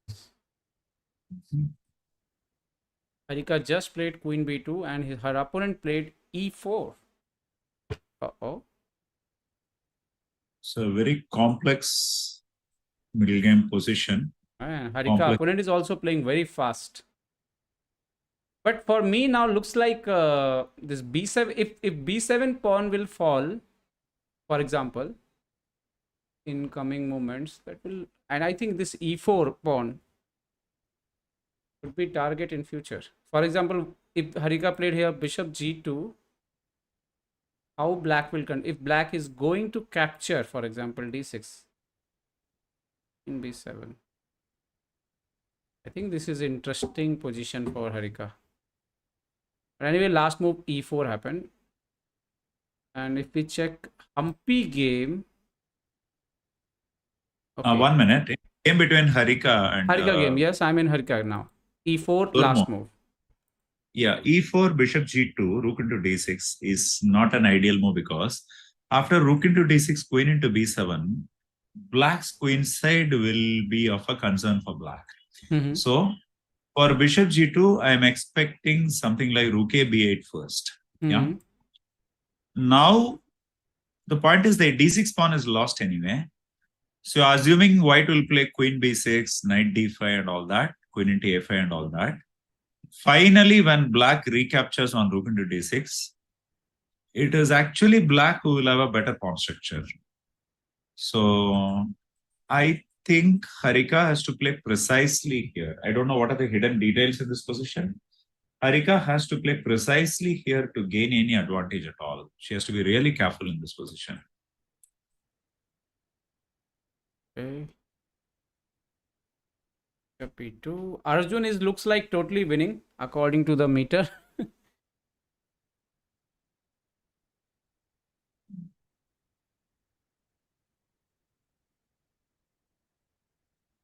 Did we see Humpy's game anytime? Yep. Now Humpy position. This is Humpy position. We saw that position after d5. Knight c3, c6, rook e1, bishop d7, b3. Opponent exchange in the center. Exactly what we were analyzing. Rook c8. And Humpy here played bishop d2. And her opponent played e6. Here Humpy went for d6. So, d6, bishop c6. Bishop c6. This is the last position. Yeah. So, we have the d6 pawn. We don't know if it is an asset or a liability. White should not exchange the bishop on g2 definitely, because if white exchanges the bishop on g2, white's king side will be compromised in the long run. So I'm expecting white to play a sacrifice with knight e4 here. Okay. You know, in the Grun, these are not sacrifices at all. These are all everyday happenings for both sides. Oh, this is not new. And of course, knight e4 also attacked the knight on a5. Yeah. Yes. So after knight e4, I'm assuming that black is not going to take bishop into g7. See here, black is in a little bit of a trouble. After knight e4, let us assume knight d7 is the only move here, supporting a5 pawn. Yeah. Here, just a cool move with rook c1. Not this. Yeah. And the point is, what is black going to do? It's a big question. Rook c1, I'm sorry. Not rook. Yeah, rook c1. The point is, what is black going to do is a big question. Remember, Niklesh, we were talking about this question, and I say that knight on a5 will be a long-term problem. That is precisely what is happening. You know, a player of Humpy's class, she can easily nail what is the problem in the opponent position and then ruthlessly go and keep on probing that, In Tamil, we have a phrase called kaderdu. That is, what is the process by which you bring out butter from curd? What do you call that? So, let's say just roasting. This is basically what players like Humpy are good at, Uh, there is. Can we see Arjun game? Looks like he's almost winning. Of course, he is. With such an opening position, with so Look at much the of it. position. Look at the position. Yeah, I think by all practical means, he's just winning. Rook, and he just played c6 to destroy the structure. Basics of chess, when you analyze any chess game and you learn to analyze it properly, basics of chess might teach you that, center, piece placement, pawn structure, all these things are very important. But there is this rule: as you grow in chess and become a stronger player, you realize that one factor in chess till endgame, one factor in chess is the most important, and that is the king safety. As long as your king is not safe, it does not matter where your pawns are, where your pieces are. If your king is not safe, you are just lost. That's it. So, one look at the position, you look at the king on f7. You can actually remove the pawns from b4 and a3. White will still be winning in this position. So, yeah, Arjun is enjoying today. Check the Vidit position. Oh, look what is happening here. After b6, bishop a3, rook c3, bishop b2, rook. So way e rook is come to D3. visit Vidit on d3 square.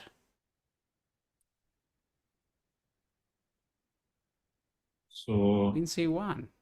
Black wins this game, we will say that rook c3, rook d3 was a brilliant maneuver. If Black loses this game, we say that he just lost his marbles and took his rook inside and it never came back. So it all depends on what will happen to the game.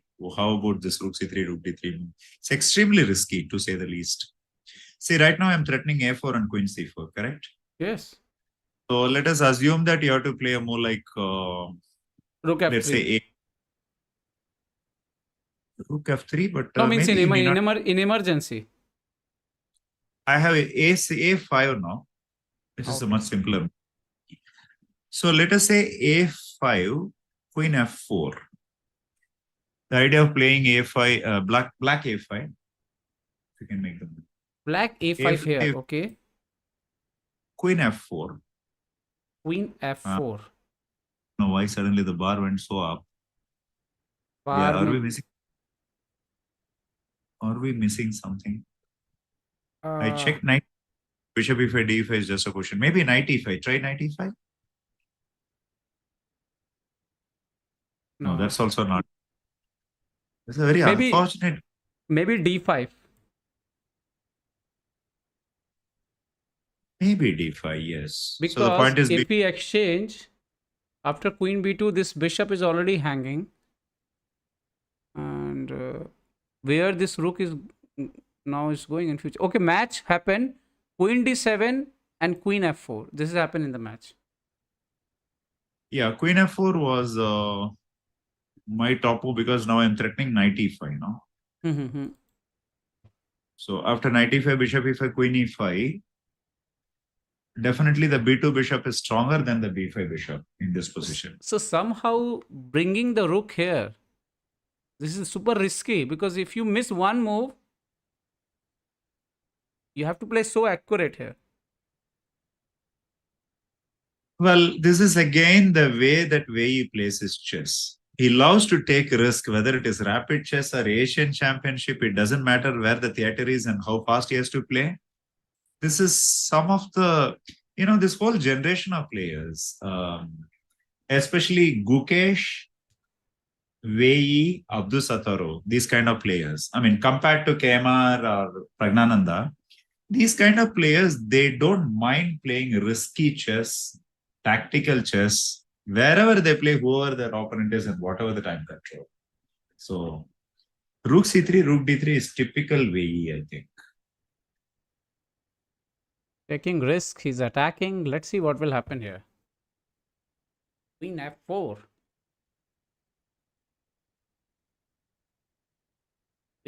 What should black should do here? Because I'm not able to seriously. I'm not able to understand how I should continue from black. See, right now you have to address the threat of knight e5 immediately. So How? f6. maybe f6 is anti-positional, but it might work. But he played f6. Now tell me, if I bring my rook to here, then what? No, he's going to play rook c8 next move for sure. If I play rook c1, he will play rook c8. Exactly. But again, I will exchange and bring another rook. But 1 minute, Niklesh. Play rook ec1. 1 minute. Rook ec1. Idea ec1. The idea is to threaten knight e1. Okay. Yes. Yeah. Now, if you play rook c8, I have knight e1, which is dangerous. Trapping the rook, yeah? See, this is where black is probably forced to play g5. I'm just guessing. I've not seen the engine move. I'm on my own. So g5, queen g4. I honestly don't know what is happening in this position. Queen g4. Okay, what happened in the match? Last move is f6. This is the last position. Yeah, f6 and yeah. So rook e7 is what I think is the best. I always when even Vidit's style was not so attacking few months ago or something. So many players, so many people ask me why sometimes Vidit is scored against against so many strong players, but sometimes he lost against less rated opponents. So I always told that Vidit is the opponent. If his opponent will attack so much, Vidit easily will find some flow and good defense and destroy him. So here, for example, type of player of like Wei E, who took so much risk sometime over the board, I think this is something like good for Vidit. Because Vidit is someone who easily identifies positional. For Vidit, that's what you mean to say? What do you say? Tactical opponent is a yes, tactical opponent is good for Vidit. Okay, that's interesting. I didn't think of that. So I always thought like whenever a tactical opponents are there, they try something extra and Vidit usually find the okay. He did some mistake and Vidit always find some good one. And here Vidit played rook c1.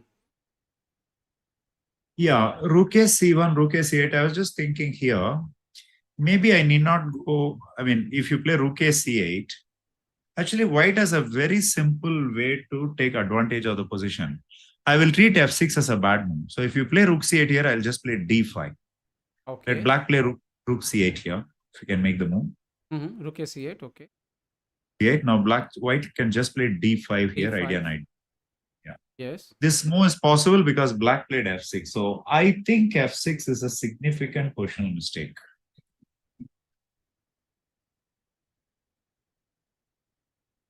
So rook ac1. Nice little move. Yeah, f6 was indeed a mistake. f6, rook c1. And the good news for Indian fans is white is slightly better in this position. And how's the clock position? White has 12 minutes left on the clock, whereas Wei has 20 minutes. So Wei has a large 8-minute advantage on the clock. That's a little bit of a concern. Let's see how it goes. I'm sorry. Okay, sorry. I'm sorry. I'm telling an old clock question. Okay. The current clock, white has 10 minutes left on the clock. Black has 9 minutes. So he recovered. He recovered now. Yeah. So position as well as clock, both Vidit is doing right now very well. Okay, Ankit Bagel, you are writing that Prague have higher rating, but ये तो ऐसा तो नहीं होता ना कि जब team select किया जिसका रेटिंग हायर था उसको भेजा, अभी सामने वाला रास्ते में और किसी और का रेटिंग हाई हो गया तो उसको वापस बुला के इसको भेज दिया, ऐसा तो नहीं हो सकता ना. टाइम ऑफ सिलेक्शन जो दो लोगों का रेटिंग हाई था वो रैपिड खेल रहे हैं. See, there is this saying in philosophy about decisions. Any decision will never be entirely wrong or entirely right.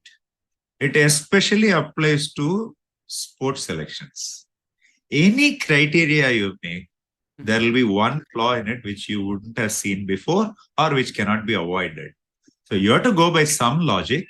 The most important is in selection processes, the selection process has to be transparent. One, second, it should not be maximum given to individuals. See, that is why team games always have controversies about selection processes. Whereas individual games just determine a selection process and stick to it for at least 5 years. This is the best way to do. Unfortunately, in India, selection process tinkered every second year. That is why we get different criteria. If you stick to one selection process and then stick to it for a few years, that is the best way to treat selections in my opinion. Okay, really funny thing is there. Okay, okay, just now it's changed. Just one move back. Arjun advantage was 67.5. What? Okay, hey, Arjun game mate is coming soon. Mate is coming soon. Mate is coming. Find out the mate, friends. Mate is coming. Our bar is saying, evolution bar is saying mate coming soon. When you have a knight, a queen, and a rook and attack, of course, mate will come very soon. No, but look at the white king is also not so safe. We say in Tamil, this is what is beating up a dead snake very efficiently. Look at this position. Whoever gets to beat the dead snake even better efficiently, please tell us your moves. Look at this position is not so easy. Look at here. One mistake and black can checkmate black, white. Actually, the remarkable thing is opponent is a grandmaster, you know. So well done actually for Arjun. Oh, Novendra is a good player. Backing, run away. What is that Hindu song? Raja ki aayegi barat. That is what is happening, correct? यहाँ पर मैं कह सकता हूँ हिंदी में जो मेरा famous phrase है कि राजा का बच गया बाजा. Translation? Huh? Translation, please. I don't understand. राजा का बच गया बाजा means Raja in super trouble. राजा की बच गया बाजा. राजा का बच गया बाजा. राजा का बच गया और बच गया. Actually, baja is means you understand, na, that. बाजा. Okay. Yeah. Of course. बच गया बाजा. Okay. I understand. Yeah. Okay. This is finished. Vidit is winning. Let's go to the women game. You've not looked them at a long time. Yes, this is finished. And just for 1 minute for Vidit position, I just want to see what happened. He played after rook a7. Rook a7, he played e5. There is an interest. Same time, a little bit of a. Why Vidit exchange here? Vidit went queen g4. Why? Why Vidit went for exchange this position? Let me just update the moves. Okay, anyway, Vidit played queen g4 here. And are you going to see Vidit game or we will move to the women's section? Yeah, sure. We can look at the e5. So e5, d5, fe5. Okay. Queen g4 is probably he wanted to eliminate every risk. But yeah, I would have stuck to something like queen g5 here or. But the good thing is where he declined. He played queen e7. So yeah, see, that is natural because Wei is a player who likes tactics. So now he wants to play bishop d7 here. Okay, this is a critical moment of the game. A lot depends on what both the players are going to do in the next two moves. Now Wei is having 6 minutes only. 7 in this position. This is very important. I'm saying Wei having only 6 minutes. Yeah, so white has 9 minutes, black has 6 minutes. But the point is, it is difficult to find a move against bd7. What did you play for white here? What if we exchange this rook? Yeah, that's what I thought. So let us say rook c8, bishop d7. Let's put the moves on the board. Rook c8, bishop d7, rook f8, bishop f8. And then I think queen g3 is only move, something like that. Queen g3, bg7 back. Mm-hmm. This, Vidit has overcome the problem with two bishops because now the bishop on b2 is a very good bishop. The bishop on g7 is a very bad bishop. So with a simple move like rook c1 in this position, white will have a slight advantage. So I think, overall, because of all this d5, f5, queen g4 and whatnot happened in the last 2-3 moves, I think the play was not very ideal for both the sides. Final position here, very important. Black has reached a position where he cannot lose, in my opinion. Mm-hmm. Yeah. Anyway, one news came. Arjun already win the game. So Very good. Arjun win this match, and now is still tomorrow. If you win back-to-back 2 matches, that could be very good for Arjun and for India. And excellent. Queen e7 is the last move, and with it thinking what to do, maybe he's thinking definitely about to exchange the rook. Yeah. So this will be a good time to go have a look at what is happening in Humpy's game, a very complex positional struggle. Okay, this is the current position of the Humpy game. As I 1 minute, let me refresh also. So Yes. once again, white pawn on d6 is the pivotal strategic point of this whole game. Okay, what happened here? He played bishop e4, queen e4. Okay. Yeah. But what about knight d6 now? You mean for queen e2? No, after queen e2, bishop e4, queen e4 already happened. Oh, it has happened? Yes. Okay, yeah, sure. But yeah. This bishop e4 looks like a drastic decision for me to give away such an important bishop for the sake of the pawn. Anyway, maybe it is forced, I don't know, because otherwise d6 pawn becomes a monster. So bishop e4, queen e4, knight d6. Now simply rook c d1. She played. Now, okay, now rook c d1, knight e4, rook d7. Knight c5, rook a7. And the ending is, oh no, black has knight d3 in that position. Knight c5, rook a7 means I have knight d3. Mm-hmm. Can see that. Otherwise, white would have been fine in that position. Now, rook f4 will be met with knight f4. Rook f1 check. Rook c1 check will be irritating. Okay. So after rook a7, knight d3. Okay, maybe what you're playing is forced. Rook e4, knight e4, rook f4, rook c1 check. Maybe that portion is forced. It's equal, probably. I don't think white has any chances to win the game after this. Shashwat, I will reply you this answer after this game. Okay, so here knight d6 already happened. And in top, what is happening in top? Zuziner is... Okay, still this game is open because of c4 pawn. Let's see, but maybe equal. Shall we go for Harika game? Harika game, yes. We haven't seen it at all today. Harika looks like better now. What happened that position we will see after queen b2, e4, bishop e2, rook d6, queen b7. See, allow queen b7. Okay, rook here, rook d4, king f7, and Harika played queen here. Now Harika will take queen into a5. And now look at the time. The Trunkmuk, who was playing so fast, now she's behind in time. Yeah, Turmunk has about 5 minutes on the clock, 6 minutes on the clock. Harika has about 1 minute extra than her. So that's good news for Harika. And already one passed pawn, which will easily reach to a6. I think Harika is much better now. Yeah, it's a near winning position, I would say. The A pawn, A4 pawn is the trump. So I think if everything goes well, Harika is having a winning advantage. That's what I would say. Okay, why not we shift to the Vidit game just once? I think something is happening there. Yeah. Rook c8, Vidit already played over the board. Yeah, just a quick update. Whatever we analyzed happened in Humpy's game. So Humpy's game will most probably be drawn today. Okay, Humpy game. Vidit game. Yeah. Whatever we analyzed happened. The Bishop F1, all that happened. So just Oh, an but I equal didn't position. get it. Okay, here maybe they will update. Yeah, sure.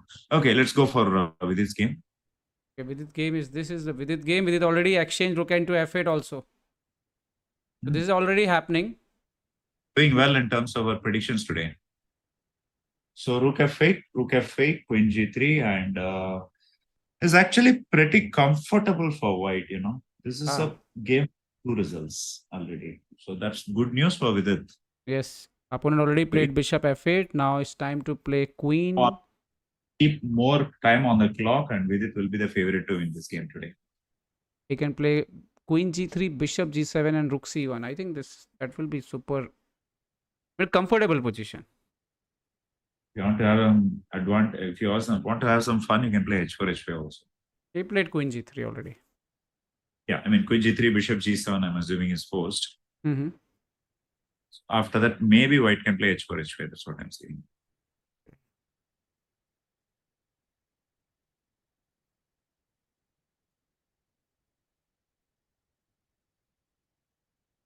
Now, this is where a player's inherent personality Bishop and character g7. come.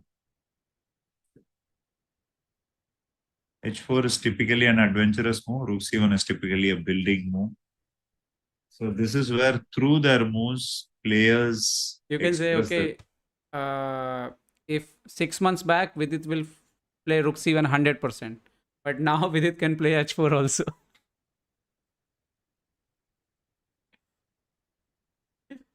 Okay, let's see what will happen here. Okay, white to move, Vidit to move. What Vidit will play here? Rook c1 or what is that?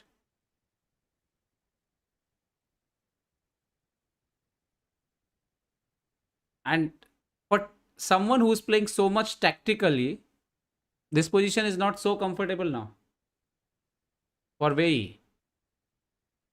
Definitely, a tactical player will hate to have such fixed pawn weaknesses on e5.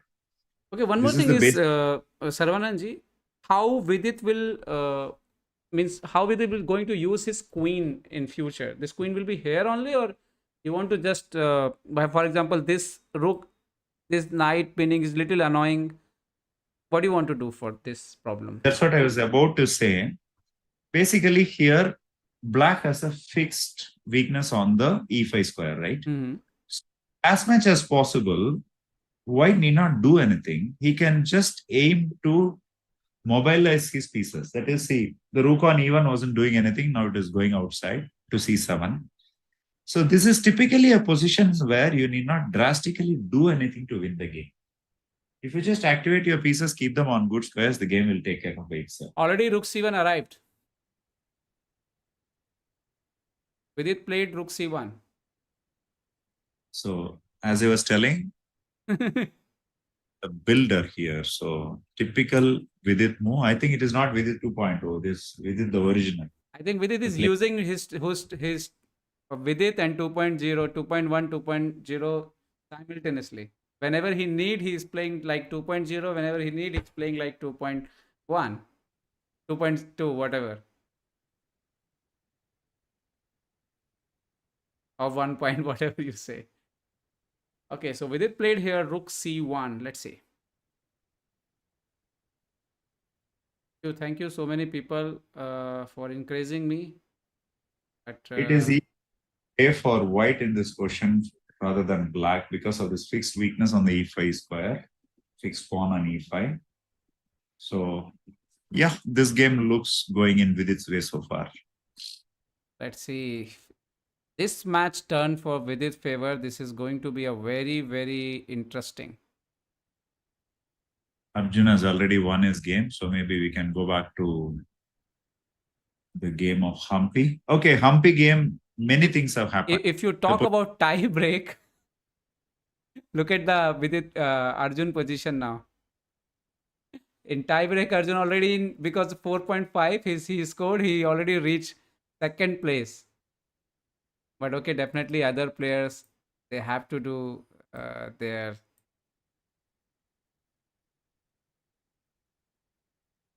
Shall we have a look at the game of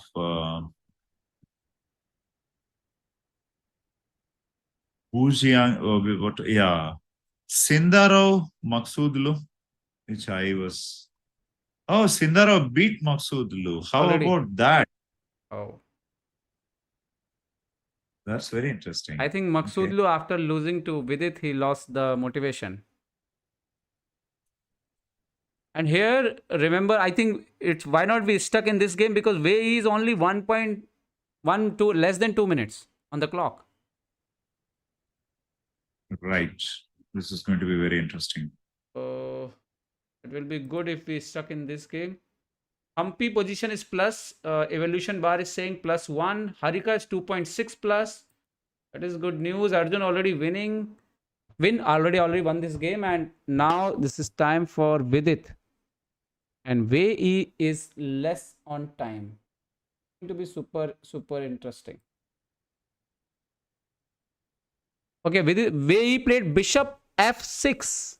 He allowed rook c7.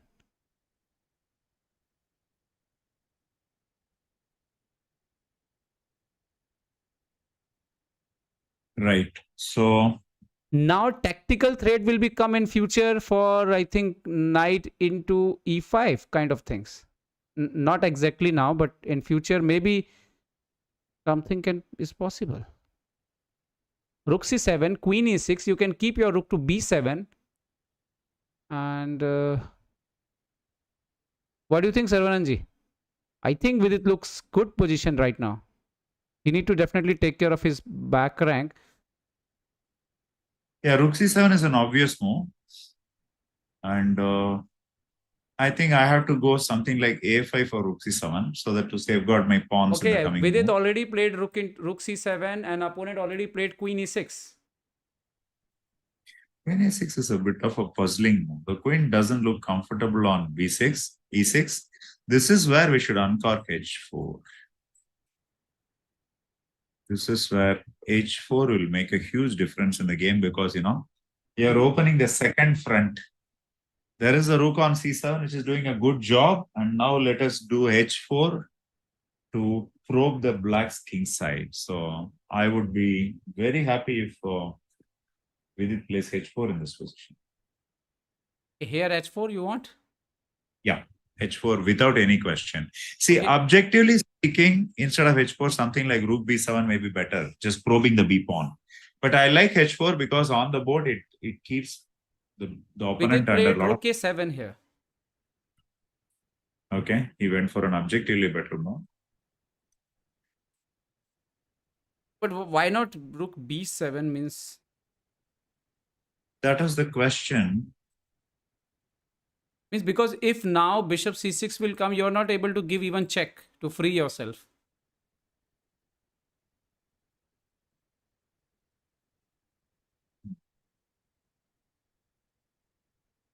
See, the difference between rook a7, bishop c6 is that rook a7, bishop c6, if you take rook into a6, black can take bishop into e4. Okay? Yes. Plus, can you go back one move and put rook b6? Now black cannot say. No, the He previous played move. a5. No, the previous move. Instead of rook a7, please put rook b7. Mm-hmm. Difference was rook b7, black could not play bishop c6 because of rook into b6. Even give one check and then take.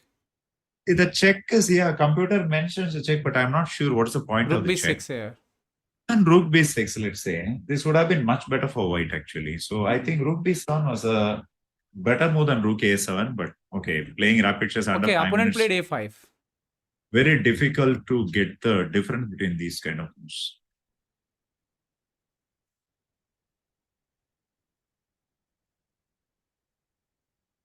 So a5. Okay. Can any And moment white is able to take e5 pawn? Niklesh, I'm seeing a straightforward win for white here. Rook a8 check. Okay. If you go king g7, I take bishop into e5. If Okay. you go king f7, I go knight into e5. Okay. Am I not simply winning? Like, let's see what Vidit is going to play here. 54 seconds now with it. So Both the players are entering the last 1 minute. Vidit played h4 here. Why not rook s8? I didn't understand, but anyway. Now a4 is finally your move came. The thing is, short of time, many players don't prefer to do anything drastic. So they still keep the pressure going. Maybe that side of h4. And now the problem is bishop c6, black gains counterplay because black is threatening bishop d4. I don't like h4 at all somehow. I mean, he played bishop c6 now. Exactly. I think Vidit is losing his plot here under 1 minute. See, h5, bishop into e4. Now g6 pawn is also protected, yeah? Mm-hmm.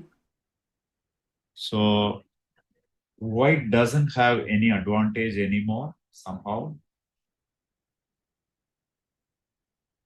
I think advantage gone now. Whoa. Because when you're less on time, you are in pressure. Now Vidit is under half a minute, whereas V has 40 seconds. Maybe you know, when you got shocked by he played knight g5 now. What is the idea?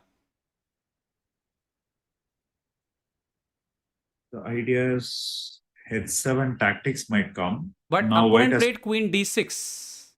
Yeah, now queen g4 is now coming. Queen g4, yes. See, I like way e. He played bishop d7. Hold on. For knight g5, black should have taken rook into g3. No, we don't have much time. He played this. I'm just putting the moves here because I'm watching from DGT more fast, and both have few seconds. We'll analyze this game then. So he played queen e2. This is the position.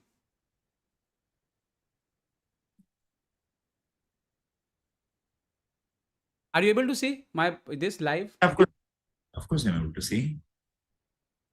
Queen e2. Okay, he played h6 here. This is a mistake. So knight is coming back to f3 already. 3. See, this kind of position we had about 3-4 moves ago. It has returned back again, which means once again white is better. Now the added advantage is that the e4 and he's playing g5 now. He's just lashing out towards the end. But I think this is Vidit is good here. Looks like. There's a win here. Oh, he took g5. I was thinking of rook a check, king g7, knight g5 shot was coming. I think Vidit is nobody's looking, only way he's looking attack. I think Vidit is now maybe he's happy that now his queen is free. Can white play knight into g5? Vidit played queen c2 already. But this position is now getting little tricky because after g4 or maybe rook d1 check is coming. I don't think this is suddenly white is gaining black is gaining an attack in the position, which is a little being. He played g4 now, so you have to play knight e1. Yeah, knight e1, rook d1. Knight e1. Now you have to defend the knight by bishop because anyway bishop b5 is a dangerous move. So this rook is here but doing nothing. He didn't give any check actually.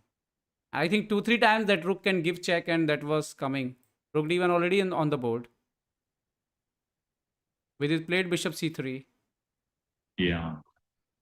Okay, this was a little bit of a mistake by Wei. He shouldn't have played g4 first. He should have played rook d1 check and then g4. Playing king g7 now here. Okay, this is extremely complex. This is basically the kind of position where the one who makes a final blunder loses. Yes, with his played queen b3. My God. And this is not the position which is going to end in draw, looks like. 100% not. And now Wei played here. Is he going with his king? King g6. So he thinks that instead of on g7, it is safe on g5 or something. And this already happened in the game. I love this. The engine says the position is 0.00. And the black king is literally on the streets. This is the beauty of chess engines. One mistake, anyone can be down here. And with his having 15 seconds, with it come back to queen b3. You just have to pray that it won't be white who will do the mistake. That's all. Yes, yes, yes. But somehow I think Vidit missed some direct winning chances with Queen A8, Rook A8. No, we saw, right? That the Yes, queen yes, is yes, yes. Kurukate, either knight g5 or bg5 was winning for white. So Way is down to also very less time. the man is telling, I can't understand head or tail, what's happening, just staring at the bar.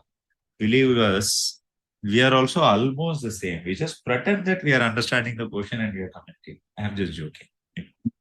Mhm.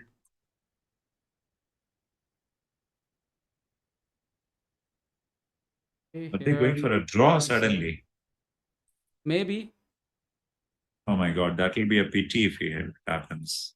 But okay, for Vidit, it may be sensible because, he has a half-point lead anyway. Need not sweat too much. No, way he played here A4. Yes, see, this is what youth is about. This is what a player about, like They just want way to is do about. something. Vidit came to Queen C2, And with and 10 minutes now, on the clock. oh my God. Did he Oh my blunder God. something?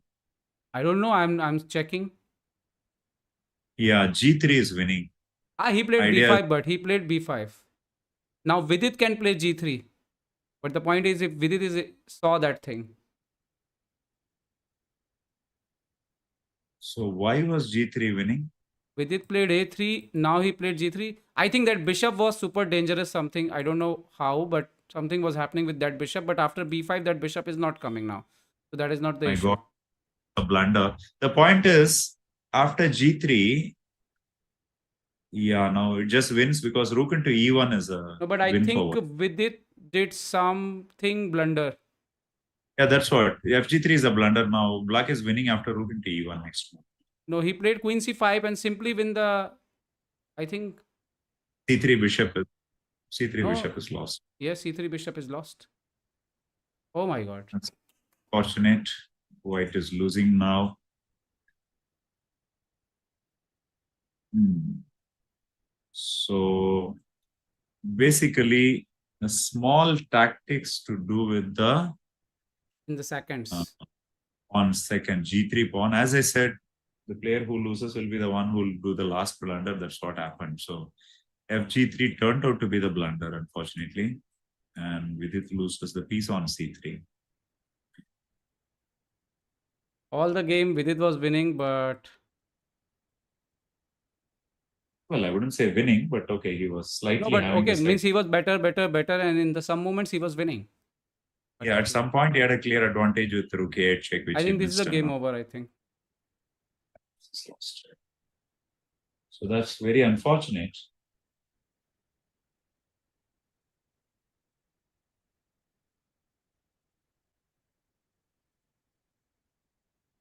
So that's a huge setback for Vidit. That's a huge setback for India.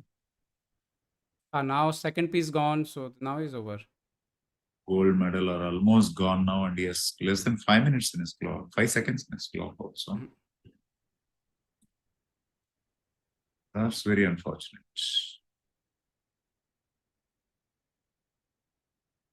Did he lose on time? I think his clock just ran out because say the checkmate on H1 or exchange of queens.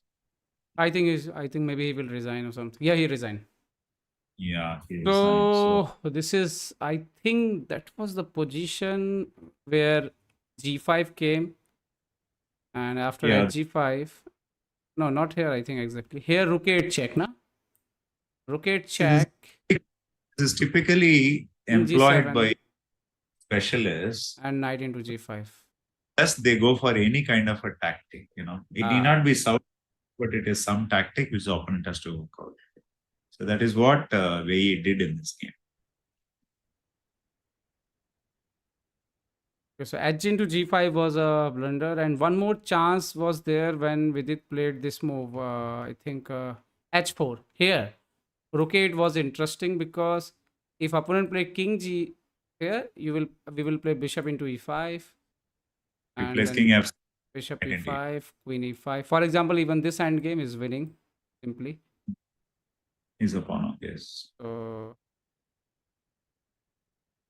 And if king goes to f7, then knight g5 was clearly winning. Because after take, queen into d3 is coming. Okay, so this is the overall situation. What happened in the women's games? Hui Fan beat Aulia. Top board was a draw. Humpy drew with Jansaya as we expected in that equal position. Harika is still playing. Shall we have a good look at the game? Hmm? Harika is still playing and she's slightly better. Harika, okay. Humpy already draw. Okay, Harika, this is the Harika position. And Harika is better. Yep. This king in trouble. This rook is free. And they are tied down. So let's see how it goes for Harika.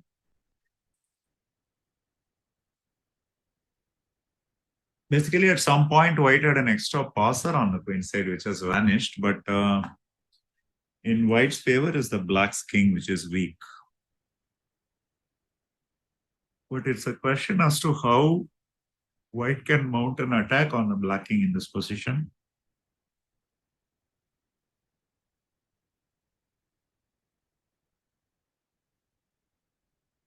Okay, so this is the position. And okay, she can play queen e2. Yeah. A very interesting move for queen e2. h3. Sarvanji, I'm coming just for 1 minute. Just 1 minute. Yeah. So I was just mentioning, after queen e2, White has h3. Very interesting. The point of h3 is not to allow the Black queen back to g4. Okay. Instead,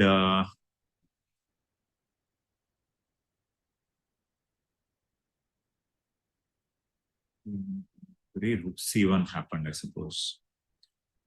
Rook c1, h5, h4. This is the position. No, the white queen is on e2 here. Okay.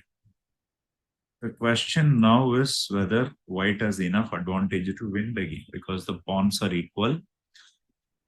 c6 pawn is weak, but at the same time, let's say 2 moves ago, it looked like Black king was in some kind of a danger, but now it is not a problem for Black.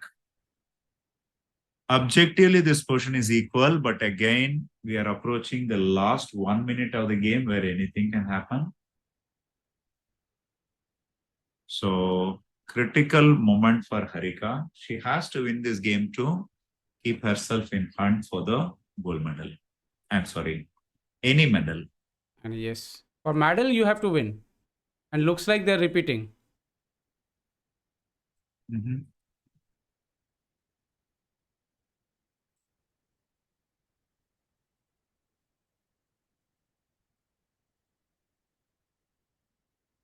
Are they repeating?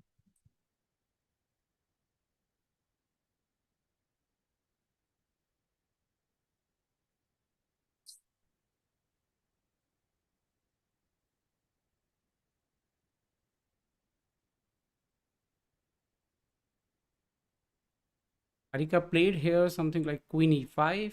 Still, Harika can press, na? I'm not sure because how are you going to attack the Black king? See, the only significant element in this position is the pawn on c6. Mm-hmm. And if you win the pawn on c6, that means perpetual for the white king with, pawn queen Yes, f3. yes. D1, f3. White may have a token advantage, but in my opinion, the game is already a draw. That's what I feel. Mm-hmm. Harika bring her queen to f4 now, I think. She bring to f4. Okay, what she wants to do is she wants to keep the king on h2 and then take the rook up to a8, c8 and all that. Yes, Because yes. the queen on f4 and king on h2, there is nothing possible for Black to obtain any Maybe attack. she want to do something like this, and this. Yeah, this sounds like a plan actually. I really like your arrows, Zoom, zoom, zoom.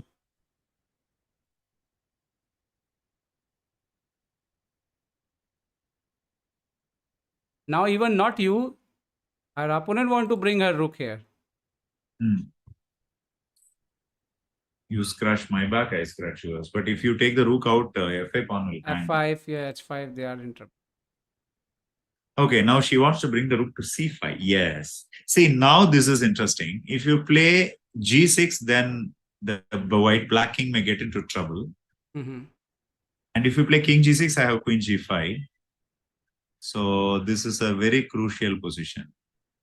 What is black going to do? King g6, queen g5, king h7, rook She f5 played is still G6, possible. C played G6, C played G6. Now Queen C7 check. King That's a H6. mistake. And what Rook about f. Queen B8? What's that? Queen B8? No, okay. But again, we have to look for Queen F3 check, King H1. No. First, rook f5, Niklesh. Play Hmm? rook a5 first. Play rook a5 first. Okay. Okay, rook He played a5. rook Okay. here. Okay. Okay. So what was my plan was, no, not this position. Okay, she played 2-3 moves here. What was my position? To give this check, Queen C7, King H6, and then play Queen B8 for checkmate. Okay, if I go back, king h7, let's say. King g7, let's say. G7, G7. Now we will bring the rook. I said G7 is a better one, Achha, not okay, King h7. G7. Okay, King G7. Then Rook A5 now. Yeah, maybe you're still winning. Yeah, correct. No, 1 minute. This game is now here. Yeah. Queen C1. Why she played Queen C1? Support c6. Now I Now Rook think E8. Queen E5. 8, 8. Yeah, I think white is winning again. Yeah. I think that g6 was a pivotal mistake. Mm-hmm. Now is over. Because you will get only one move for check, and then this second check, king will be on H2. After Queen So, E5. yeah, this is, I think, should be a win because too many checks are coming. See, after queen b8, queen f3, I can get away from the check for one move. Queen b8, queen f3, king g1, queen d1. Now I can go king h2, I think. But I What didn't happened to the get bar? it. Means why not Queen E5? Why not? Yeah, queen e5 would have been simpler, yeah? Oh, there is no mate. Now no mate. Queen E5 was mate. Yeah, Now you you're have to right. come back to Queen F4 again and Oh, wait for some that chance. was a blunder. Harika blundered. Okay, you have to now go back to queen b2, bring the king to g1, blah, blah, blah, blah, blah. Look here. Instead of Queen B8 here, Yeah, queen e5 was winning, I Queen saw. E5. Now force Yeah. move is, I think, if she can give check, we'll go here. Check. Queen here. King. Now Rook G7 is force move. Now queen b8 wins. Now Queen B8 is winning. Yes, exactly. This is what she missed. Right? I think this again equal now. Yeah, now Means she can try still. Harika can try only. she has to reinvent the wheel all over again. This will not work. D5 sacrifice in future. No. This is also right now what black will do. Because next move I mean, D5. what's the idea of d5? Again checkmate. Oh, you mean the queen on c3? I think that's Again why she. she. Uh-huh. Now white can play rook c8, attacking c6 pawn, winning the c6 pawn. But she played rook b8. Opponent now played g5. Now it's difficult.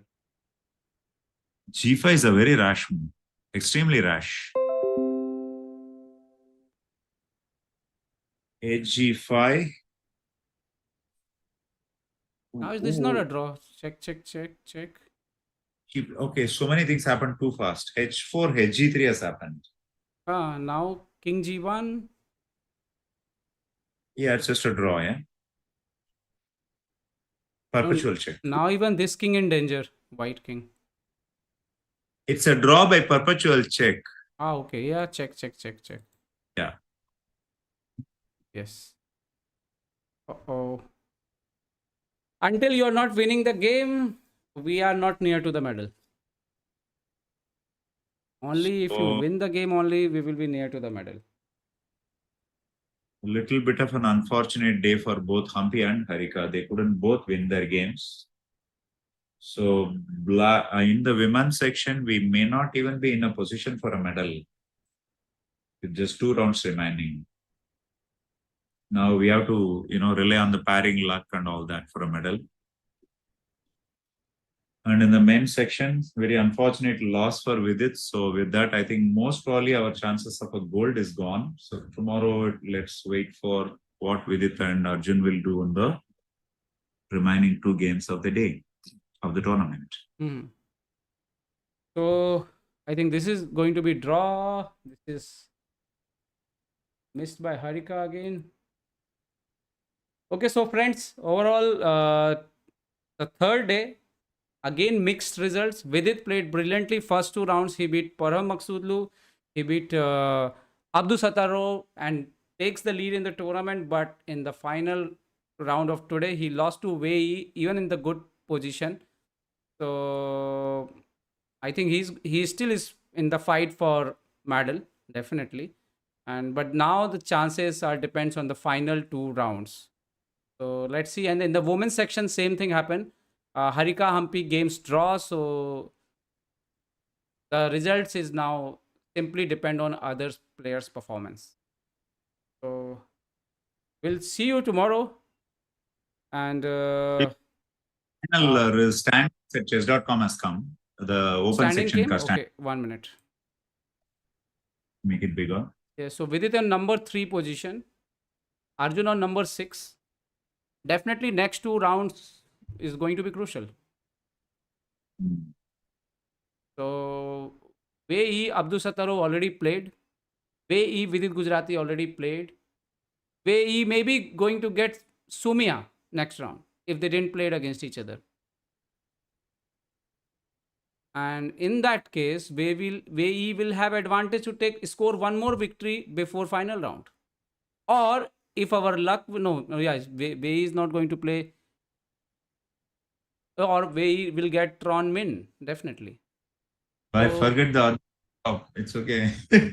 hmm? I'm just joking. So basically, Wei has definitely the best chances now going into the last day. 2 games left. But of course, tomorrow is going to be very interesting again in terms of the top board clash and of course how Vidit is going to bounce back after this loss. And we will see if India is able to get. Definitely here you can see with it in the medal race still even after losing the game. So I think tomorrow one thing is possible. Arjun Erigaisi can come up and play against Nodirbek in 2 rounds and can beat him. That can create with it chances more better. So Correct. so this is possible tomorrow. This is possible for these results. But the tomorrow first round pairing will be very, very important because if Abdul Sattarov and Wei got easier opponent and they score the victory, they will be in definitely in very deciding position. Let's see what will happen tomorrow morning. That is going to be very, very crucial. And Okay. this match, Her game has ended. So the final position is ready at women's also at chess.com.